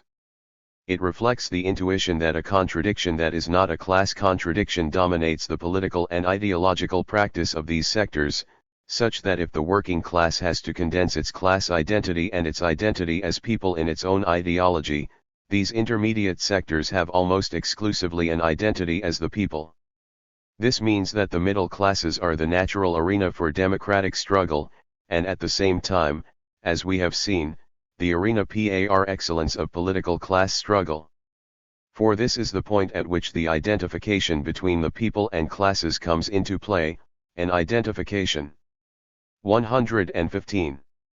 Which, far from being given in advance, is the result of a struggle. We would go as far as to say that it is the basic struggle on which depends the resolution of any political crisis under capitalism. We now have, then, all the necessary elements to study the political crisis from which fascism emerged. The rise of fascism, the crisis of the power bloc. Fascism arose from a dual crisis, a crisis of the power bloc which was unable to absorb and neutralize its contradictions with the popular sectors through traditional channels, a crisis of the working class, which was unable to hegemonize popular struggles and fuse popular democratic ideology and its revolutionary class objectives into a coherent political and ideological practice. Let us start with the first aspect. The method of neutralizing the power block/people contradiction typically employed by the bourgeoisie during its ascent, can be synthesized in the term applied to this process in Italian political tradition at the time of Giolitti, transformism. By this may be understood the political neutralization of possible opposition from new social groups by co-option of their representative political organizations into the power bloc. From the progressive democratization of the British parliamentary regime to the socialist monarchy of Giolitti, including the Prussian Conservative Revolution, 19th-century European history provides us with numerous examples of this mechanism. Its basic ideological function was to absorb the people/power bloc contradictions within the system, preventing popular democratic interpellations from becoming disarticulated from the dominant ideological discourse. In its most primitive and elemental form, this mechanism functions through clientelism. Popular democratic elements are present but only at the level of individualized popular demands. The underdog receives individual satisfaction of his demands from local notables and political bosses, who present themselves as friends of the people. At a higher level, this function is fulfilled by popular parties, which become progressively co-opted into the system. In urban sectors especially, where social differentiation increases with industrialization and patriarchal structures. 116. Enter into crisis, it is necessary to co-opt new groups into the power bloc through more complex mechanisms, to prevent the radicalization of their ideology from putting the existing system of domination in danger. This was essentially, in the pre-fascist European tradition, the political function of the radical parties. Finally, the rupture, the moment when the people/power bloc contradiction fails to be neutralized, produces Jacobinism. The people now emerges not with isolated demands, nor as an organized alternative within the system, but as a political alternative to the system itself. Popular democratic interpellations, from being an ideological element within the political discourse of the bourgeoisie, comes to acquire the maximum possible autonomy compatible with class society. This autonomy is certainly momentary, and sooner or later it dissolves into the reabsorption of the popular interpellations by class ideological discourses, but in any case, this is the moment when the popular democratic interpellation presents itself, let us say, in virtually pure form. In this sense, Poulantzas's assertion that Jacobinism is a petty bourgeois ideology can only be accepted if we introduce two series of specifications. Firstly, if Jacobinism can be the ideology of the petty bourgeoisie in exceptional periods of crisis, it is not the normal form of petty bourgeois ideology. The latter is provided by those ideologies in which popular democratic interpellations are present, but integrated into the political discourse of the bourgeoisie. In the period we are analyzing, popular clientelism and radical parliamentarism. Secondly, we have to be clear what is petty bourgeois about Jacobinism. It would be mistaken to say that popular democratic interpellations as such are petty bourgeois because, as we pointed out before, popular democratic interpellations are not class ideologies. What is petty bourgeois, and here lies the essence of Jacobinism, is the conviction that the struggle against the dominant bloc can be carried out as an exclusively democratic struggle, apart from classes. 40. But the popular. 411. In characterizing Jacobinism in these terms we are certainly not passing judgment on its progressiveness, which can vary according to differing historical circumstances. Jacobinism was a progressive force in the French Revolution and was, on the contrary, at the service of a deeply reactionary policy under Fascism. The justification for using the same term for both kinds of 117. Democratic interpellations must also form an essential part of the ideological and political discourse of the working class.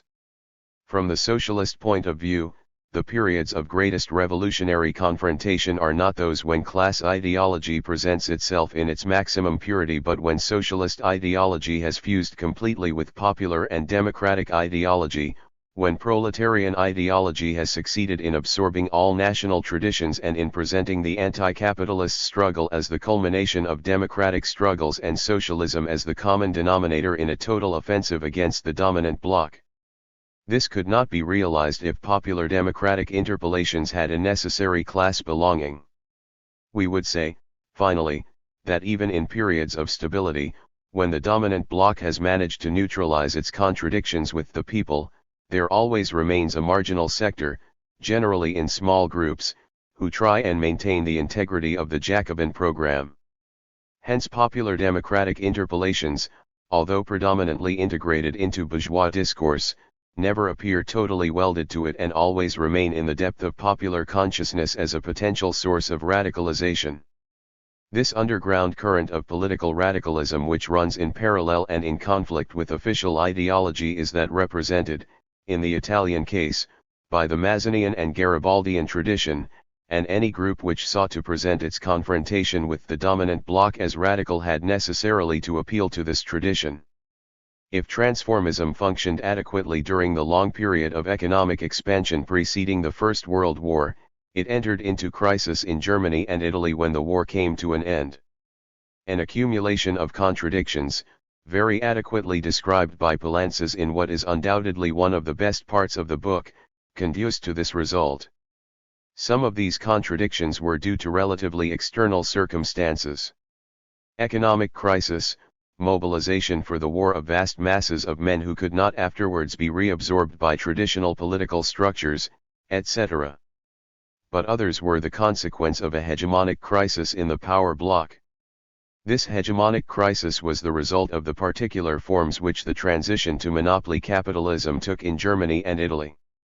As Poulantzas points out, this transition was effected, in the German case, in a country where the Bismarckian revolution from above had led to a failure to complete the economic unification of Germany, and where the power of a landowning sector within the state apparatus bore no relation to its real economic weight.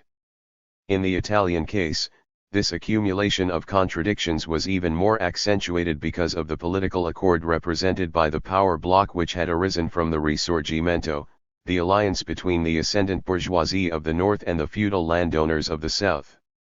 The consequence of this process that is important for our analysis is that monopoly capitalism, to the extent that it occupied an increasingly important place in the economic sphere, found it impossible to assert its political hegemony within the power bloc, an indispensable condition for the political and economic restructuring which capital accumulation required. The existing political system, immobilized by its contradictions, offered no adequate lever by which that transformation could be operated from within. This meant that monopoly capital tried to impose its hegemony through a formula which involved a radical alteration in the form of state. It is important to emphasize, in this respect, that this alteration could not be carried out, either in Germany or Italy, by a military dictatorship. In Germany the Wehrmacht was a bunker dominated by the feudal influence of the Junkers, and in Italy the army was a firm support of the monarchy. The army, therefore, far from being a possible base of support for the policy of monopoly capital, was one of the forces which it had to neutralize. If monopoly capital found itself obliged, consequently, radically to confront the existing political system and was therefore unable to base itself firmly on any apparatus within the power bloc itself, it could only achieve its aims by basing itself on a mass movement. But not any mass movement was 119. Adaptable to monopoly capital's needs. For this type of adaptation to be effective, two kinds of conditions had to be met. The movement had to be radical, that is to say, presentable as an alternative to the system and not as a bartering formula within the system itself, for otherwise it would have been absorbed within the ruling system and the structural changes required by monopoly capital would have been impossible to carry out. The mobilization had to proceed through interpolations which would prevent any identification between radical popular objectives and socialist objectives, since the latter kind of identification presented a threat to the capitalist classes as a whole, including monopoly capital. The post-war crisis provided the first condition in both Germany and Italy. The disarticulation of the traditional mechanisms of control and political neutralization, and the paralysis of a dominant bloc which was beginning to experience its hegemonic crisis with full intensity, led to the collapse of transformism and to the Jacobinization of the petty bourgeoisie. We now know what this involved.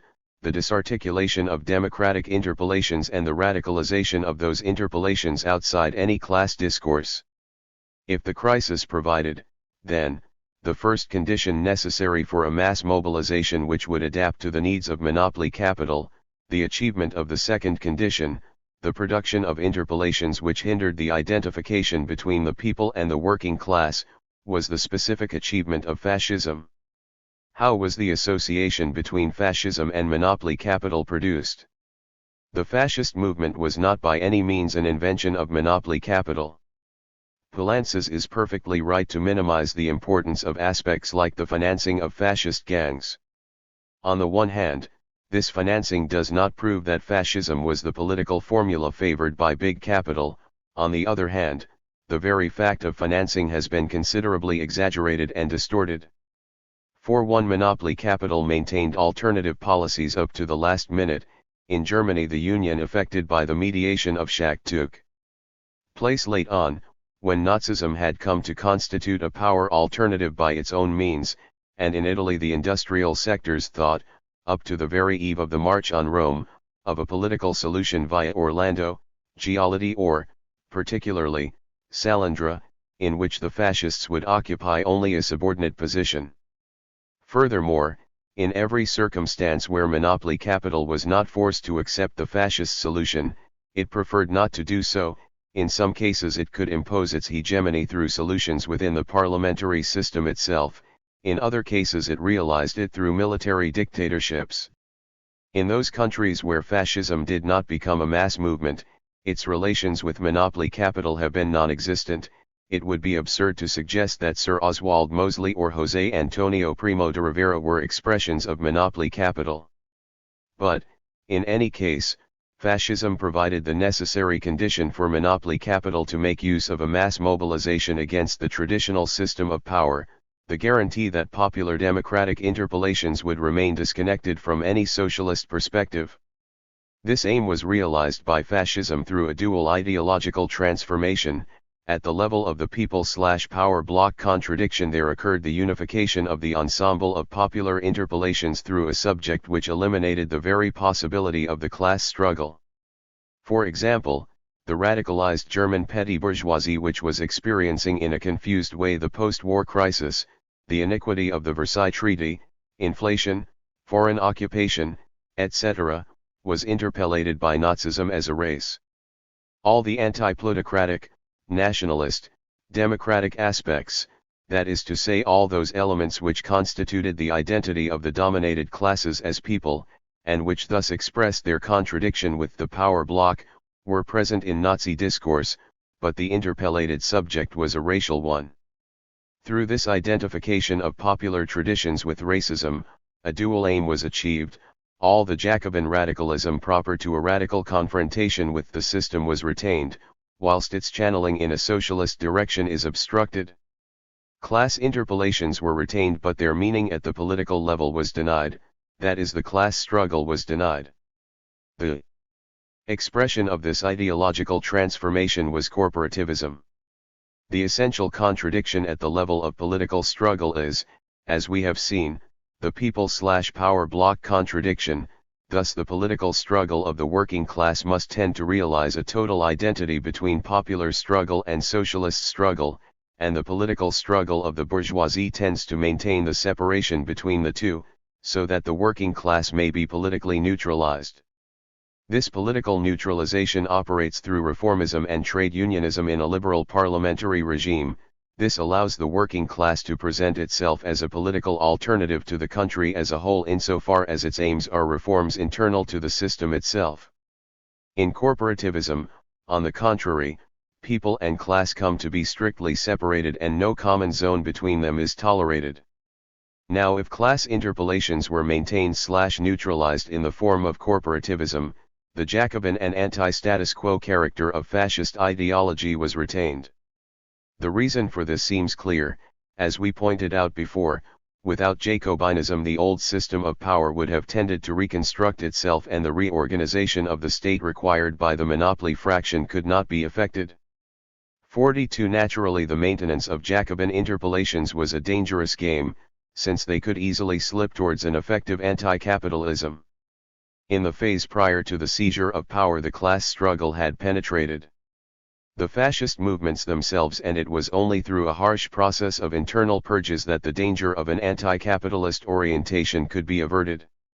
Suffice it to note that as late as the autumn of 1930 the Nazi representatives Strasser, Feder, and Frick presented a proposed law demanding a 4% ceiling on all interest rates, the expropriation of the holdings of banking and finance magnates with no compensation, and the nationalization of the big banks. Hitler obliged his deputies to withdraw the project. The same project, word for word, was then presented by the communist deputies, and the Nazi representatives were forced by Hitler to vote against. To avoid the possibility of this type of development away from official Jacobinism necessitated, after the seizure of power, bloody purges, constant ideological vigilance and generalized repression.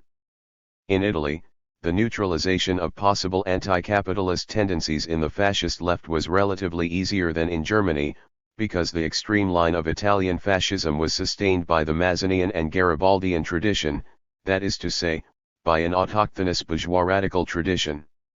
In Germany, by contrast, the absence of this tradition compelled the Nazi left to take its constitutive elements largely from the socialist tradition, for which worker interpellations had a much greater importance. A comparative analysis of the speeches of Strasser and Farinacci leaves little doubt in this respect.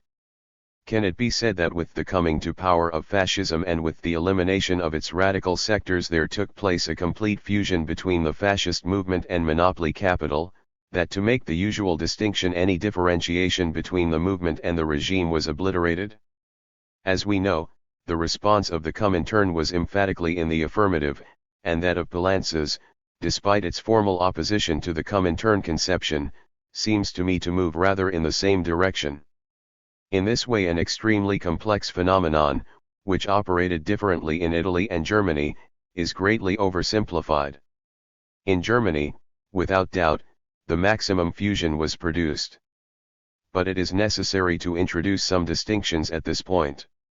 The consequent application of an economic policy based on the long-term interests of monopoly capital, such as Nazism undoubtedly implemented, did 123. Not mean that monopoly capital directly controlled political power. The price which monopoly capital had to pay to impose the economic transformation needed for its expansion was precisely the existence of a kind of capitalist state whose relative autonomy from the dominant economic sectors was much greater than would have been the case with a parliamentary regime. As Palances correctly notes, the political importance of the fusion between big capital and certain high echelons of the Nazi hierarchy has often been exaggerated. It is obvious that monopoly capital was trying through these co-options to create a strong pressure group within the Nazi state, but to deduce from these the total subordination of the Nazi state to the dictates of big capital is something quite different, and goes against a good deal of the historical evidence. I think that Palances ultimately falls into the same mistake as the Comintern, in rejecting without any justification observations and analyses which tend to show, precisely, the relative autonomy of the Nazi state. Without the latter, the war economy could not have been organized in the way it was, and it is certainly difficult to imagine that big capital was promoting the suicidal politics of Hitler in the final stage of the war. In Italy the fusion between movement and regime was less, and the fascist left was not totally eliminated. The absorption of the ancien regime by the fascist state was not complete, and the monarchy always maintained itself as a political alternative in case a crisis should threaten the very bases of the state. It is characteristic, in this sense, that Farinacci and the radical sectors of fascism presented themselves as anti-monarchical, and as direct opponents of the fusion between the fascist state and the interests of big capital, a collusion that led to the frustration of the Jacobin aspirations which had formed the initial impulse of the movement.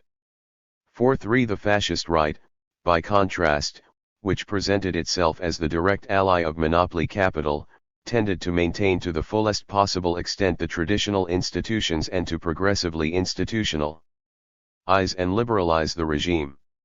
The regime constantly oscillated between these two alternatives, between these two souls, according to de Felice's expression, without being able totally to absorb and condense either of them, in the way that Hitler had done. During the Matadi crisis, it was the massive mobilization of radical fascism which saved the regime. During the years of consolidation, on the contrary, institutionalist tendencies prevailed and, with the crisis of the fascist state in 1943, both currents experienced a final division. Institutionalist fascism, led by Dino Grandi, provoked the fall of Mussolini and emigrated with the king to the south, supported by every sector of Italian capitalism.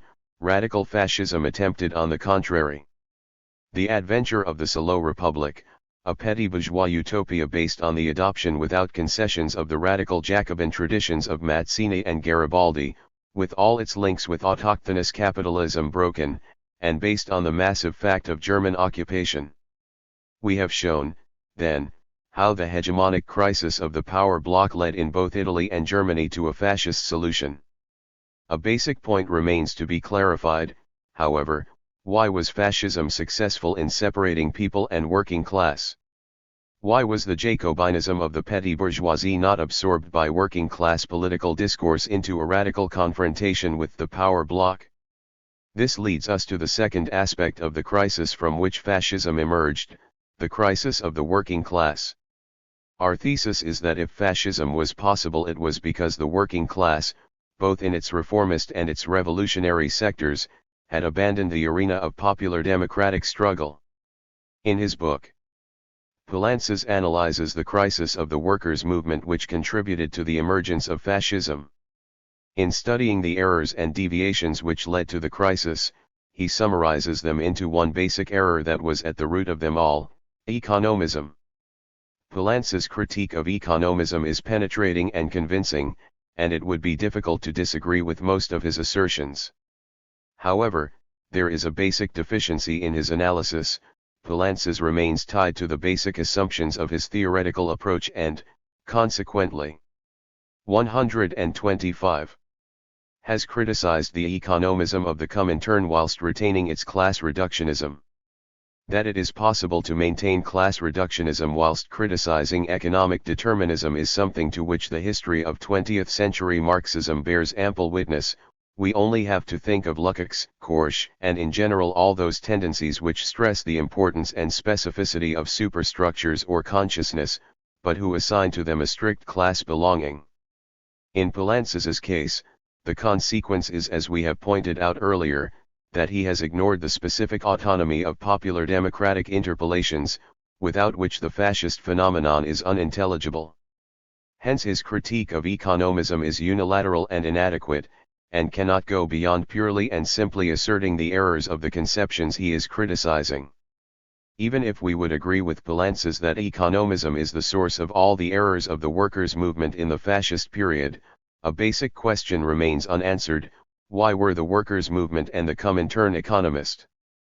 Poulantzas provides no answer apart from sporadic references to residues from the political practice of the Second International, four allusions to subjective errors, and a reference to the class struggle in the USSR which explains nothing since, as Poulantzas asserts himself, its influence on the European communist movement was transmitted through the specific economism of the latter.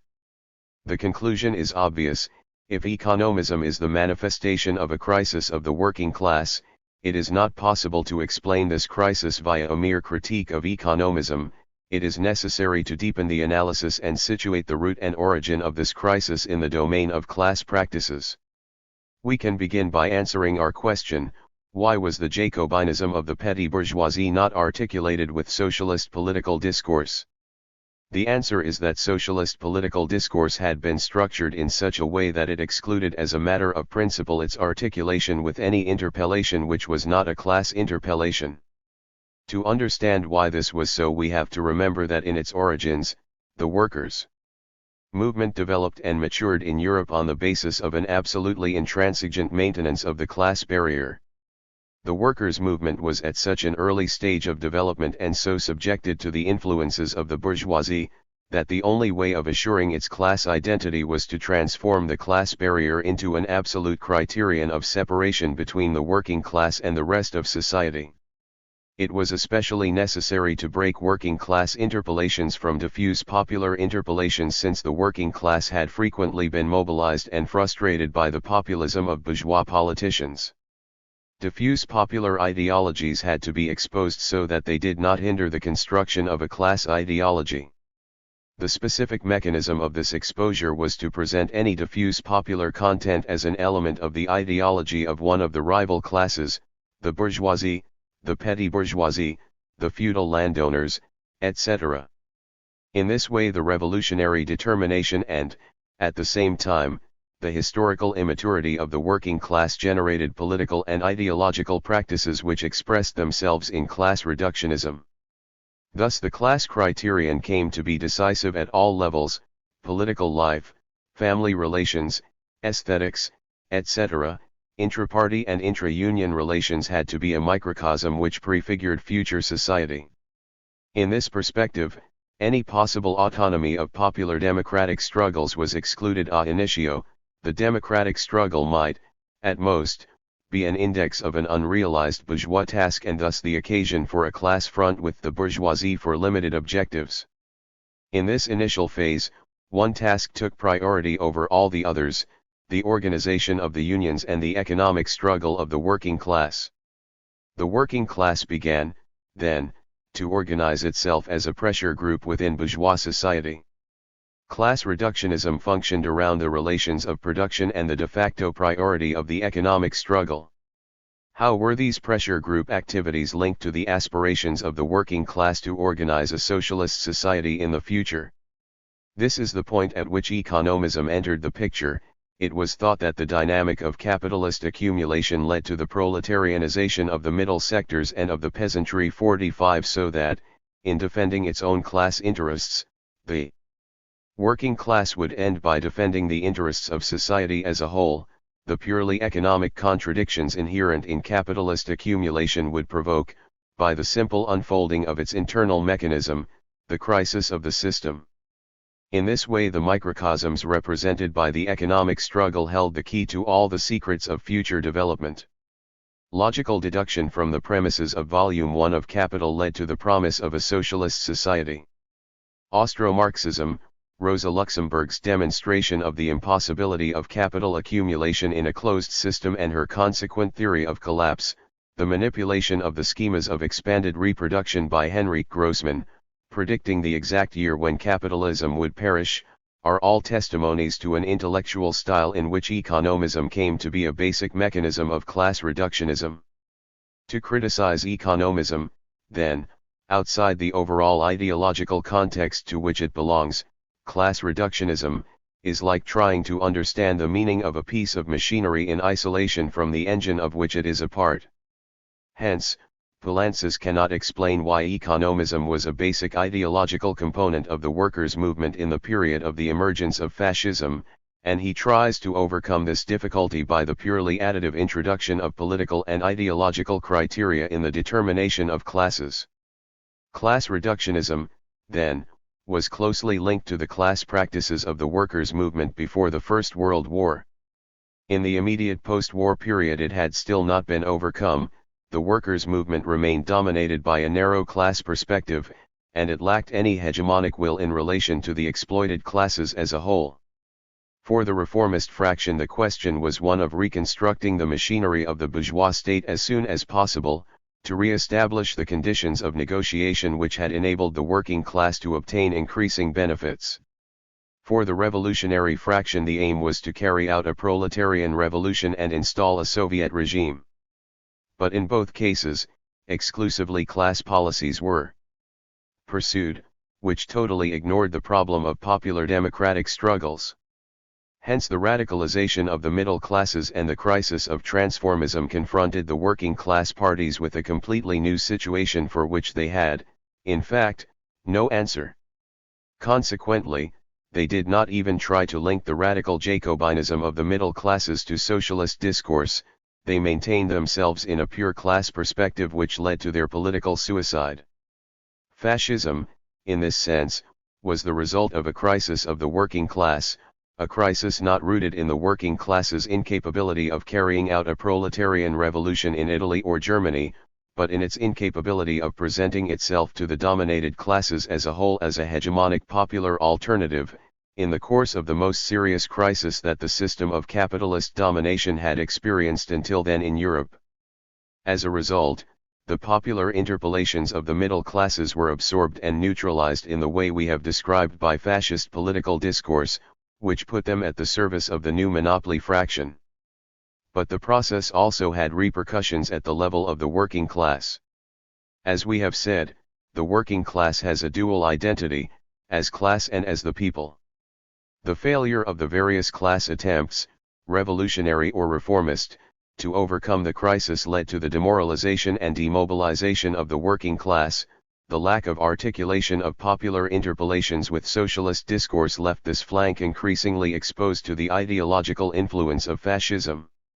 From this develops a fact to which Poulantzas alludes, the implantation of fascism in part of the working class and the political neutralization of the working class as a whole. If there was a clear manifest destiny for any European working class at the end of the First World War, it was that of the German working class. The crisis of the dominant ideology was revealed, as every crisis is, in the disarticulation of its constituent interpellations. On the one hand, the authority and prestige of the dominant power bloc appeared to be seriously damaged. On the other hand, nationalist agitation amongst the middle classes took an increasingly plebeian and anti-capitalist trait. This is the fissure through which Hitlerism penetrated, and this penetration was a consequence of the failure of the working class to keep its rendezvous with history. The working 129 class should have presented itself as the force which would lead the historic struggles of the German people to their conclusion, and to socialism as their consummation. It should have pointed to the limitations of Prussianism, whose ambiguities and compromises with the old dominant classes had led to the national catastrophe, and it should have made an appeal to all popular sectors to fight for a national renaissance which could be condensed in common ideological symbols: nationalism, socialism and democracy. 4.6. A hegemonic will on the part of the working class would have had a great impact on the Jacobinized petty bourgeoisie and would have enabled their protest to be oriented in a socialist direction. Even had Hitler emerged, he would not have had the monopoly of popular and nationalist language which he enjoyed. The left-wing sectors of his movement, disappointed by his capitulations to the capitalist classes, would have found an alternative pole of regroupment, and monopoly capital would in the end have been much less prepared to put its bets on an ideological alternative whose system of interpellations constituted an area of debate with the communist movement. But nothing of the sort happened, and the abandonment of the arena of popular democratic struggle by the working class left the way open for fascism. It therefore seems incredible that Poulantzas criticizes what was one of the few moments in which the German communist movement sensed the necessity to carry out national and democratic agitation, the Schlegeter line. It is true that in this formulation there were many opportunist elements and that its sporadic application only helped to weaken the German working class faced with Nazism. But, in the first place, the opportunist elements resulted from the fact that this line was conceived as a concession to the petty bourgeoisie because of the class reductionism which dominated Comintern policies, and secondly, it is obvious that the democratic struggle could only produce negative effects if it was carried out in a sporadic zigzagging manner and not as a wide-ranging endeavor to articulate popular democratic and socialist interpellations. The correct position would have been to deepen this line and carry it to its logical conclusion, the abandonment of class reductionism. If this direction was not followed, it was not because of any subjective errors but because of the structural situation of immaturity which we have described, which determined the overall class practices of the workers' movement.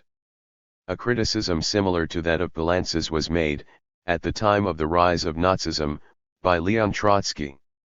He wrote in 1931, referring to the nationalist line of the German Communist Party, "It is understood that every great revolution is a people's or a national revolution, in the sense that it unites around the revolutionary class all the virile and creative forces of the nation and reconstructs the nation around a new core." But this is not a slogan, it is a sociological description of the revolution, which requires, moreover, precise and concrete definition. As a slogan, it is inane and charlatanism, market competition with the fascists, paid for at the price of injecting confusion into the mind of the workers. The fascist Strasser says 95% of the people are interested in the revolution, Consequently it is not a class revolution but a people's revolution. Thalmann sings in chorus. In reality, the worker communist should say to the fascist worker, of course, 95% of the population, if not 98%, is exploited by finance capital. But this exploitation is organized hierarchically. There are exploiters, there are sub-exploiters, sub-sub-exploiters, etc. Only thanks to this hierarchy do the super-exploiters keep in subjection the majority of the nation. In order that the nation should indeed be able to reconstruct itself around a new class core, it must be reconstructed ideologically, and this can be 131. Achieved only if the proletariat does not dissolve itself into the people, into the nation, but on the contrary develops a program of its proletarian revolution and compels the petty bourgeoisie to choose between the two regimes. 47. It would be difficult to find a more complete formulation of class reductionism. The specificity of the contradiction people/power block is negated and only class contradictions are accepted. The specificity and autonomy of the popular democratic ideologies obviously disappears, and the latter are reduced to mere slogans or charlatanism. There are only two extreme possibilities, either a class ideology in all its purity or the dissolution of the proletariat in the people, thereby, the possibility of a class articulation of popular ideologies is denied. Consequently, we can be hardly surprised by the political conclusion of this reductionist sectarianism. The proletarian revolution is the only aim that the working class can pose to the middle classes. Thalmann's policy was doubtless mistaken, insofar as it reduced a fundamental long-term strategic line, such as the fusion between socialism and popular democratic ideology, to a mere circumstantial tactic to win the electoral support of the petty bourgeoisie. But this was not Trotsky's critique. Trotsky simply denied the need for such a fusion and confined himself to a pure class ideology. It has been commonly asserted that Trotsky was one of the few revolutionary Marxists who understood the danger of Nazism and posed a correct strategy for the working class. But in this I think there is a fundamental misunderstanding. It is true that Trotsky perceived more acutely than the Comintern the nature of Nazism, its roots in the petty bourgeoisie and the deadly peril it involved for the workers' movement. It is also true that his calls for the unity of action with social democracy showed a remarkable clairvoyance compared with the political blindness of the social fascism line. But his accuracy was limited to the formulation of a correct defensive line when in all essentials fascism had already won the battle for the political conquest of the petty bourgeoisie. The idea that in Germany any advance towards 47 against national communism, lessons of the Red Referendum, in the struggle against fascism in Germany, London, 1975, p. 62. Cf. Also Problems of the Italian Revolution, in Writings of Leon Trotsky, New York, 1975. 132. Socialism was dependent on the alliance between the working class and the middle class, and that such an alliance required the ideological fusion of nationalism, socialism, and democracy, is not only alien but antagonistic to the basis of Trotsky's thinking. His misunderstanding of the nature of the popular democratic struggle leaves little doubt that a Trotskyist leadership of the German Communist Party would have made the same strategic errors as the Comintern, and that it would have been, consequently, equally impotent to stop the advance of Nazism. In Italy the situation was even clearer. It was necessary to present the working class as the hegemonic class for all the popular forces radicalized by the crisis of transformism. The working class had to present itself as the historical realizer of incomplete tasks of the Risorgimento. But for the communist leadership of Bordiga, the strictest classism had to dominate the political practice of the party. Mazzinian and Garibaldian Jacobinism could only be ideologies of rival classes. Radical Jacobinism was expressed in Italy by a magic formula in the immediate post-war period, the demand for a constituent assembly which would establish the foundations of a reorganization of the Italian state. This old formula of the Risorgimento had become transformed into the essential demand of all forces opposed to the dominant power bloc.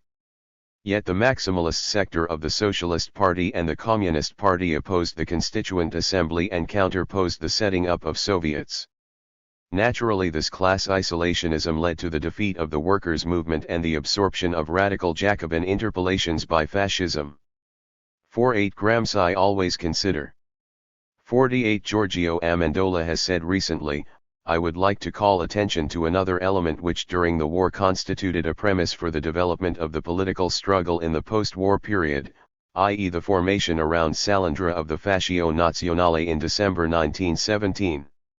This undifferentiated fascio of forces which spread from the conservatives, such as Salandra, to the nationalists, to the anarcho-syndicalists, to Mussolini, including the democratic interventionists, and which had a monopoly of patriotism, was directed by the forces of the right.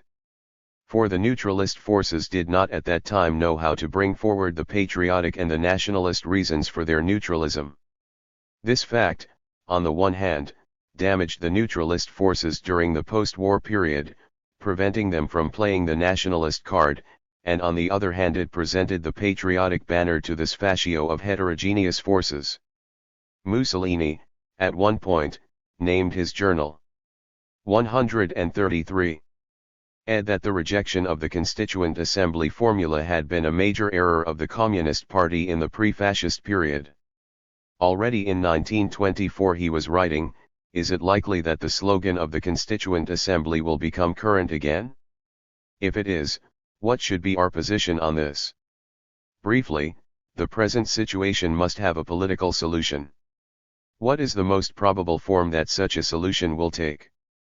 Is it possible to think that we shall pass from fascism to the dictatorship of the proletariat? What intermediate phases are likely or probable? I think that in the crisis the country is going through, the party which has the advantage will be the one which best understands this necessary process of transition. 49 The formula of the Constituent Assembly was from then on central to Gramsci's political conception. We can see in it, in embryo, the great ideological themes which were to dominate the political practice of the Italian Communist Party after the War of Liberation. Let us remark, to conclude this point, that the parallelism we have used in the presentation of the German and Italian cases, must not lead to the false conclusion that all countries have popular democratic traditions that are equivalent in their degree of dissociation from the dominant bourgeois discourse and in their potential for incorporation in the socialist discourse. Barrington Moore has shown, for instance, 50, the way in which the historic development of the Prussian state favored an increasing symbiosis between authoritarianism and nationalism and consequently hindered the bourgeois revolution from adopting a democratic model. Moreover, the differences between Italy and Germany in this respect are quite notable. As is clear from our preceding analysis, the popular democratic tradition in Italy was much stronger than in Germany and it was less absorbed into the ideological discourse of the dominant classes. Thereby the alternative articulation of popular interpolations with the ideological discourse of the working class, was comparatively easier in Italy than in Germany. This does not mean to say, nevertheless, that this was an impossible task in Germany. The post-war crisis proves, as we have seen, that this was not the case, but only that the German working class had to confront such a task with a more ill-equipped ideological arsenal than the Italian proletariat. In this sense, Barrington Moore's explanation appears biased, notwithstanding its undeniable interest, by the abuse of a type of analysis which seems to imply that from the 15th century till Hitler, authoritarianism in Germany constituted a fate which did not permit alternative lines of development.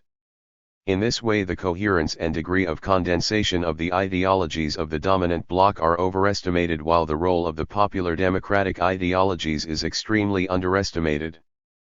But the latter, even if in a marginal and certainly not hegemonic way, always exist and emerge at the time of a crisis. As Lenin said, the elements of democratic and socialist culture are present, if only in a rudimentary form, in every national culture. But every nation possesses a bourgeois culture, in the form, not merely of elements but of the dominant culture. 5.1.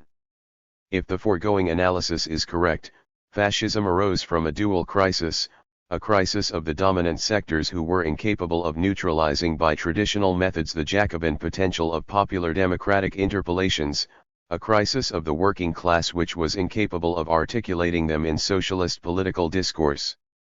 It may seem that with this analysis we are giving excessive weight to the incidence of ideology in the emergence of fascism. But I do not think this is the case. The crisis of the dominant classes only becomes intelligible if it is referred to the contradictions of the process of capitalist accumulation, to the influence of the imperialist war on this process, to the economic crisis, etc. We do not intend to cast doubt on the priority of production relations in the ultimate determination of historical processes. What we wish to say is that the process of social reproduction is not just the reproduction of the dominant mode of production but also of its conditions, one of which is ideology, and that the greater the importance in a social formation of those sectors which do not participate directly in dominant production relations, the greater will be the importance and relative autonomy of ideological processes for social reproduction as a whole. The growing social and political weight of the middle classes, that is to say, of sectors in whose general ideological structure popular interpellations play a much more important role than those of class, determined at the same time a broader extension of the arena of democratic struggle, and the growing importance of ideological struggle within the general arena of class struggle. For the Marxism of the Second International, the importance of these sectors would constantly diminish, from which was derived, as we have seen, a policy in which class reductionism and economism played a decisive role. But the prediction was shown to be false. Under the conditions of monopoly capitalism, the importance of these sectors has tended constantly to increase. The triumph of fascism was the first evidence of this unexpected situation, and in the crisis which determined its coming to power, ideological factors played a fundamental role. Hence the proliferation of psychological and psychoanalytical theories which attempted to explain the origin and 136 nature of fascism. Behind them lay the confused intuition that fascism was the result of processes in which ideology was playing a much more autonomous and decisive role than in other contemporary political phenomena. Hence also the analyses which tended to present fascism as the interruption and distortion of a normal historical process. Of course, normality consisted in a political conduct strictly determined by sectoral economic interests. Hence, since even in the most mistaken theories a grain of truth is hidden, the fact which the theories of totalitarianism tried to express, in the assertion that in fascism the individual acted as mass and not as class, lay hidden the intuition that it was not interpellations as class but interpellations as people which dominated fascist political discourse. 5. Fascism was the crisis of maturity of the workers' movement. Before fascism, the two poles of the reform revolution alternative defined each other in terms of an essentially intra-class perspective. After it, this perspective began to change. In 1944 a lucid reformist theorist, Adolf Sturmthal, stressed what had, in his view, been the major error of the workers' movement in the interwar years, its pressure group mentality and its inability to present itself to the popular classes as a whole as a political alternative. He wrote, "I intend to show that European labor, far from mixing too much with politics, was not sufficiently politically minded, and hesitated to accept real political responsibility commensurate with the political and social pressure which it exercised." Referring to the possible objection that the workers' movement participated in elections, spoke of socialism, etc., he comments, "All this, however, was largely surface activity. Scraping below it, we would find, well hidden in the maze of political action but determining its content, the same pressure group mentality that is characteristic of American labor. For most socialists, during the entire period between the two wars, and most communists after 1923, socialism was a distant objective which had little influence upon present-day action. Their actual objective was the defense of the interests of industrial workers in much the same way as the American unions represented the interests of their members. They realized that their socialist program could be carried out only after labor had achieved full power. Their immediate activity was thus restricted to immediate demands which fell into two types: social demands as advocated by and for the trade unions, and democratic demands as proclaimed by all democratic elements, labor and bourgeois alike. These were their real objectives until the day should come when, with full powers in their hands, they could create a socialist society. To all intents and purposes, therefore, the labor parties acted as pressure groups. Unfortunately, the labor parties, though thinking and acting as pressure groups, were political parties, and as such were called upon to form governments, whether through a revolutionary process, as in Central Europe in 1918, or according to the rules of parliamentarism. When confronted with governmental responsibilities, the narrowness of the range of problems for which labor offered constructive solutions became apparent. This lack applied to practically all labor parties. Although reference to the socialist objectives of the movements, in other words rather than deeds, tended to obscure this conspicuous narrowness of scope of the party's real interests. 53 After the war, European social democratic parties tried to overcome this limitation with a characteristic formula: acceptance of the pressure group character of the workers' movement as permanent, and acquiescence in a total fusion between popular democratic interpellations and bourgeois liberal ideology. In contrast to the old social democracy, which considered the working class as the hegemonic class in a future socialist society and tried through economism to create a bridge between these remote perspectives and the trade unionist and reformist activity of the present, and in contrast to fascism, which sectoralized class demands and articulated popular interpellations from liberal bourgeois ideology, social democracy today is based on a dual ideological movement. It accepts that the working class is a mere pressure group and will always be so, that is to say, that the working class has no long-term political objectives of its own, as was the case for social democracy in the fascist period. At the same time, it does not struggle to disarticulate popular democratic interpellations from liberal bourgeois discourse but, on the contrary, to assert the inseparable unity between them and to present its own political program as a relatively more democratic and redistributive alternative within that discourse. Contemporary social democracy, then, has overcome the pressure group mentality of the old socialism via its transformation into a bourgeois party like the others. The distance between the people and class is maintained, albeit by other means, as strictly as in fascism and certainly much more than in social democracy between the wars. The transition represented by Hugh Gaitskell in England or Ollenhauer and Willy Brandt in Germany is characteristic in this respect. Once this separation between the people and class was carried out, social democracy was naturally able to maintain the closest links with a particular pressure group such as the trade unions. In the communist movement, the attempt to overcome class reductionism occurred along different lines. Albeit in an imperfect and zigzag way, subjected to Stalinist pressure and the turns of Soviet foreign policy, various tendencies in the communist movement tried to orient towards a fusion between socialism and popular democratic ideology. The abandonment by the Comintern of the ultra-left sectarianism of the social fascist period created a political space which enabled some communist leaderships to reorient their policies in this direction. The 7th Congress of the Comintern constituted the dividing line in this respect. 54 In a report to it, notable in many. 54 The adoption of this new line on the part of the Comintern in its 7th Congress implied, of course, self-criticism with respect of the period of social fascism.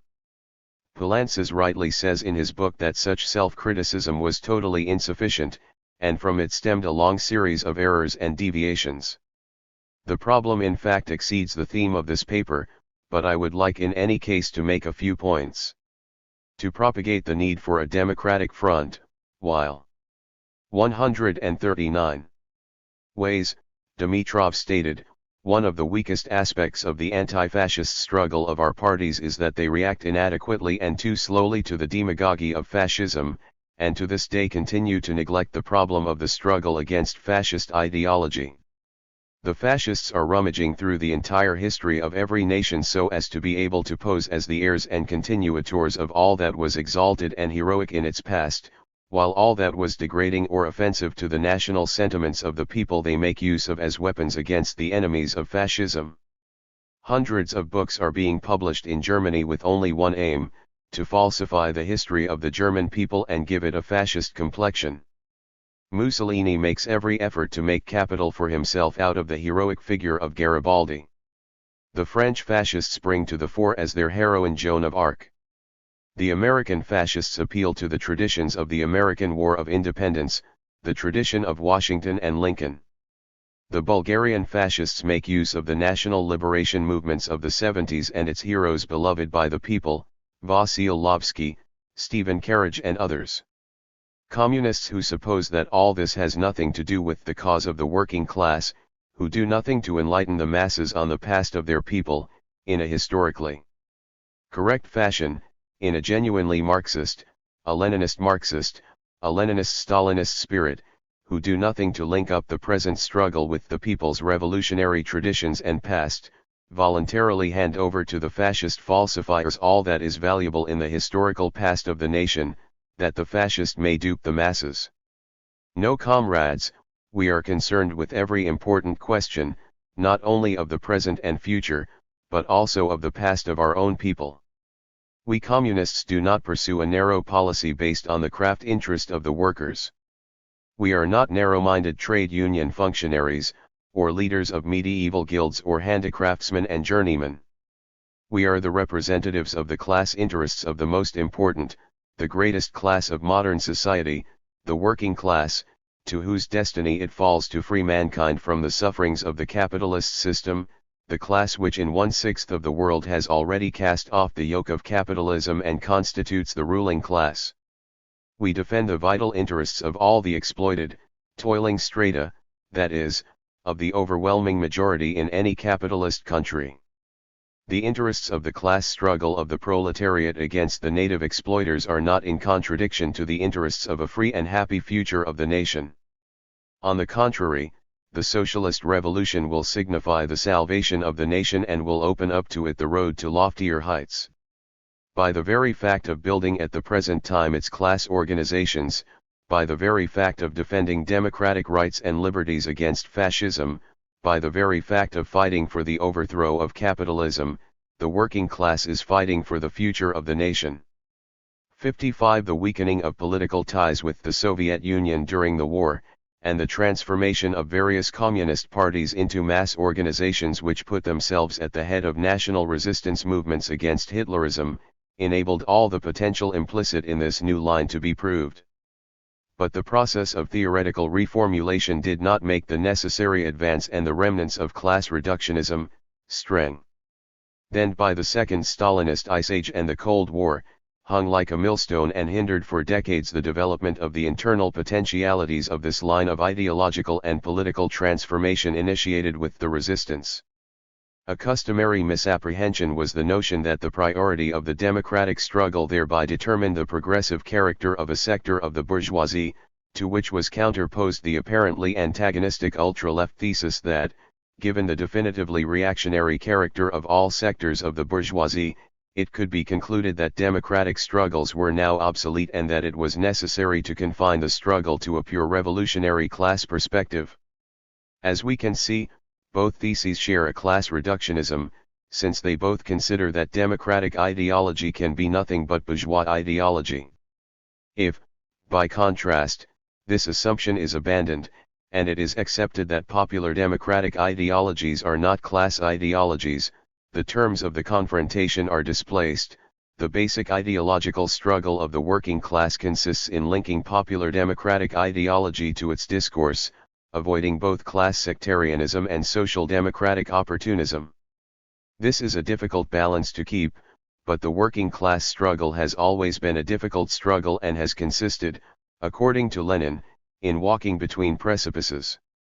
In this articulation between popular interpellations and proletarian interpellations lies the struggle of the working class for its ideological hegemony over the remaining popular sectors.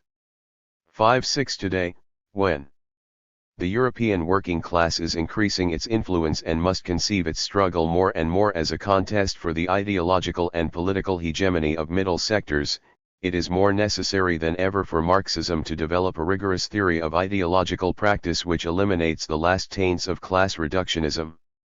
Without this theory, the workers' movement will fall into the twin errors of sectarianism and opportunism. The center of that theory, if the foregoing analysis is correct, must be formed by a theory of the specific autonomy of popular democratic interpellations. To rethink and reanalyze the fascist experience seems to me essential for the following reason: fascism has been the extreme form in which popular interpellations in their most radicalized form, Jacobinism, could be transformed into the political discourse of the dominant fraction of the bourgeoisie. It is thus a perfect demonstration of the non-class character of popular interpellations. Socialism is not, consequently, the opposite pole of fascism, as it has often tended to be presented, as if fascism were the class ideology of the most conservative and retrograde sectors, along a continuum of liberalism from its right-wing to its left-wing versions, culminating in socialism. Socialism is certainly a counterposition to fascism, but in the sense that, whilst fascism was a popular radical discourse, neutralized by the bourgeoisie and transformed by it into its political discourse in a period of crisis, socialism is a popular discourse whose linkage to the radical anti-capitalism of the working class permits it to develop its full revolutionary potential. 4. Towards a theory of populism. Populism is a concept both elusive and recurrent.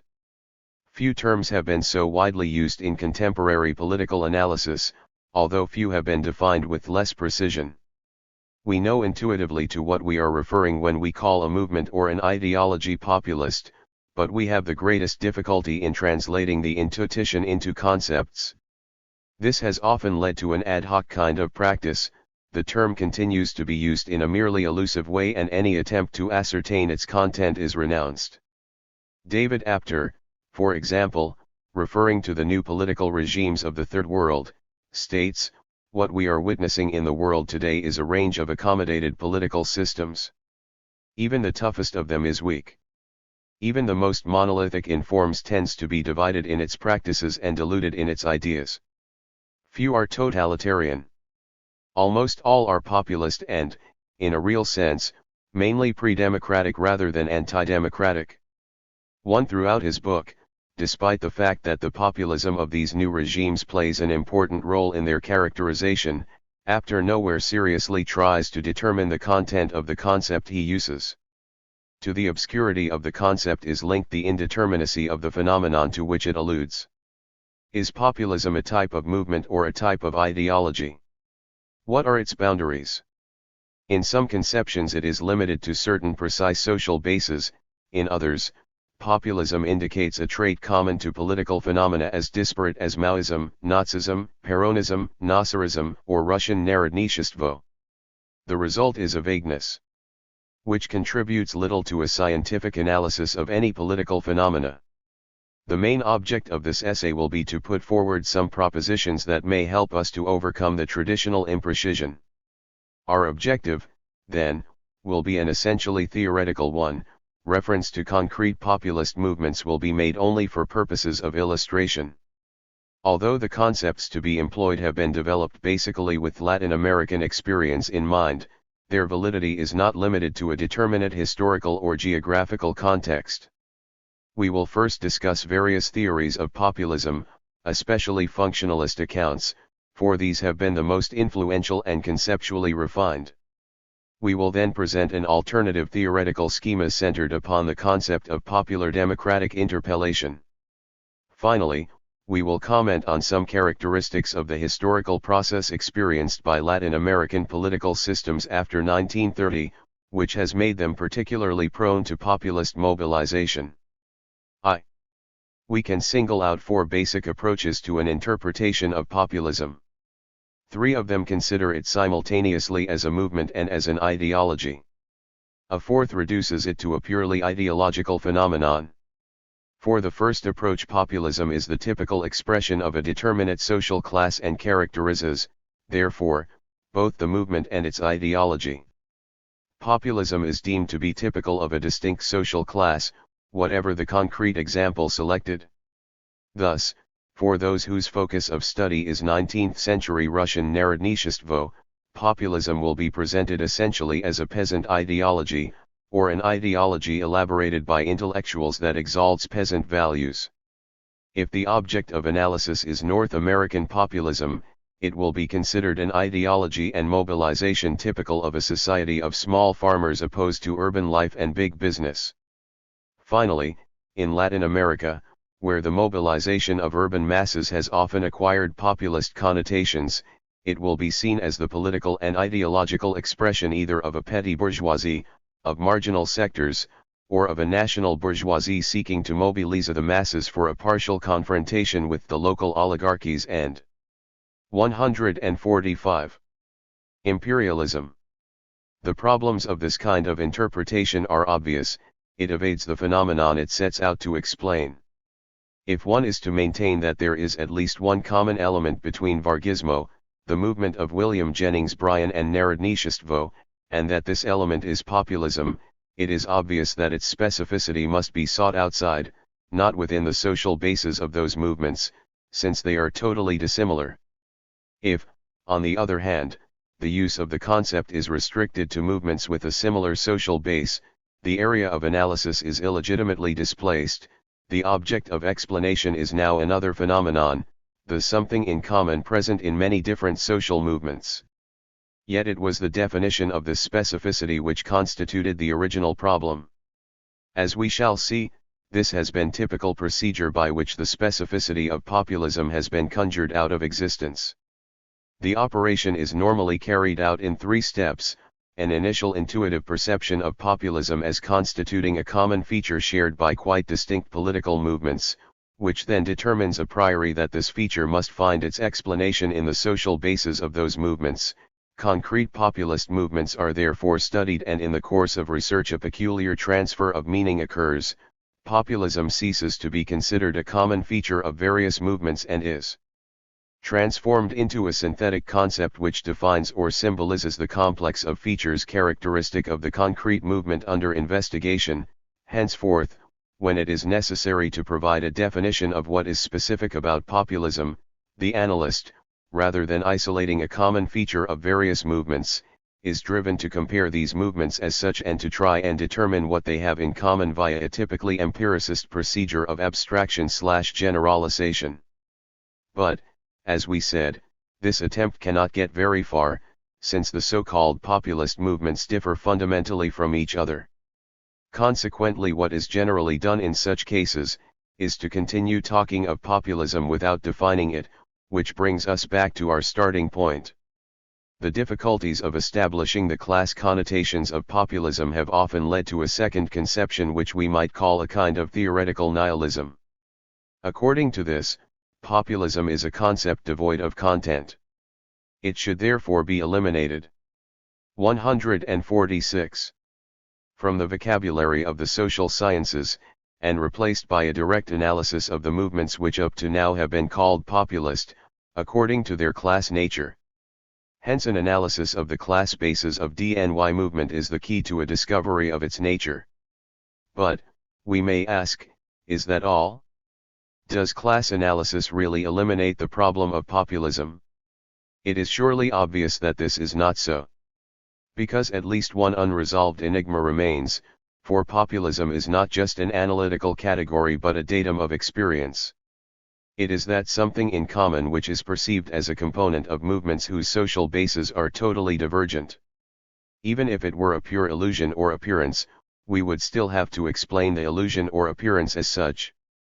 Peter Worsley has formulated the problem exactly, in the following terms: it may well be, then, that to speak of populism as a genus is to assume what needs to be demonstrated, that movements with very different features, separated in time, space, and culture, do possess certain crucial attributes which justify our subsuming them consciously and analytically under the same rubric, populist, despite variations in their other characteristics. If such a term is to be used, we need to specify just what these crucial attributes are, and not simply assume that the arbitrary bandying about of a word implies any resemblances at all, sociologically speaking, between the activities to which it has become attached. Such resemblances may not exist. But since the word has been used, the existence of the verbal smoke might well indicate a fire somewhere. 2. We can even accept the argument that populism is insufficient to define the concrete specificity of a certain kind of political movement. But can we deny that it constitutes an abstract element of it? These are questions that a mere stance of nihilism cannot answer. Hence the inadequacies of this type of approach. Despite its conceptual indefinition, populism continues to enjoy a good health in the social sciences. A third conception tries to overcome these difficulties by restricting the term populism to the characterization of an ideology and not a movement. The typical features of this ideology are deemed to be hostility to the status quo, mistrust of traditional politicians, appeal to the people and not to classes, anti-intellectualism, and so on. The ideological complex thus formed can then be adopted by social movements with different bases, according to concrete historical conditions about which it is impossible to formulate any a priori generalization. But this type of analysis, although it can enrich, in fact has enriched, the study of the forms in which populism has appeared, contains two major inadequacies. The characteristic features of populist ideology are presented in a purely descriptive way, that is incapable of constructing their peculiar unity. Nothing is said of the role played by the strictly populist element in a determinate social formation. Finally, there is the functionalist conception of populism. For the latter, populism is an aberrant phenomenon produced by the asynchronism of the processes of transition from a traditional to an industrial society. The functionalist account is by far the most consistent and developed of all the conceptions we have mentioned so far. In order to discuss it, let us take as an example the well-known model of Gino Germany, together with the derivative analyses of Torquato di Teglia. The process of economic development is conceived by Germany, following a well-established sociological tradition, as a transition from a traditional to an industrial society. This transition involves three basic changes: modification of the type of social action, passage from an institutionalization of tradition to that of change, evolution from a relatively undifferentiated complex of institutions to an increasing differentiation and specialization of them. These three basic changes are accompanied by profound modifications in the predominant type of social relations and personality. In this model, transitional stages are considered in the form of asynchronism, that is to say a coexistence of elements belonging respectively to the two poles of traditional and industrial society. This asynchronism may be geographical, institutional, sociological, or motivational. The fit or correspondence between these heterogeneous elements, however, is not reduced to a mere coexistence. The modernization of one of them will provoke changes in the others, although not necessarily in a modern direction. Two of these forms of symbiosis appear particularly important to Germany, the demonstration effect and the fusion effect. In the case of the first, habits and mentalities that correspond to the more advanced stages of developments are diffused in backward areas. In the case of the second, ideologies and attitudes corresponding to an advanced stage, on being reinterpreted in a backward context, tend to reinforce traditional features themselves. Two other concepts of key importance in Germany's analysis are those of mobilization and integration. By mobilization is understood the process whereby formerly passive groups acquire deliberative behavior. By integration is understood that type of mobilization, which is carried out through existing politico-institutional channels and is thus legalized by the regime in power, in which the regime's framework of legitimacy is implicitly or explicitly accepted by the mobilized groups, such that the rules of the game of the existing legality are accepted. Using this conceptual system, Germany develops a theoretical framework for an understanding of the emergence of populist movements, or national and popular movements, as he calls them. This theoretical framework is established by a comparison between the historical experience of the transition in Europe and in Latin America. In Europe, a clear distinction can be registered between two stages: democracy with limited participation and democracy with total participation. During the first stage, the foundations of a rational state with a bureaucratic type of authority are established, there is individual liberty and a liberal state, but political rights are reserved for the bourgeoisie, while popular classes remain shackled to a traditional mentality and unintegrated into the new forms of society, capitalist asceticism predominates, and an ethic of production takes precedence over that of consumption. In the second stage, the masses become integrated into political and urban life, but what is important is that this mobilization occurs by way of a process of integration, which avoids great traumas or profound ruptures in political apparatus of the state. The difference between the example of England and other Western countries and the case of Latin America lies, then, in the different degree of correspondence between the gradual mobilization of an increasing proportion of the population and the emergence of multiple mechanisms of integration, trade unions, education, social legislation, political parties, mass consumption, capable of absorbing these successive groups, providing them with means for adequate self-expression, both academically and lyrically, as well as other basic aspects of modern culture. 5 to these changes were added, in European countries, the transition to a new capitalism of big corporations and the predominance of consumer society and the welfare state. In present-day underdeveloped societies, and especially in Latin America where Germany concentrates his analysis, the demonstration effect, the fusion effect and asynchronisms far greater than those known in the process of European transition, unite to produce a characteristic political consequence, the impossibility of a mobilization carried out through integration. Consequently, mobilization takes place in aberrant and anti-institutional ways, which constitute the matrix from which emerge the national popular movements. At the same time, the new historical climate of the 20th century, characterized by the decline of liberal democracy and the rise of fascist and communist totalitarianisms, has contributed to this result. This is typically reflected in the ideologies of industrialization, whose essential characteristics seem to be authoritarianism, nationalism, and one or other form of socialism, collectivism or state capitalism, that is to say, movements which combine in various ways ideological contents corresponding to opposed political traditions. The result was authoritarianism of the left, nationalism of the left, socialism of the right, and a multiplicity of hybrid, even paradoxical, formulas from the point of view of the right-left dichotomy. It is precisely these forms, despite their diverse and in many ways opposed variants, that we can subsume beneath the generic label of national popular movements, and which seem to represent the peculiar form of intervention into political life of those strata in the course of rapid mobilization in countries with delayed industrialization. 6. Germany's explanation of populism, then, boils down to this: the premature incorporation of the masses into Latin American political life created a pressure which went beyond the channels of absorption and participation which the political structures were able to provide. Consequently, mass integration on the model of 19th-century Europe could not be carried out, and various elites, influenced by the new historical climate of the 20th century, manipulated the newly mobilized masses to serve their own ends. The mentality of these masses, because of their insufficient integration, was characterized by the coexistence of traditional and modern features.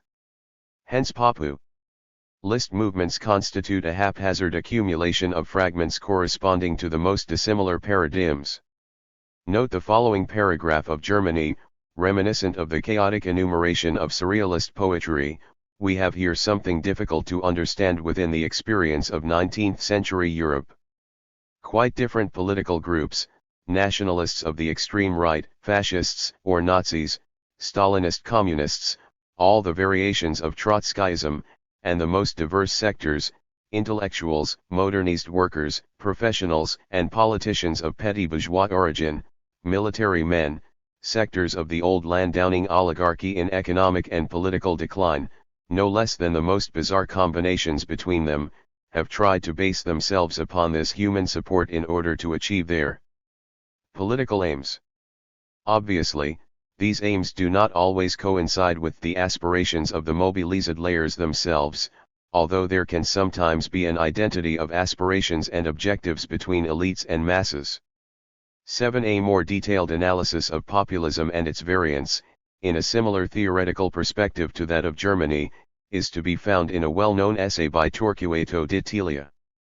8. Populism is defined here as a political movement which enjoys the support of the mass of the urban working class and/or peasantry, but which does not result from the autonomous organizational power of either of these two sectors. It is also supported by non-working class sectors upholding an anti-status quo ideology. 9. In other words, social classes are present in populism but not as classes. A peculiar distortion has separated the class nature of these sectors and their forms of political expression. Like Germany, D'Itlia associates this distortion with an asynchronism between processes of economic, social, and political development.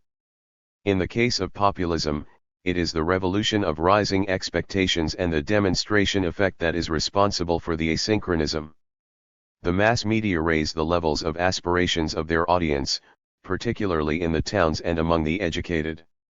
This is what has been aptly called the revolution of rising expectations. Radio, the cinema, the ideals of the rights of man, and written constitutions, all tend to produce effects greater than those produced in the European experience. Yet economic expansion lags behind, burdened by demographic explosion, by lack of organizational capacity, by dependence on foreign markets and capital, or by premature efforts at redistribution. A bottleneck necessarily develops, with expectations soaring high above the possibilities of satisfying them. 10. It is precisely this distortion which makes it impossible for the political system to function in the Western style and consequently leads to the emergence of populism. In these conditions, it is difficult for democracy to function properly. In Western experience, democracy was traditionally based on the principle of no taxation without representation. In the developing countries, the revolution of rising expectations generates a desire to have representation without ever having been taxed.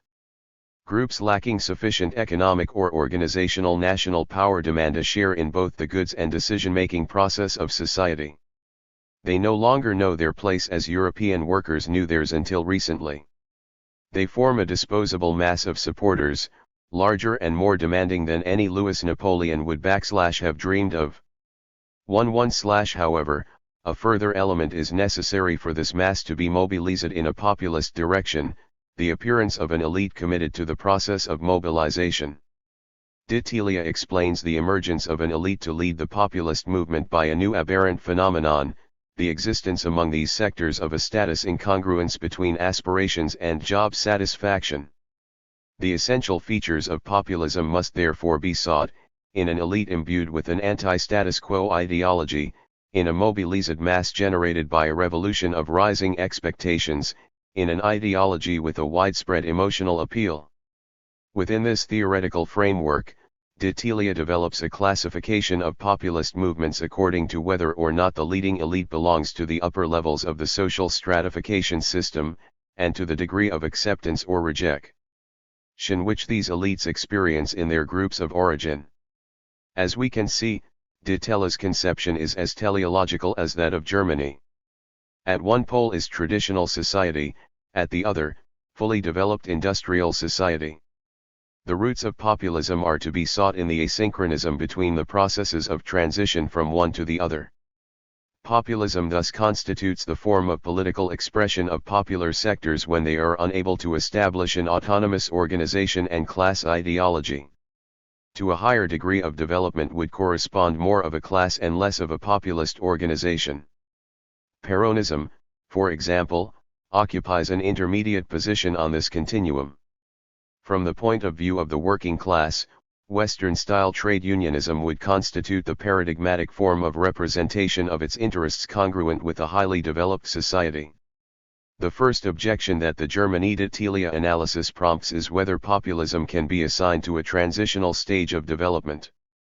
Populist experiences have also taken place in developed countries, think of Quilonkismo in Italy or Poujadime in France, even the fascist experience, which most conceptions consider as a sui generis form of populism.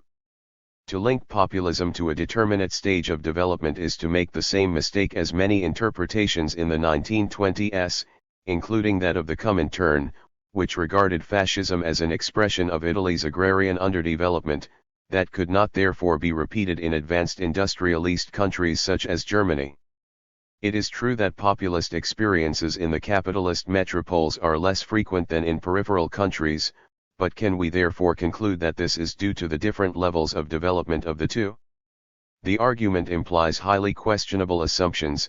The greater the level of economic development, the less likelihood of populism, after a certain threshold, when the asynchronisms of the development process have been overcome.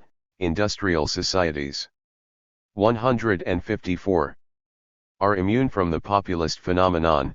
Backward societies which are today undergoing populist experiences, whether regarded positively or negatively, will necessarily advance towards more modern and class forms of channeling popular protest. These assumptions constitute a set of perfectly arbitrary ideological axioms. What is more, the theory does not provide us with the instruments necessary to ascertain its validity. For the concept of industrial society has not been theoretically constructed, it is the result of an ad hoc extension of certain features of advanced industrial societies and the simple descriptive addition of those features, while the concept of traditional society is merely the antithesis of each of the features of industrial society taken individually. Within this schema, transitional stages can only consist of the coexistence of features belonging to both poles. Hence populist phenomena can only appear as a confused and motley assortment of traditional and modern characteristics. Hence, too, the appearance of modernizing elites appealing to populist mass mobilization is not satisfactorily explained. Hence, finally, the misuse of explanations in terms of manipulation, which either regress to pure moralism or, in trying to explain what made the manipulation possible, return to the terms of the traditional society/industrial society dichotomy. Masses with traditional features are suddenly incorporated into urban life, and so on. The conclusion is unavoidable that in this conception, populism is never defined in itself but only in counterposition to a prior paradigm. The second criticism to be made of the theory is this. Given that the concepts of the two types of society have not been theoretically constructed but are the result of a simple descriptive addition of their characteristic features, there is no way of understanding the significance of a phenomenon apart from indicating its relative degree of progress, that is, its location on the continuum which leads from traditional society to industrial society. This degree of progress is, in turn, reduced to the respective proportion of traditional and modern elements which enter into the definition of the phenomenon under analysis. Germany would no doubt object that he not only takes into account the presence of isolated elements but also their functions, inasmuch as the bulk of his analysis is devoted precisely to studying the particular forms assumed by the combination of elements belonging to the various stages, such as the demonstration and fusion effects, and the real function of those combinations in society as a whole. Let us consider this problem for a moment. In studying the fusion effect, Germany clearly appreciates, and this is certainly a merit, that certain forms of modernization are not only compatible with but tend to reinforce traditional forms. So far there would be no objection. Indeed, the chosen word, fusion, aptly describes the fact that the traditional and modern elements lose their identity as such in the resulting mélange. But if the logic of the case is developed, it comes to negate the premises on which the whole reasoning is based. Let us follow this line of argument. If we accept that the modernization of certain aspects of society is not necessarily an indicator of the modernization of that society as a whole, on the contrary, the modernization of partial aspects can result in a strengthening of a traditional social pattern, we must admit that one society can be more traditional than another from the point of view of some or most of its features, and nevertheless be more modern from the point of view of its structure. This means, on one hand, that the structure cannot be reduced to the mere descriptive addition of its features, and on the other, that the variable relationship between these features and the whole is such that the former, considered in themselves, lack any specific meaning. Henceforth a structural element is introduced into the analysis. From it follows a need to abandon the analysis of transition in terms of a continuum of features and attitudes, and to confront it as a discontinuous series of structures. Consequently, if the elements considered in isolation lose significance in them 156 selves, to unite them in the paradigms of a traditional society and industrial society is meaningless. Any assertion that the isolated elements have an essence in themselves that is separate from the structures and consists of their insertion into a prior paradigm is a metaphysical statement without legitimacy. It follows that the categories that enable us to conceptualize concrete societies are analytical ones devoid of any historical dimension. Consequently, the concepts of modernization, asynchronism, and in general all those which introduce a teleological perspective into scientific analysis, also lose validity.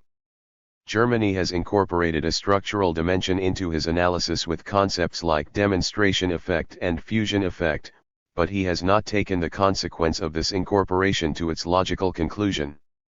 For he has retained a teleological approach to the analysis of political phenomena.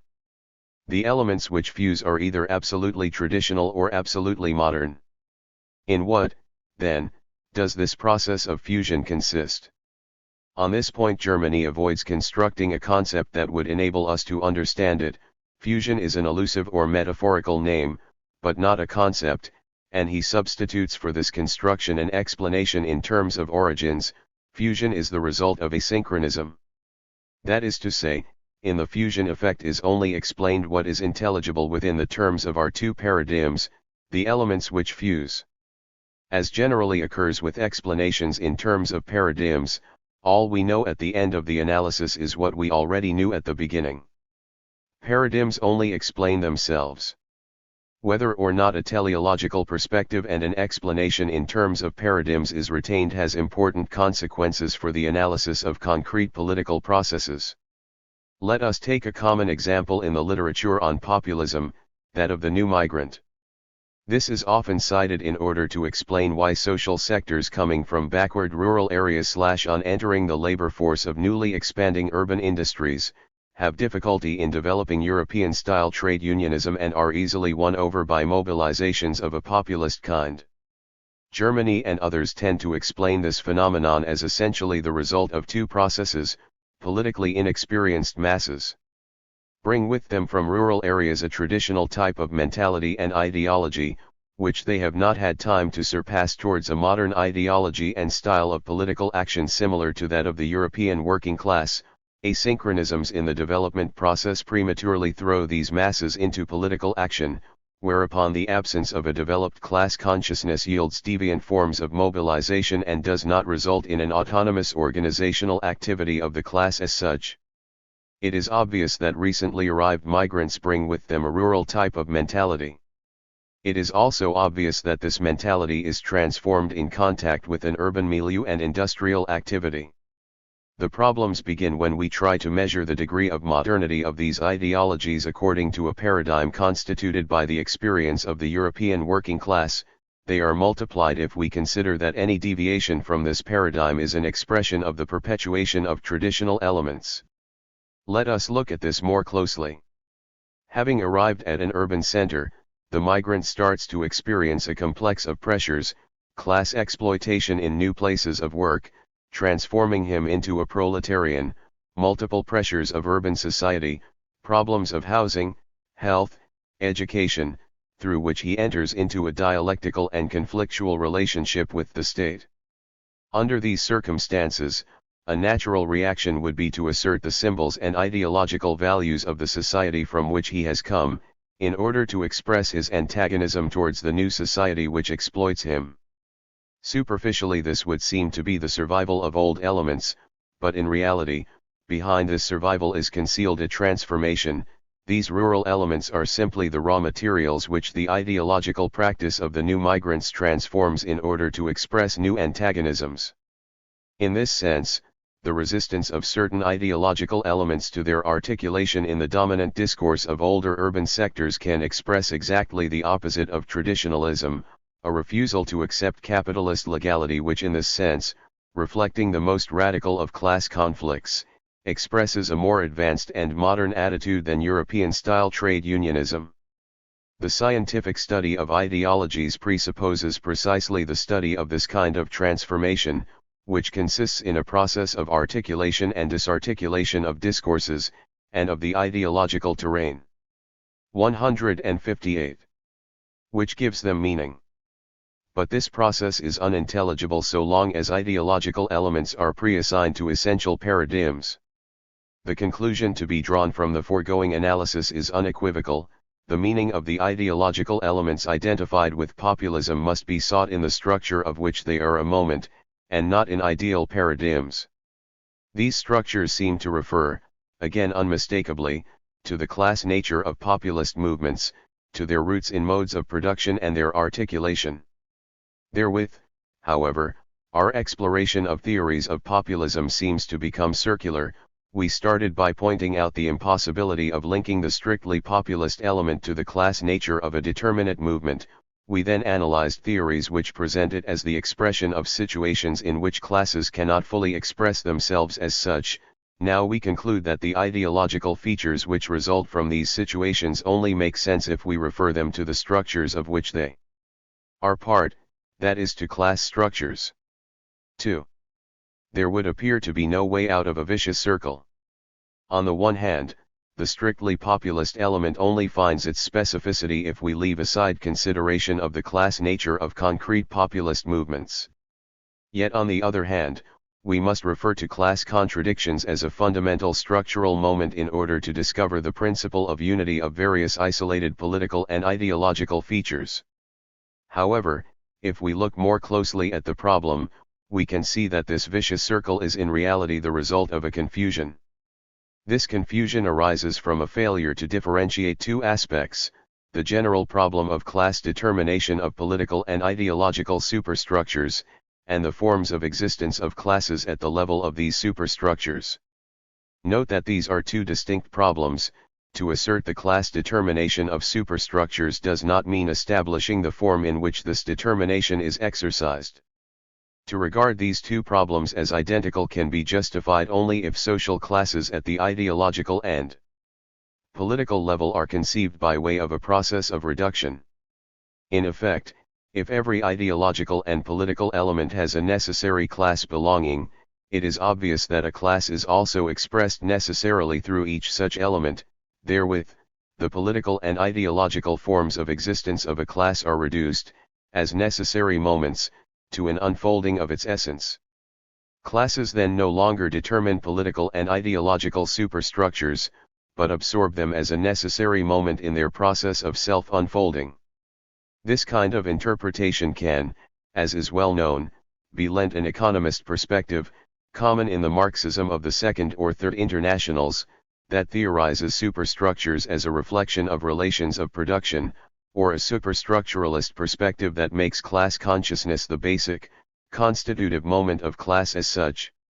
In both cases, however, the relationship between class and superstructure is conceived in equally reductionist terms. Similarly, this conception leads to an identification between classes as such and empirically observable social groups. Because if every feature of any given group can be reduced, at least in principle, to its class nature, there is no way of distinguishing between the two. The relation between the insertion of the group in the process of production, its class nature, and its empirical features would be of the kind that medieval philosophy established between natura naturans and natura naturata. It is easy to see, then, why a conception which makes class reduction the ultimate source of intelligibility of any phenomenon has met with particular difficulties in the analysis of populism, and has oscillated between reducing it to the expression of class interests, or of the immaturity of a class, and continuing to use the term in an undefined and purely elusive way. Let us, however, follow a different line of argument. Let us abandon the reductionist assumption and define classes as the poles of antagonistic production relations which have no necessary 12 form of existence at the ideological and political levels. Let us assert, at the same time, the determination in the last instance of historical processes by the relations of production, that is to say, by classes. 3 basic consequences follow from this change in emphasis. It is no longer possible to think of the existence of classes, at the ideological and political levels, by way of a process of reduction. If classes are present at the ideological and political levels, since relations of production maintain the role of determination in the last instance, and if the contents of ideology and of political practice cease to be the necessary forms of existence of classes at these levels, the only way of conceiving this presence is to say that the class character of an ideology is given by its form and not by its content. What does the form of an ideology consist of? We have seen elsewhere 13 that the answer is in the principle of articulation of its constituent interpolations.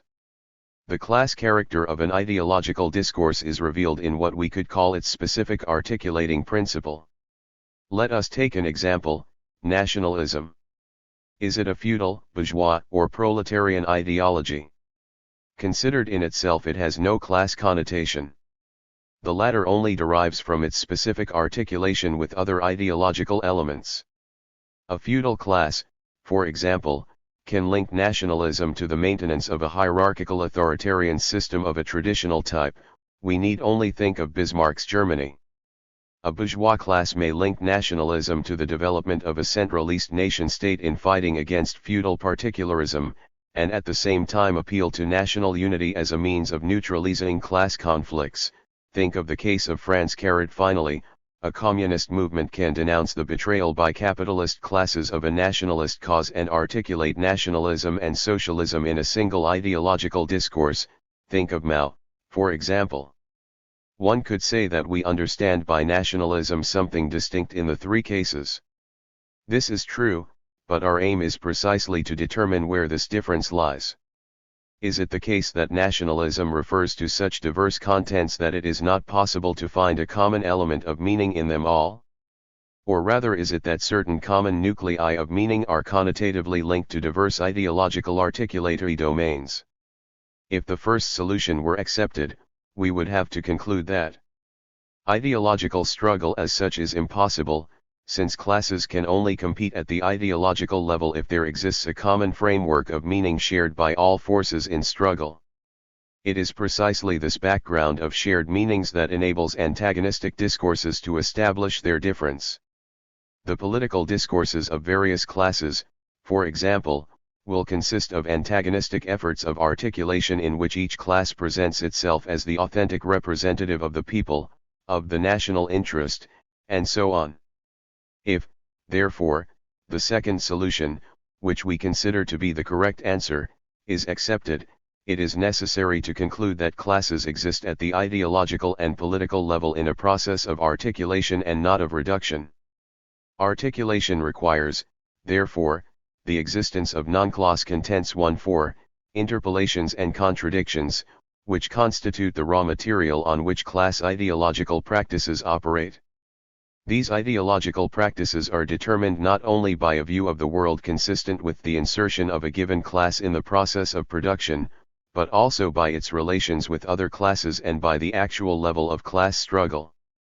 The ideology of a dominant class does not merely consist of a Weltanschauung which ideologically expresses its essence, but is a functioning part of the system of rule of that class. The ideology of the dominant class, precisely because it is dominant, interpellates not only the members of that class but also members of the dominated classes. The concrete form in which the interpellation of the latter takes place is a partial absorption and neutralization of those ideological contents through which resistance to the domination of the former is expressed. The characteristic method of securing this objective is to eliminate antagonism and transform it into a simple difference. A class is hegemonic not so much to the extent that it is able to impose a uniform conception of the world on the rest of society, but to the extent that it can articulate different visions of the world in such a way that their potential antagonism is neutralized. The English bourgeoisie of the 19th century was transformed into a hegemonic class not through the imposition of a uniform ideology upon other classes, but to the extent that it succeeded in articulating different ideologies to its hegemonic project by an elimination of their antagonistic character. The aristocracy was not abolished, in the Jacobin style, but was reduced to an increasingly subordinate and decorative role, while the demands of the working class were partially absorbed, which resulted in reformism and trade unionism.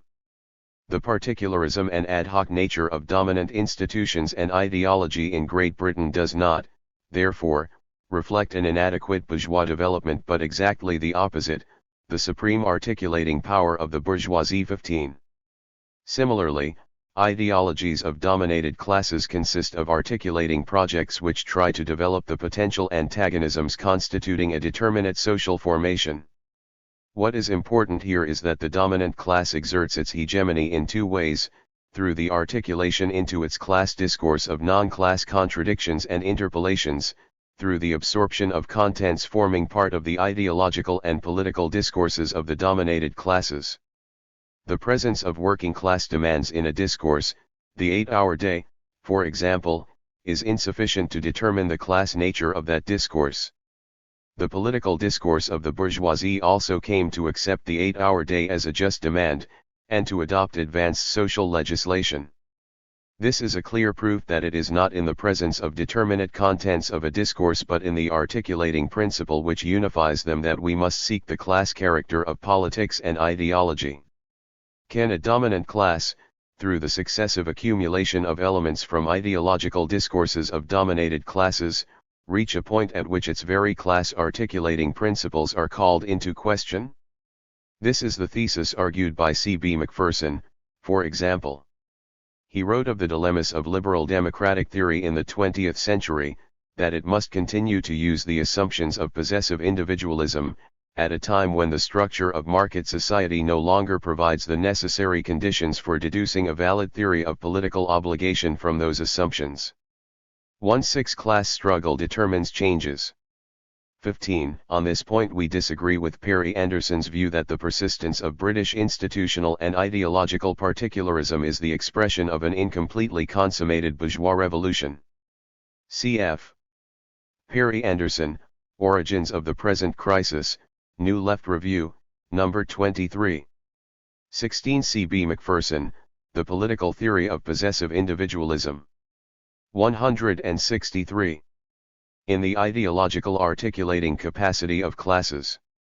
When a dominant class has gone too far in its absorption of contents of the ideological discourse of the dominated classes, it runs the risk that a crisis may reduce its own neutralizing capacity and that the dominated classes may impose their own articulating discourse within the state apparatus. That is today the case in Western Europe, where the expansion of monopoly capital is becoming more and more contradictory to the liberal democratic institutions created by the bourgeoisie in its competitive stage, and where consequently the defense and extension of democratic liberties are becoming more and more linked to an alternative socialist discourse. Another more classic example is the transformation, described by Lenin, of democratic banners into socialist banners in the course of a revolutionary process. The third conclusion that follows from the analysis is that if classes are defined as the antagonistic poles of a mode of production, and if the relation between the levels of production and the levels of political and ideological superstructures must be conceived in the form of articulation and not of reduction, classes and empirically observable groups do not necessarily coincide. Individuals are the bearers and points of intersection of an accumulation of contradictions, not all of which are class contradictions. From this follows, although class contradictions take priority in this accumulation of contradictions, and although any other contradiction exists articulated to class discourses, it cannot be concluded, since we have eliminated the reductionist assumption, that the class which articulates these other contradictions is necessarily the class to which the individual belongs. This is the phenomenon of alienation or false consciousness, terms with which subjectivist theories have tried to explain the ideological colonization of one class by another and which, since they assigned a class belonging to every ideological element, they could only conceive as a collapse or an inadequate development of class consciousness. Within our theoretical framework, on the contrary, this kind of phenomenon would correspond to those situations where the non-class interpolations and contradictions in which the individual participates are subjected to the articulating principle of a class distinct from that to which the individual belongs. If classes constitute themselves as such at the level of production relations, and if the articulating principle of a discourse is always a class principle, it follows that those sectors, such as the middle classes, which do not participate in the relations of production that are basic to a society, will lack an articulating principle of their own, and the unification of their ideology will depend on other classes. They can never constitute themselves, therefore, as hegemonic classes, if the hegemony of a class consists in the articulation into its own discourse of non-class interpolations, and if classes only exist at the political and ideological level as articulating principles, it follows that a class only exists as such as those levels to the extent that it struggles for its hegemony. 1.7 It follows from the previous analysis that it is possible to assert the class belonging of a movement or an ideology and, at the same time, to assert the non-class character of some of the interpolations which constitute it. At this point we can start to perceive where the enigma of populism lies and to glimpse a possible way out of the vicious circle into which analysis of various theories of populism led us. If we can prove that the strictly populist element does not lie in the movement as such, nor in its characteristic ideological discourse, for these always have a class belonging, but in a specific non-class contradiction articulated into that discourse, we will have resolved the apparent paradox. Our next task, therefore, must be to determine whether or not this contradiction exists. Let us begin by asking if there is a common nucleus of meaning in all the uses to which the term populism has been put. It is evident that the term is ambiguous, but the problem is to determine what kind of ambiguity. Aristotle distinguished between three kinds of terms: those which only permitted one meaning he called univocal, those which admitted two meanings but with no relation between them apart from the verbal unity of the name he called equivocal, finally, he called analogical those terms which have quite distinct meanings, but in 17 for the concept of harmony see Super p. 141, footnote 56. 165. Which we can find reference to a common element which constitutes the analogic basis of all possible uses of the term. Now, is the ambiguity we observe in the term populism, equivocal or analogical? The answer must be that it is the second, because despite the wide diversity in the uses of the term, we find in all of them the common reference to an analogical basis which is the people. According to a widely known theory, populism is characterized by its appeal to the people above class divisions. This definition fails both by excess and by default, since a populist discourse can refer both to the people and to classes, and by excess since, as we will see, not all reference to the people automatically transforms a discourse into a populist one. But in any case, it is certainly true that reference to the people occupies a central place in populism. This is where we find the basic source of the ambiguity surrounding populism. The people is a concept without a defined theoretical status. Despite the frequency with which it is used in political discourse, its conceptual precision goes no further than the purely elusive or metaphorical level. We said at the outset of this essay that populism is both an elusive and a recurrent concept. Now we understand why it is elusive. All the uses of the term refer to an analogical basis which, in turn, lacks conceptual precision. The recurrence of the term remains to be explained. Some light may be thrown on why it continues to be used, if we could show that the notion of the people is linked to a specific contradiction which, although not theoretically defined, is of decisive importance in the analysis of any political conjuncture. This is the point at which our previous analysis may clarify matters. As we have seen, 1.8 The people is not merely a rhetorical concept but an objective determination, one of the two poles of the dominant contradiction at the level of a concrete social formation. Let us recall the main conclusions of our analysis. The people/power block contradiction is an antagonism whose intelligibility depends not on the relations of production but the complex of political and ideological relations of domination constituting a determinate social formation. If the dominant contradiction at the level of the mode of production constitutes the specific domain of class struggle, the dominant contradiction at the level of a concrete social formation constitutes the specific domain of the popular democratic struggle. However, as class struggle takes priority over popular democratic struggle, the latter only exists articulated with class projects. But, in turn, as political and ideological class struggle takes place on a terrain constituted by non-class interpolations and contradictions, this struggle can only consist of antagonistic projects for the articulation of those non-class interpolations and contradictions. This perspective opens up the possibility for understanding a phenomenon which has not received an adequate explanation in Marxist theory, the relative continuity of popular traditions, in contrast to the historical discontinuities which characterize class structures. Marxist political discourse, like any radical popular discourse, abounds in references to the secular struggle of the people against oppression, popular traditions of struggle, to the working class as the agent of uncompleted popular tasks, and so on. As we know, these traditions are crystallized in symbols or values in which the subjects interpellated by them find a principle of identity. One could say that we have here symbols of merely emotional value and that appeal to them has only a rhetorical significance. But this kind of explanation, apart from not making clear why the emotional appeal is effective, does not succeed in resolving a real dilemma.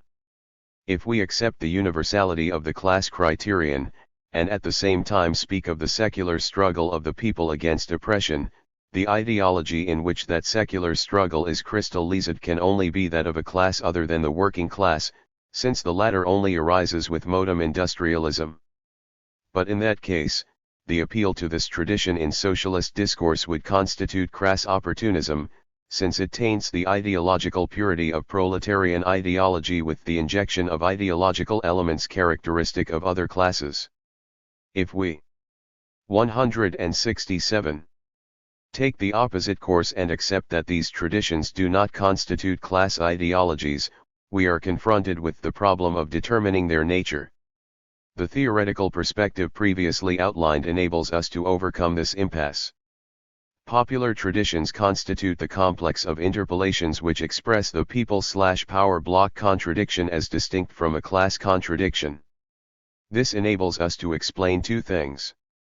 In the first place, insofar as popular traditions represent the ideological crystallization of resistance to oppression in general, that is, to the very form of the state, they will be longer lasting than class ideologies and will constitute a structural frame of reference of greater stability. But in the second place, popular traditions do not constitute consistent and organized discourses but merely elements which can only exist in articulation with class discourses. This explains why the most divergent political movements appeal to the same ideological symbols. The figure of Tupac Amaru can be evoked by various guerrilla movements and by the present military government in Peru. The symbols of Chinese nationalism were conjured up by Chiang Kai-shek and by Mao Zedong, those of German nationalism by Hitler and by Thalmann. But even though they constitute mere elements, popular traditions are far from being arbitrary and they cannot be modified at will. They are the residue of a unique and irreducible historical experience and, as such, constitute a more solid and durable structure of meanings than the social structure itself. This dual reference to the people and to classes constitutes what we could call the double articulation of political discourse. Let us take a particularly illustrative example, the recent and excellent analysis of Engels's Peasant Wars in Germany by Alain Badiou and Francois Bombs. These two authors arrive at conclusions similar to ours in some respects, albeit from a theoretical and political perspective with which I am far from concurring. As they point out, Engels' text constitutes a perfect example in which we can see the limits of a mere class analysis. Engels says, at that time the plebeians were the only class that stood outside the existing official society. They had neither privileges nor property, they did not even have the kind of property the peasant or petty burgher had, weighed down as it was with burdensome taxes. They were unpropertied and rightless in every respect, their living conditions never even brought them into direct contact with the existing institutions, which ignored them completely. This explains why the plebeian opposition even then could not stop at fighting only feudalism and the privileged burghers, why, in fantasy at least, it reached beyond the then scarcely dawning modern bourgeois society, why, an absolutely propertyless faction, it questioned the institutions, views, and conceptions common to all societies based on class antagonisms. The anticipation of communism nurtured by fantasy became in reality an anticipation of modern bourgeois conditions. Only in the teachings of Mainzer did these communist notions express the aspirations of a real fraction of society. It was he who formulated them with a certain definiteness, and they are since observed in every great popular upheaval, until they gradually merge with the modern proletarian movement. The terms of the problem are clear. We find in Mainzer a communist program which will persist as an ideological theme in all the great popular uprisings of the mercantilist epoch, until they fuse with the program of the modern proletariat. The problem, as Badiou and Bohms point out, is to determine the class practice of which this program was an expression. Engels's answer on this point is hesitant. On one hand, he tries to resolve the problem within a strictly class framework. A communist program can only be the program of the proletariat, and in that sense, the Mainzerite plebeians of the 16th century were an embryonic proletariat which expressed itself ideologically through a kind of mass communism. But, according to Badiou and Bohms, this is not a convincing response, since all the evidence shows that this was a communist ideology which reflected and unified a peasant revolt. Peasant insurrections generate ideas of an egalitarian and communist kind, and it was these ideas which Thomas Mainzer systematized. Cons. 169. Quently, it is necessary to favor an alternative solution. Basing themselves on other passages of the same text of Engels, Badiou, and Bohms suggest the following: communist resonances are a constant in popular uprisings, partially autonomous from the modem proletarian movement which is the historical agent of them. Here in the ideological sphere is opened up a dialectic between the people and the proletariat, to which Maoism has given its fullest expression. 20 Badiou and Bohms then derive the following theoretical conclusions: all the great mass revolts of successive exploited classes have as their ideological expression egalitarian, anti-property, and anti-state formulations which form the features of a communist program. These elements of the general position taken by insurgent producers we call communist constants, ideologist constants of a communist kind, continually regenerated by the process of unification of great popular revolts at all times. Communist constants do not have a defined class character, they synthesize the universal aspiration of the exploited, which is to overthrow the whole principle of exploitation and oppression. They come into existence on the terrain of the contradiction between masses and the state. Naturally, this contradiction is itself structured in class terms, for the state is always that of a particular dominant class. However, there is a general form of the state, organically linked to the very existence of classes and of exploitation, and it is against this that the masses invariably arise, as bearers of its dissolution and of the historic movement which will relegate the whole apparatus of the state where it will henceforward belong in the Museum of Antiquities, along with the spinning wheel and the bronze. J.X. This analysis has the indubitable merit of isolating the people as the pole of a contradiction which is not that of class, and of positing this contradiction as the opposition of the masses to the state. The difficulty with the formulation of Badiou and Bohms, however, is that it confuses the form of logical resolution of the contradiction they analyze, that is, the suppression of the state, with the concrete and historical forms of existence of that contradiction. Neither of the two terms of what they call communist constants can be justified without qualification. Communism does not represent the normal form of existence of an egalitarian, anti-property, and anti-state ideology of the masses, but a particular articulation of it, that which precisely permits the development of all the potential antagonism of that ideology. Normally, the antagonism inherent in this contradiction is neutralized and partially absorbed in the discourse of the dominant classes. Macpherson, for example, has studied the way in which popular democratic ideology was progressively separated from those antagonistic elements which at the beginning of the 19th century were identified with government by underlings and with a hated Jacobinism, such that it could be absorbed and neutralized by dominant liberal ideology. He comments, by the time democracy came, in the present liberal democratic countries, it was no longer opposed to the liberal society and the liberal state. It was, by then, not an attempt by the lower classes to overthrow the liberal state or the competitive market economy, it was an attempt by the lower class to take their fully and fairly competitive place within those institutions and that system of society. Democracy had been transformed.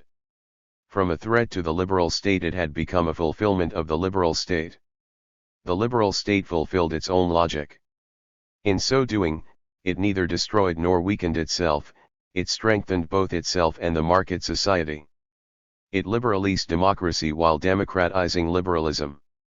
22. Just as popular democratic ideology could be articulated with liberalism, so it can be articulated also with socialism and other class ideologies. In his book, Macpherson studies some of these articulations. The conclusion is clear: democracy only exists at the ideological level in the form of elements of a discourse. There is no popular democratic discourse as such. This sense, democracy is not spontaneously communist for the simple reason that there is no democratic spontaneity. Popular democratic struggle is subordinate to class struggle, and democratic ideology only exists articulated as an abstract moment in a class discourse. I think that it is necessary to establish a distinction here. Spontaneous mass ideology, articulated as a whole, will always be a class ideology. However, democratic ideological elements can potentially lead to communism to the extent that the logical development of the people/power block contradiction leads to the suppression of the state. But the antagonistic potentialities of a contradiction and its actual form of existence, which is what spontaneity consists of, are very different. The transformation of the antagonistic potential of democracy into concrete mass spontaneity depends on a historical condition which goes beyond the domain of popular democratic struggle, on the rise as a hegemonic force of a class whose own interests carry it to a suppression of the state. In that sense, only socialism represents the possibility of full development and supersession of the people/power block contradiction. This may help us see why it is mistaken to call popular ideologies constants. 23. If we are referring to ideologies articulated as a whole, it is obvious that they are not constants but that they change according to the rhythm of the class struggle. If we refer, on the other hand, to the popular democratic elements of a discourse, the transformation process is more complex, but, in any case, we still cannot talk of constants. Let us take an example to illustrate our argument. Let us imagine a semi-colonial social formation in which a dominant fraction of landowners exploits indigenous peasant communities. The ideology of the dominant bloc is liberal and Europeanist, while that of the exploited peasantry is anti-European, indigenist and communitarian. This second ideology, the sole opponent of the power bloc, has therefore a clear peasant origin. In that society develops a growing urban opposition of middle and working classes who challenge the hegemonic landowning fraction's monopoly of power.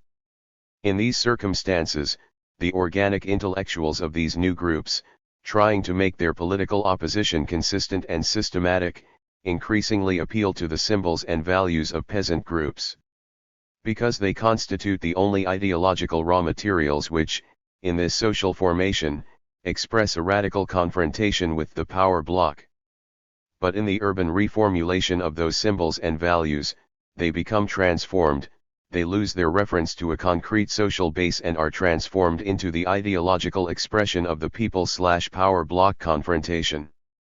Henceforth they have lost all class reference and can, therefore, be articulated into the ideological discourses of the most divergent classes.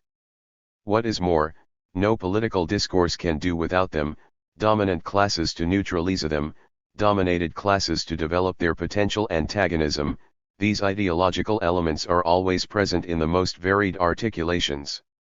This explains why these ideological elements qua elements change more slowly than the class structure, because they represent simple abstract moments of a discourse and express a contradiction inherent in any class society, which is not linked exclusively to a determinate mode of production. But, as we have seen, they also become transformed, even though they move more slowly and obey different laws from those which govern class discourses. We have, then, determined the theoretical status of the concept of the people and the specific contradiction of which it constitutes a pole. However, we still have not defined the specificity of populism. Can we consider as populist that type of discourse where popular democratic interpolations predominate? Obviously not.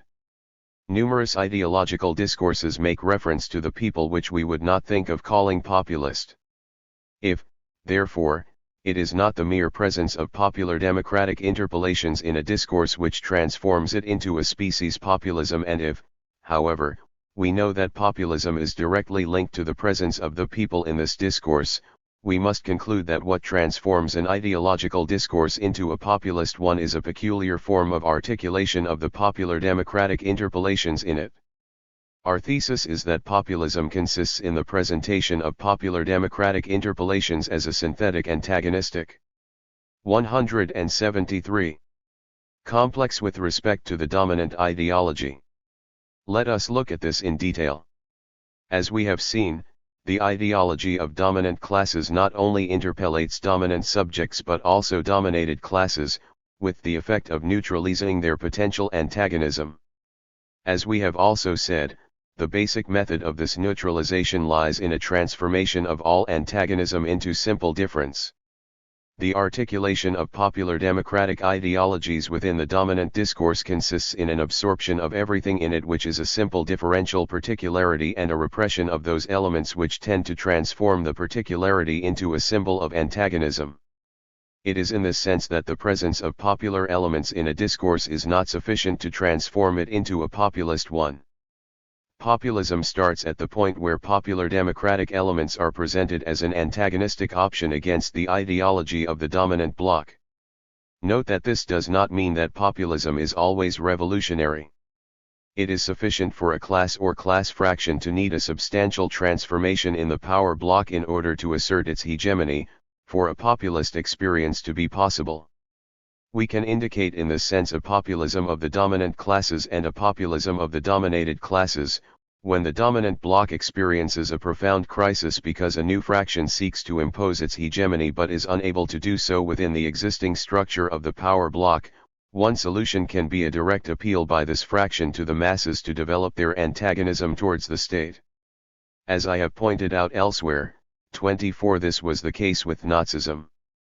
Monopoly capital could not impose its hegemony within the existing institutional system, as it had done in England or France, nor could it base itself on the army which constituted an enclave under the feudal influence of the Junkers. The only solution was a mass movement which would develop the potential antagonism of popular interpellations, but articulated in a way which would obstruct its orientation in any. 24 cf. Supra, p. 119. 174. Revolutionary direction. Nazism constituted a populist experience which, like any populism of the dominant classes, had to appeal to a set of ideological distortions, racism, for example, to avoid the revolutionary potential of popular interpellations from being reoriented towards their true objectives. The populism of the dominant classes is always highly repressive because it attempts a more dangerous experience than an existing parliamentary regime, whilst the second simply neutralizes the revolutionary potential of popular interpellations. The first tries to develop that antagonism but to keep it within certain limits. For the dominated sectors, ideological struggle consists in an expansion of the antagonism implicit in democratic interpellations and in an articulation of it with their own class discourses. The struggle of the working class for its hegemony is an effort to achieve the maximum possible fusion between popular democratic ideology and socialist ideology. In this sense, a socialist populism is not the most backward form of working class ideology but the most advanced. FTHE moment when the working class has succeeded in condensing the ensemble of democratic ideology in a determinate social formation within its own ideologue. TJ, hence the unequivocally populist character adopted by victorious socialist movements. Think of Mao, think of Tito, and think even of the Italian Communist Party, which has come the closest in Western Europe to a hegemonic position, and has frequently been called populist. So we see why it is possible to call Hitler, Mao, and Perón simultaneously populist. Not because the social bases of their movements were similar, not because their ideologies express the same class interests, but because popular interpellations appear in the ideological discourses of all of them, presented in the form of antagonism and not just of difference. Opposition to dominant ideology may be more or less radical, and therefore the antagonism will be articulated in the discourses of the most divergent classes, but in any case it is always present, and this presence is what we intuitively perceive as the specifically populist element in the ideology of the three movements. Finally, let us recall what our study of fascism remarked of Jacobinism. After indicating the way in which popular inter 175 Palations are articulated into discourses of a clientelist type and in those of popular parties, we pointed out that in Jacobinism the autonomy of popular democratic interpellations reaches its maximum degree compatible with a class society. We also said that this was only a transitory moment which, sooner or later, must dissolve with the reabsorption of popular interpellations by class ideological discourses. What is important is that this reabsorption can be effected in two ways: either the popular democratic elements are kept at the level of mere elements insofar as the existing ideological framework is increasingly accepted, or a crystallization of the Jacobin inflection occurs, an organization of popular democratic interpellations into a synthetic totality which, united with other interpellations which adapt Jacobinism to the interests of the classes which express themselves through it, presents itself as an antagonist of the existing ideological framework. The first solution signifies a reconversion of the phase of Jacobinism to the phase of popular parties.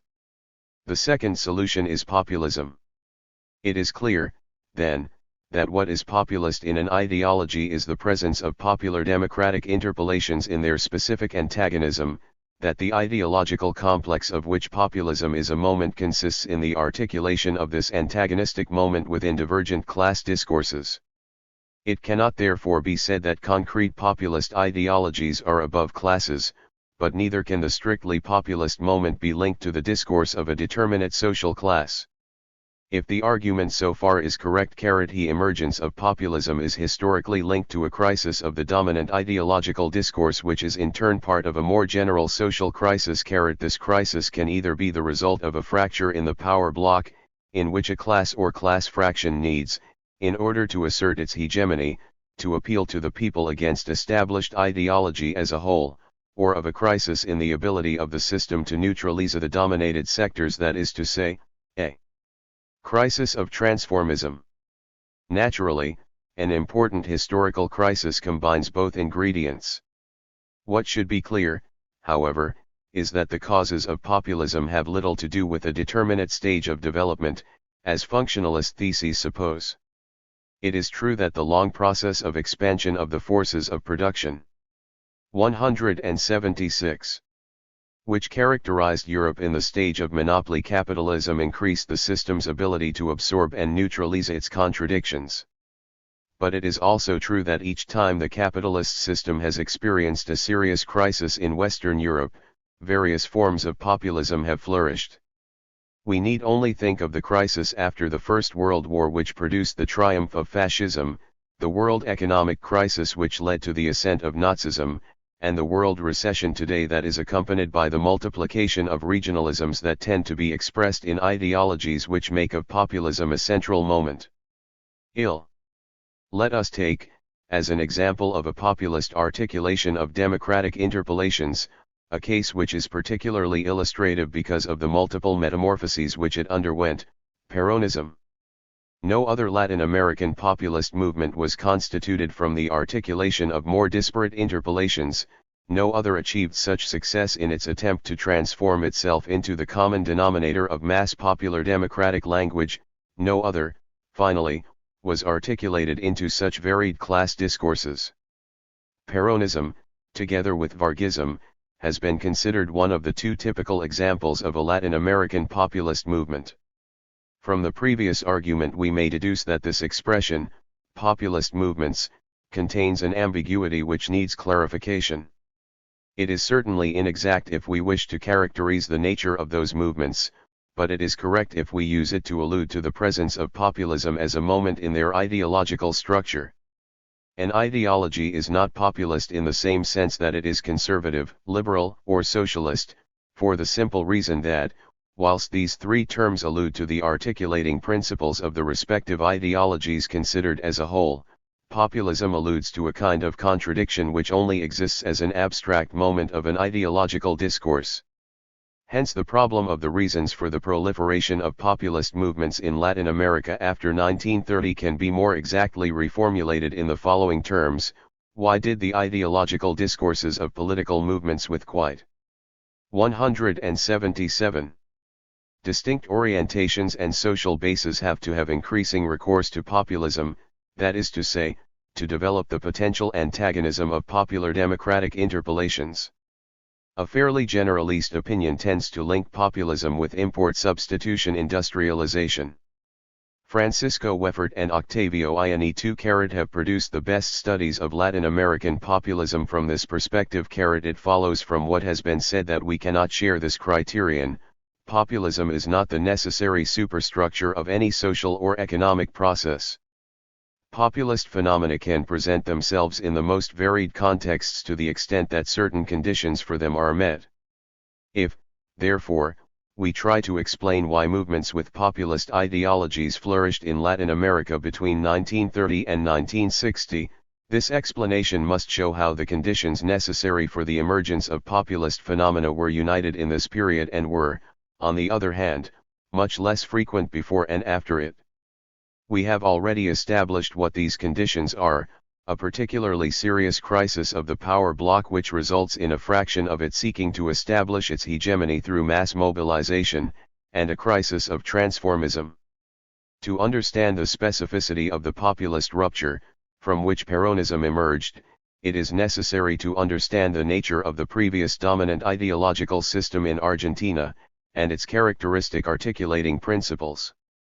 We must note two things in this respect: that the principle of unity of an ideological discourse is provided not by the development of the logical implications of a determinate interpellation but by the power of condensation it has in a specific connotative domain; that class hegemony consists not only in an ability to impose a conception of the world upon other classes, but also, and especially, in an ability to articulate different conceptions of the world in such a way as to neutralize their potential antagonism. In Argentina before the crisis of 1930, the hegemonic class in the power bloc was the Landowning oligarchy, and the basic articulating principle of its ideological discourse was liberalism. The reasons for this are to be found in a double circumstance common to all Latin America from the mid-19th century to 1930, if on the one hand the full incorporation of the Latin American economies into the world market necessitated the constitution of nation-states, which created the conditions of political stability and institutional continuity necessary for economic activity to develop, on the other hand, political power remained in the hands of local landowning oligarchies. Now if in Europe these two constellations were contradictory, since the liberal state arose largely in the struggle against feudal particularism, in Latin America they were complementary, since it was the landowning oligarchies who were seeking to maximize their production for the world market and who, therefore, sought to organize a central state. The emergent Latin American political system sought to give expression to this dual situation. Centralist states were formed in which the representation of local oligarchical interests predominated. The formula most adapted to this situation was a parliamentary liberal state with a strong predominance of the legislative over the executive. The degree of decentralization of power varied greatly in the different Latin American countries. In some cases the executive was reduced to a mere arbitrator, think of the old republic in Brazil or of the constitutional reorganization of Chile after the revolution of 1891. In other cases, like Argentina, where the ensemble of power and wealth was concentrated in a relatively limited area of territory, the decentralization was less and the executive enjoyed greater autonomy. But in all cases, whatever the form, the central state was conceived as a federation of local oligarchies. Parliamentary power and landowning hegemony became synonymous in Latin America. The very historical process of the implantation and consolidation of the oligarchic state in Argentina explains the specific connotative domain with which liberal ideology was articulated. In the first place, liberalism initially had little ability to absorb the democratic ideology of the masses and integrate it into its discourse. Democracy and liberalism were opposed to each other. Imperialist penetration and the incorporation of the country into the world market in the second half of the 19th century necessitated the dissolution of previous forms of social 179. Organization and pre-capitalist relations of production. This involved a violent and repressive policy towards the dominated classes. The struggles between the interior of the country and Buenos Aires, the Montonero Rebellion of the 1860s, the uprising of López Jordan in the early 1870s, were episodes in this struggle through which the liberal state was imposed. In the second place, liberalism was throughout this period connotatively articulated to economic development and material progress as positive ideological values. In the third place, liberal ideology was articulated to Europeanism, that is to say, to a defense of the European way of life and ideological values as representing civilization. There was a radical rejection of popular national traditions, considered to be synonymous with backwardness, obscurantism, and stagnation. In the fourth place, Argentinian liberalism was consequently anti-personalist. The emergence of national political leaders with direct contact to the masses, which could take precedence over the local political machines with their clientelistic base, was always viewed with mistrust by oligarchic power. These four ideological elements, of which liberalism was the articulating principle, constituted the system of coordinates defining the ideological domain of oligarchic hegemony. Positivism was the philosophical influence which systematized these distinct elements into a homogeneous whole. Popular ideologies, that is to say, that complex of interpolations constituting popular subjects in their opposition to the power bloc, exhibited the opposite features. It was therefore natural for popular resistance to be expressed in anti-liberal ideologies, for it to be nationalist and anti-European, for it to defend popular traditions against the corrosive effects of capitalist expansion, for it to be, therefore, personalist and to lend support to popular leaders who represented a politics hostile to the status quo. How were the ideological symbols of this popular resistance elaborated? As we have already said, ideological practice always works with raw materials constituted by prior interpolations which, on being disarticulated from the class discourses into which they were formerly 180 integrated, lose any necessary class belonging. In the Andean countries, popular resistance was increasingly expressed through indigenous symbols, which originally represented the resistance to the dissolution of peasant communities but which, reinterpreted by urban sectors, lost any necessary rural connotation and came to be symbols of popular resistance in general. In Argentina, by contrast, where there were no peasant traditions and where massive immigration had radically modified the social structure of the country, anti-liberal popular resistance utilized the traditions of the 19th century Montoneros, the ideological symbols of the federalism that had opposed the Europeanizing unitarism of Buenos Aires. 2.6 The problem is then, to what extent did the dominant oligarchic bloc during this period succeed in neutralizing its contradictions with the people and in articulating popular democratic interpolations into liberal discourse? This is exactly the problem discussed by Macpherson. As we mentioned before, to what extent was democracy liberalist and liberalism democratist? To what extent was the ideological discourse of the dominated classes neutralized and its protest maintained at the stage of popular parties, and to what extent did it become Jacobinist and lead to populism? The answer to this question leaves no room for doubt.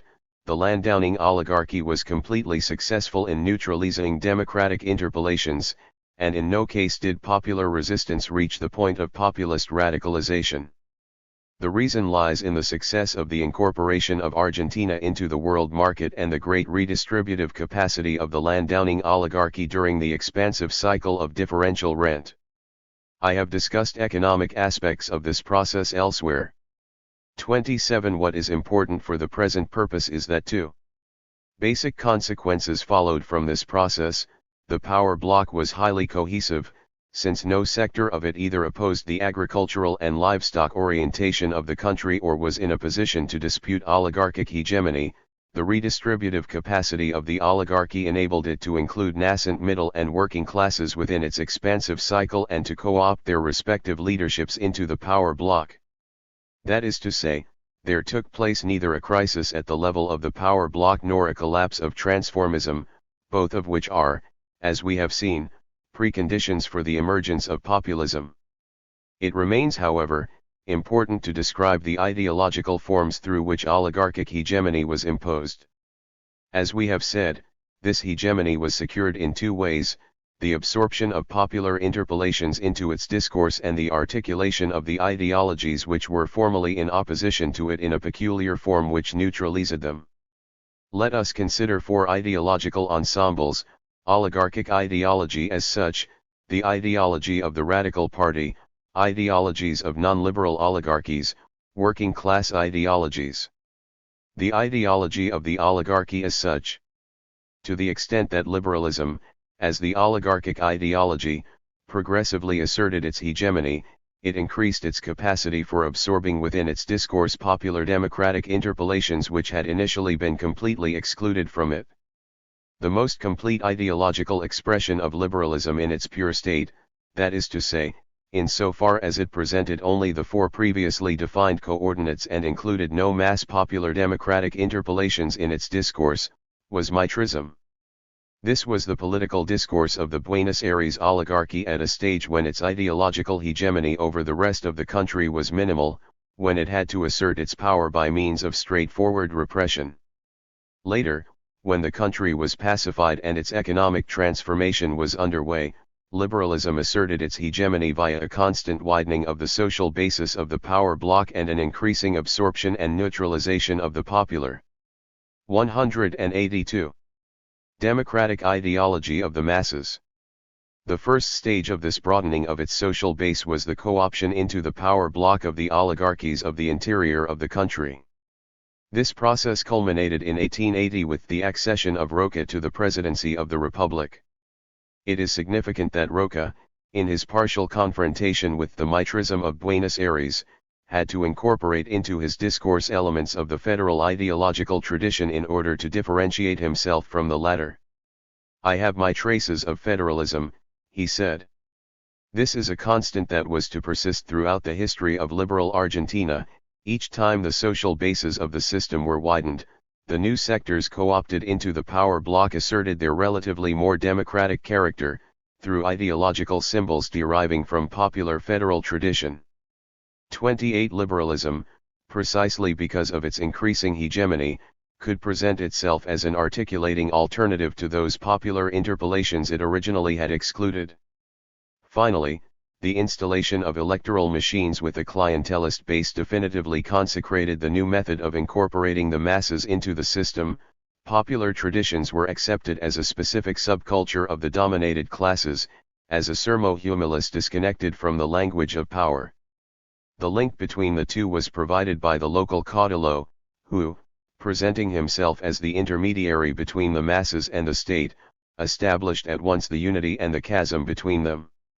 The ideology of the Radical Party.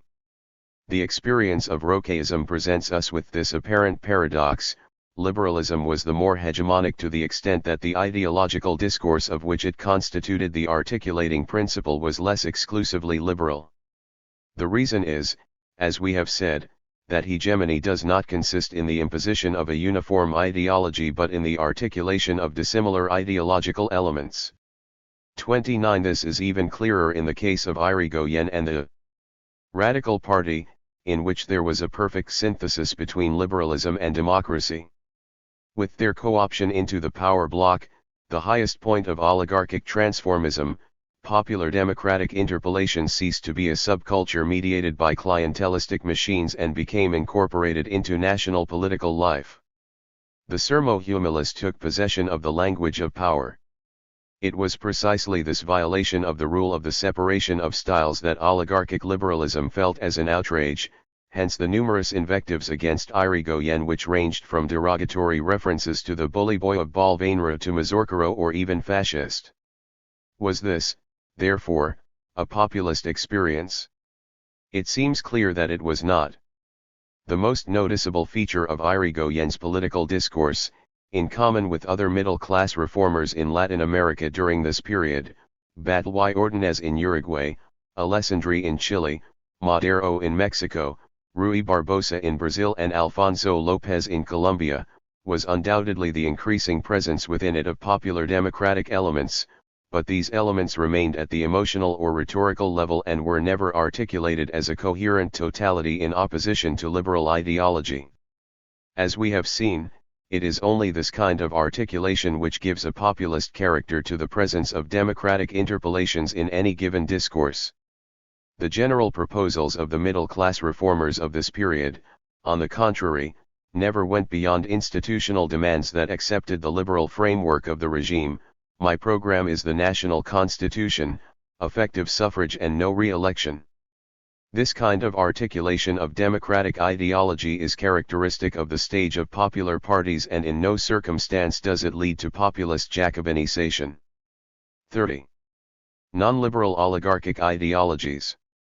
What existed in this period in the way of a systematic attempt to create a coherent anti-liberal ideology was the very opposite of populism. It was a right-wing nationalism, emphasizing whatever was authoritarian, elitist, clerical and anti-popular in the anti-liberal tradition. This ideological trend reflected, from an opposite perspective, the very high degree of fusion between democracy and liberalism in Argentina, because its exponents despised democracy and the radical scum, and saw them as an inevitable result of liberalism.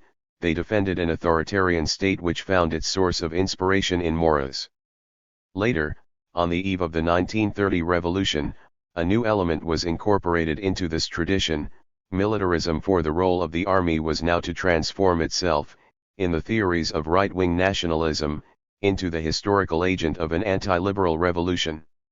Where did this anti-liberal oligarchic ideology find its raw materials? Obviously, in the same federal traditions from which had grown popular democratic ideologies. But, whilst the latter represented a transformation of those traditions, reducing them to a complex of symbols and ideological elements expressing the resistance of the masses to the state, oligarchic anti-liberalism effected a transformation in the opposite direction. It reduced those traditions to the ideological forms which articulated the discourse of the dominant classes before the expansion of the liberal state: clericalism, Hispanicism, the continuity of colonial values and authoritarianism. Working class ideologies. The most notable feature of the ideological structure of the working class of the epoch was that it made not the slightest effort to articulate popular democratic interpellations into its political discourse. Three reasons combine to explain this phenomenon. Due to the principally agrarian character of Argentina, the working class was confined to small enclaves in the big coastal cities. During this period, workers were therefore marginal to the broader confrontations in which the people as such was constituted. The working class of this period was recruited overwhelmingly from European immigrants. This had two consequences. Firstly, the fusion between their class ideology and the popular democratic ideology of the country to which they had come, could not but be a slow process. Secondly, those aspects of their new country which seemed most comprehensible in terms of their European experience were precisely the liberal state and its institutions.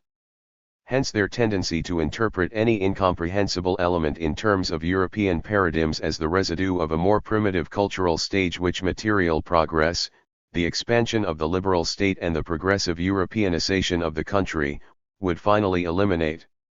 The condensation of these three elements, Europeanism, liberalism, and material progress, into a unified ideological discourse reproduced the kind of articulation which, as we have seen, characterized oligarchic liberalism.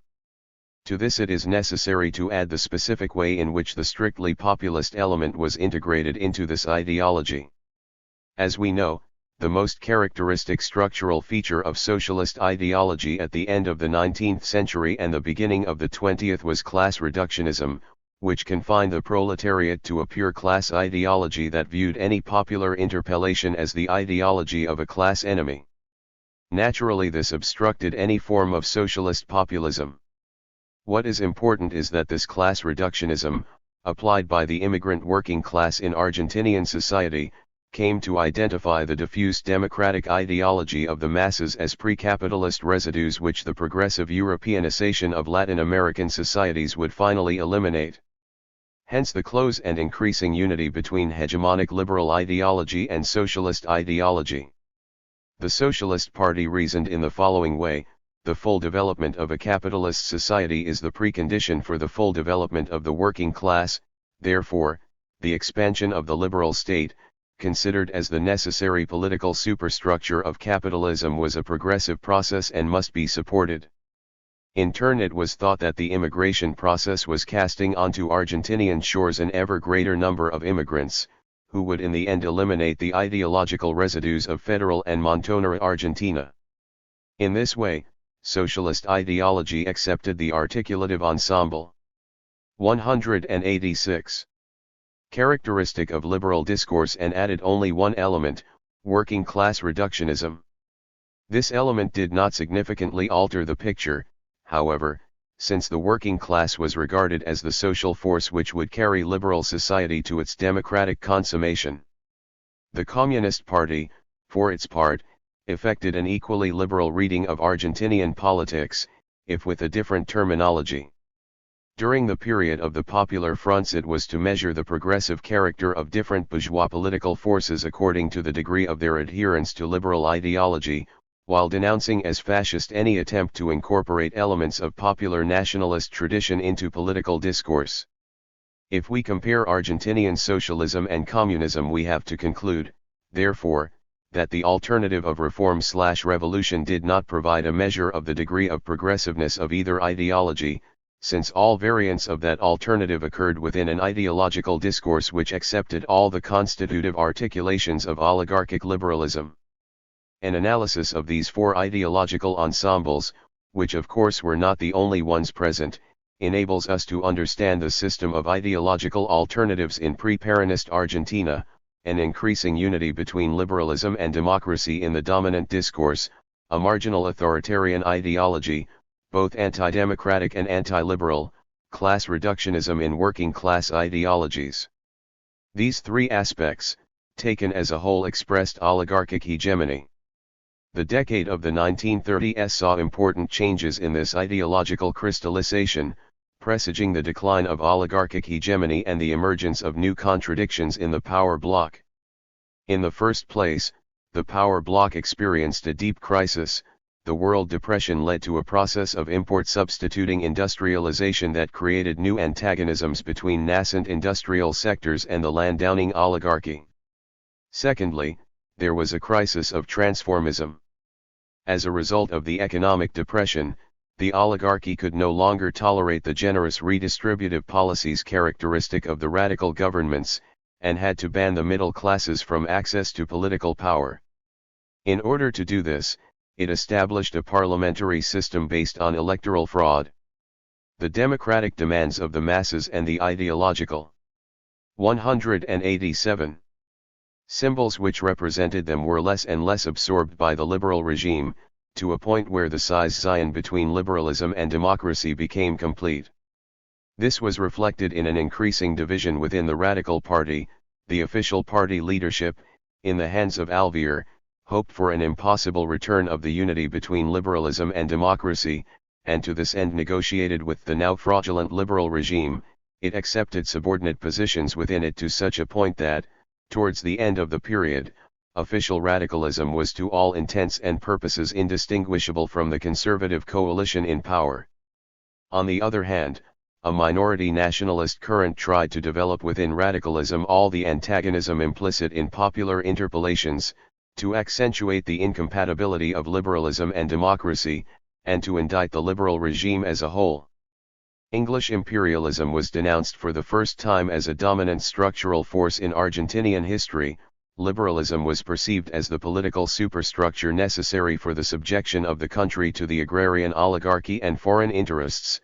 The basis was laid for a popular and anti-liberal revisionism of Argentinian history. The decade of the 1940s thus challenged radicalism with the disarticulation of its tradition political discourse. It now had to opt for liberalism or democracy. The perfect synthesis between the two which had characterized Irigoyenism was dissolved. Right-wing nationalism also underwent important changes. The implantation of an oligarchic liberal regime, which had buried their corporativist hopes, made right-wing nationalists think increasingly of an alternative military solution. The corrupt character of the conservative regime and its servile subjection to Great Britain led them to denounce imperialism, while the need to break imperialist links and to transform Argentina into an independent power led some nationalist sectors to demand an industrialist reorientation of the economy. These two new components of authoritarian nationalism, anti-imperialism and industrialism, implied a growing confrontation with oligarchic liberalism. It also presented right-wing nationalism in the 1940s with a clear alternative, either to accentuate the anti-imperialist and industrialist character of its program which, given the increasing opposition to 188, the latter on the part of the oligarchy, could only lead to a quest for support from a mass movement, and a consequent renunciation of the elitist and anti-popular elements in its ideology, or to retain those elements but at the cost of diluting the radicalism of the anti-oligarchic program.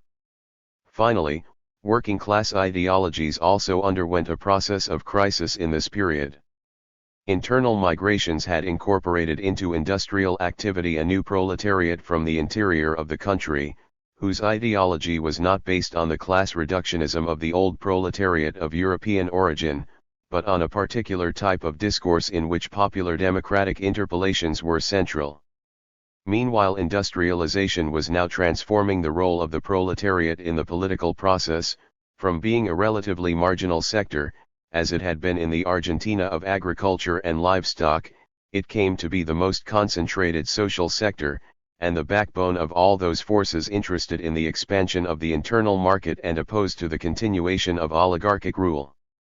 We can see, then, the extent to which the decline of oligarchic hegemony was reflected in a crisis of the dominant political discourse. This, as in any ideological crisis, consisted of a progressive disarticulation of the constitutive elements of that discourse.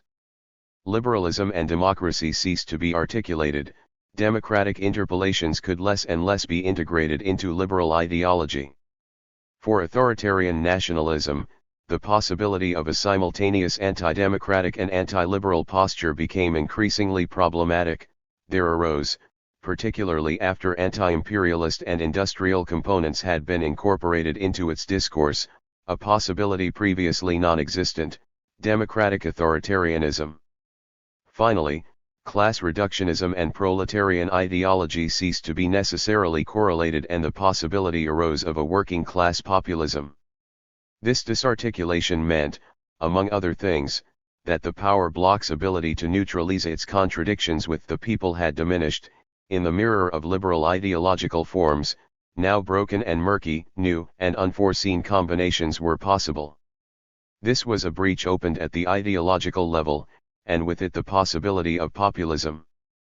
For populism in Argentina was to consist precisely in a reunification of the ensemble of interpellations that expressed opposition to the 189 oligarchic power bloc: democracy, industrialism, nationalism, anti-imperialism, their condensation into a new historical subject, and a development of their potential antagonism towards a confrontation with the principle of oligarchic discourse itself, liberalism.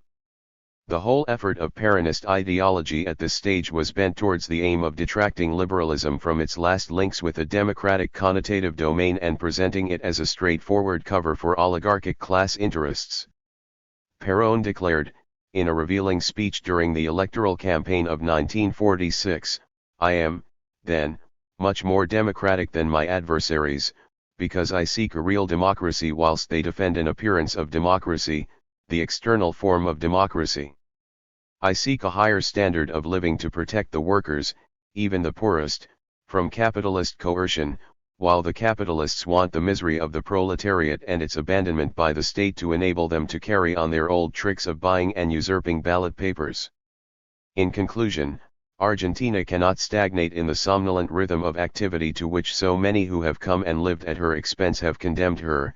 Argentina must recover the firm pulse of a healthy and clean living youth. Argentina needs the young blood of the working class. 31 This attempt to distinguish between liberal ideological forms and real democracy dominated the whole of Peronist discourse. Look at this claim, for the truth is this: in our country the real problem is not a conflict of liberty against tyranny, roses against urquiza, democracy against totalitarianism. What lies at the root of the Argentinian drama is a contest between social justice and social injustice. The fraud and corruption to which we have come is simply repugnant. It represents the greatest possible treachery against the working masses.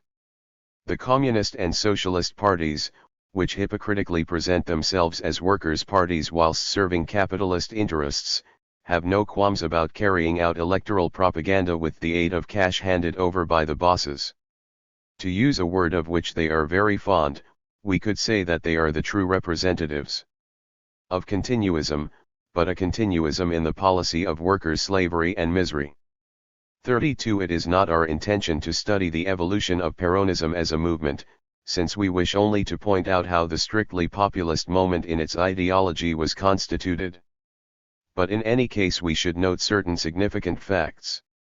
Firstly, if the strictly populist element in Peronist ideology was the radicalization of anti-liberal popular interpellations, Peronist discourse consisted not only of these interpellations but also of their articulation within a discourse which sought to confine any confrontation with the liberal oligarchy within limits imposed by the class project that defined the regime, the development of a national capitalism. Hence the antagonism of popular interpellations was permitted to develop only up to a certain point. Peronism sought to limit their explosive potential by presenting them always in articulation with other ideological elements which were anti-liberal, but were not popular, military or clerical ideology, for example. Secondly, if Peronism was undeniably successful in constituting a unified popular democratic language at the national level, this was due to the social homogeneity of Argentina, exceptional in the Latin American context, lack of a peasantry, overwhelming predominance of the urban population, substantial development of the middle classes, development of trade unionism throughout the country. Thirdly, the massive presence of the working class in Peronism gave it an exceptional ability to persist as a movement after the fall of the regime in 1955. Whilst other Latin American populist movements did not survive the fall of their regimes, the fact that Peronism was rooted in the working class enabled it to continue as a political force and even to extend its influence into the middle classes, radicalized in the last 2 decades as a result of the contradictions created by the expansion of monopoly capital. Fourthly, if the antagonism of popular interpellations developed only within the limits tolerated by the Peronist regime while it existed, it was impossible to impose these limits once Peronism was proscribed and started to reorganize its cadres from below. To the extent that Argentinian liberalism, restored in 1955, demonstrated its complete inability to absorb the democratic demands of the masses and resorted more and more to repression, the potential antagonism of popular interpellations could develop to the full. Popular ideology became increasingly anti-liberal, and in the most radicalized sectors increasingly fused with socialism. National Socialism was the formula coined in the course of this process. The return to power of Peronism in 1973 proved that the change was irreversible. Successive attempts to turn the clock back and to articulate popular democratic ideology in a form assimilable by the bourgeoisie all failed. The regime of Isabel Perón collapsed into repressive chaos without having achieved any stable form of articulation between popular interpellations and bourgeois ideology. The singularities of Peronism can be more clearly seen if we compare it with the other major populist experience in Latin America of this period, to which it is often likened, Vargism. Let us recall its origins. The Brazilian Revolution of 1930 was the product of an accumulation of contradictions which, in the Argentinian experience, had been successively resolved. Interregional conflicts had ceased to be of decisive political importance in Argentina after the federalization of Buenos Aires in 1880. The accession to power of the middle classes with their redistributive projects within the agro-exporting system had occurred with the electoral victory of radicalism in 1916. The new contradictions between the agrarian and industrial sectors only became important after 1930. We find in Brazil, on the contrary, that these contradictions had not been resolved and that they accumulated in the revolutionary process of 1930. Interregional conflicts, in which less influential states opposed the increasing predominance of São Paulo, played a decisive role in the alliance which carried Vargas to power. The Brazilian middle classes, due to the extreme regionalization of the country, had not been able to create a political party with national dimensions as Irigoyen had done in Argentina. The result was that they could not prevail against the political machines of the local oligarchies. Witness the fruitless attempt of Rui Barbosa in the presidential elections of 1910, and no internal democratization of the liberal regime took place, as had occurred in Argentina or Uruguay. These frustrated liberal democratic tendencies, perfectly repra. 192. Scented by the Democratic Party in São Paulo, also played an important part in the revolution. Finally, the tenants were of prime importance in the seizure of power, radicalized sectors of the army which sought to carry out a program of democratization and modernization of the country, via a complete break from the oligarchical political system and the liberal state. It was in these sectors that we can find the first traces of a populist ideology. Vargas had to maneuver amidst a highly complex coalition of contradictory forces, and only in 1937 was he able to establish full political control through the Estado Novo. But even then, and throughout his entire political career, Vargas was never able to become the leader of a unified and homogeneous movement like that of Perón. On the contrary, he was always to be an articulator of heterogeneous forces over which he established his personal control through a complicated system of alliances. If in the more industrialist areas of the country he was able to establish firm bases of independent support in the working class and vast sectors of the middle classes, in the interior of the country he had to seek his support from traditional political machines. This fragmentation of his political support was reflected in his inability to form a unified political party. The forces which rallied to him were organized in two parties. The Social Democratic Party grouped the conservative forces in his coalition. The Brazilian Labour Party was based on urban sectors, especially the working class, and attempted to develop a populist Jacobinism / the dual face of Vargism, accentuated by the fact that the importance of the working class in Brazil was incomparably less than in Argentina, was reflected in an inadequate and fragmented populism, which did not succeed in constituting a political language of national dimensions. Vargism was never, therefore, genuinely populist. On the contrary, it oscillated in a pendular movement. At moments of stability its political language tended to be paternalistic and conservative. At moments of crisis, on the other hand, when the conservative elements abandoned the coalition, it swung in a populist direction, that is to say, one that developed the antagonism latent in democratic interpolations. But precisely in these crises an elementary political logic imposed itself, the social. 193. Bases for a populist discourse have always so far been insufficient in Brazil to guarantee political power. This was to be demonstrated by the fate of Vargas in 1945, 1954, and finally by the fall of Goulart in 1964. We may conclude this section by indicating why populist experiences have been less frequent in Latin America in the last 2 decades. I think the reasons lie in the following factors. Transformism has entered into a definitive crisis. The capacity of Latin American power blocks restructured under the hegemony of monopoly capital to absorb the democratic demands of the masses is extremely limited. I will not enter into an analysis of the economic origins of this phenomenon, which I have explored elsewhere. 3. Its consequence, in any case, is that today the dominant blocs do not even attempt to take popular initiatives, that is to say, to articulate popular democratic ideology into the discourse of power. On the contrary, the new type of military regime in contemporary Latin America tends to rest more and more exclusively upon its repressive apparatuses. The result has been to throw into crisis not only the various populist experiences, but also the limited transformism needed for the minimal subsistence of a liberal regime. This also explains why, despite the increasing authoritarianism of Latin American military regimes, they have not been able to assume in a fascist orientation for, as we have seen, the ideological base of fascism was a peculiar articulation of popular ideologies, whilst the orientation of current military dictatorships in Latin America seemed to preclude any such articulation in its discourse. In the past, a crisis of transformism led, as we have seen, to the creation of various forms of populism by dissident fractions of the dominant power bloc. Any development in this direction now, however, seems improbable for the following reasons. In the 1930s and 1940s, the power blocs were deeply divided due to the crisis of oligarchic hegemony, and at least a fraction of them was ready to move in the direction of a national independent capitalism and to seek mass support to this end. 33 cf. Escobedo Laclau, Argentina, Imperialist Strategy and the May Crisis, New Left Review, No. 62, July-August, 1970. 194.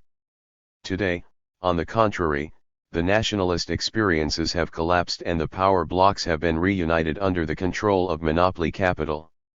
In these conditions, there are no antagonisms sufficiently deep for a fraction of the power bloc to reorient in a populist direction.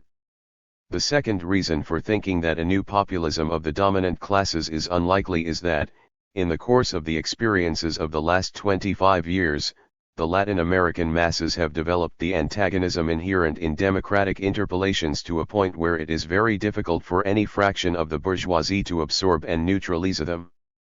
This has led, in turn, to a consolidation of the power blocs and an accentuation of their repressive policies towards the dominated classes. For the latter, however, a new, long-term ideological perspective is opening up, to develop the radicalization of popular democratic ideology and increasingly fuse it with socialist ideology, at a stage when the bourgeoisie as a whole is more and more engulfed in repression and barbarism. 4. Finally, let us point out some conclusions which follow from our analysis. Populism arises in a specific ideological domain, that constituted by the double articulation of political discourse. The dialectical tension between the people and classes determines the form of ideology, both among dominant and dominated sectors. The metamorphoses of the people consist in its various forms of articulation with classes.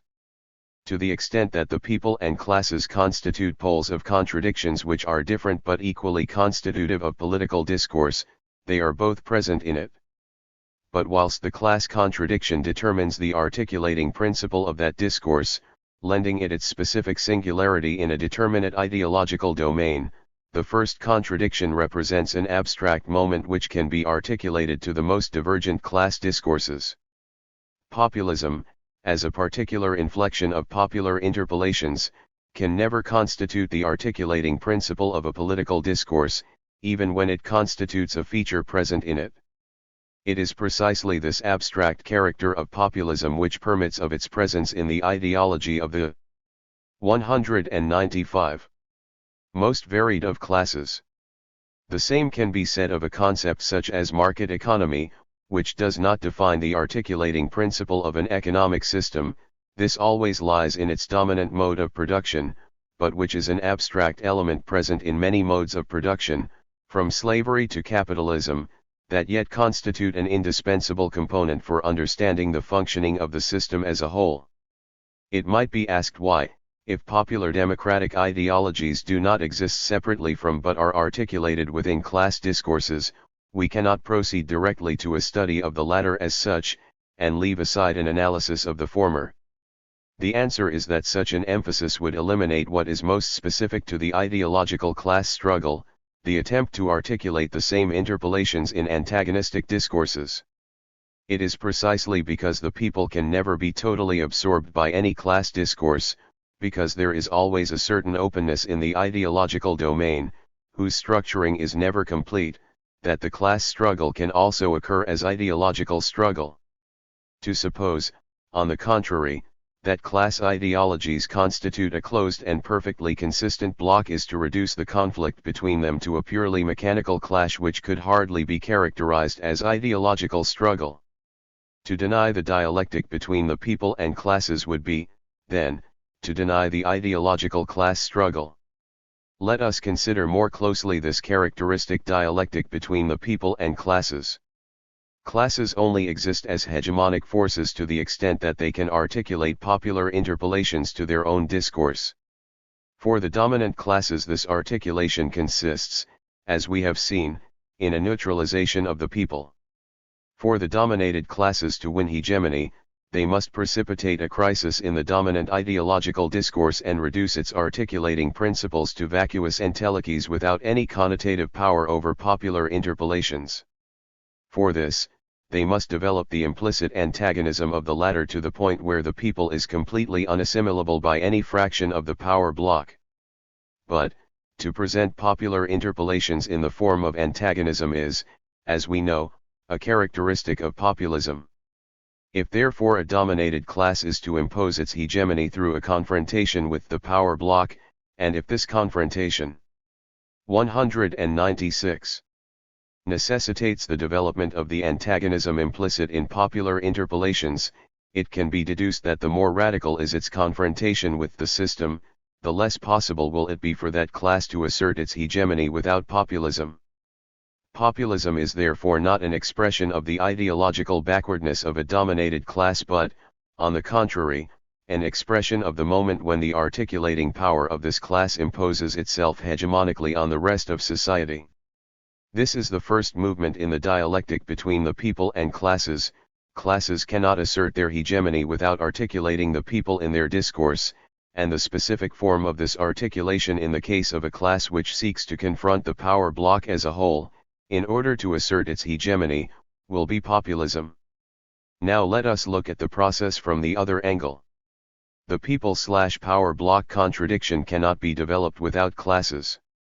If classes cannot be hegemonic without articulating the people only exist articulated to classes. The degree of populism, therefore, will depend on the nature of the antagonism existing between the class which is struggling for hegemony and the power block. Let us begin by posing an extreme case, that of a class which in order to assert its hegemony, demands the full development of the antagonism inherent in popular democratic interpellations. What does this full development mean? As we have argued here, and as Badiou and Bohms have noted from a different viewpoint, to the extent that popular resistance exerts itself against a power external and opposed to the people, that is to say, against the very form of the state, the resolution of the people/power block contradiction can only consist in the suppression of the state as an antagonistic force with respect to the people. Therefore, the only social sector which can aspire to the full development of the people/power block contradiction, that is to say, to the highest and most radical form of populism, is that whose class interests lead it to the suppression of the state as an antagonistic force. In socialism, therefore, coincide the highest form of populism and the resolution of the ultimate and most radical of class conflicts. The dialectic between the people and classes finds here the final moment of its unity. There is no socialism without populism, and the highest forms 197 of populism can only be socialist. This is the profound intuition present from Mao to Togliatti in all those trends within Marxism which, from very diverse political positions and cultural traditions, have tried to go beyond class reductionism. The advance towards socialism can only consist, in that sense, in a long series of struggles through which socialism asserts its popular identity and the people its socialist objectives. Socialist hegemony does not mean the pure and simple destruction of the previous society, but the absorption of its elements into a new articulation. It is only when socialism has developed this articulating capacity that it comes to be hegemonic. Let us consider the opposite situation, that in which populism is developed by a class whose antagonism against the power block is less radical and which does not lead to the suppression of the state as an antagonistic force with regard to the people. The dialectic between the people and classes leads in this case to different forms of articulation. The feature common to them all is that populist radicalization of democratic interpolations must be linked to a connotative domain of such a kind as to contain the antagonism implicit in popular democratic interpolations within the limits necessary for the confrontation of the new dominant class with the traditional power bloc. We already know how this neutralization was achieved in the case of fascism. Popular interpolations were linked to contents such as racism and corporativism, which obstructed their radicalization in a socialist direction. We also know that the maintenance of these limits necessitates a high degree of ideological homogenization, which was made possible only by repression. Hence the totalitarian character of fascism. In the case of Bonapartist regimes, such as Peronism, the method of neutralization was different. It consisted essentially in allowing the persistence of various elites which based their support of the regime upon antagonistic articulating projects, and in confirming state power as a mediating force between them. There was thus a coexistence in Argentina between groups basing their support for the regime upon an articulation of populism and clerical anti-liberalism, populism and Nazism, populism and trade unionist reformism, populism and democratic anti-imperialism, and finally, Popu. 198. Lism and socialism. The Bonapartist state exerted a mediating power between these opposed bases of support and coalesced very few ideological symbols. The renowned ideological poverty and lack of official doctrine of Peronism is to be explained precisely by this mediating character of the state and Perón himself.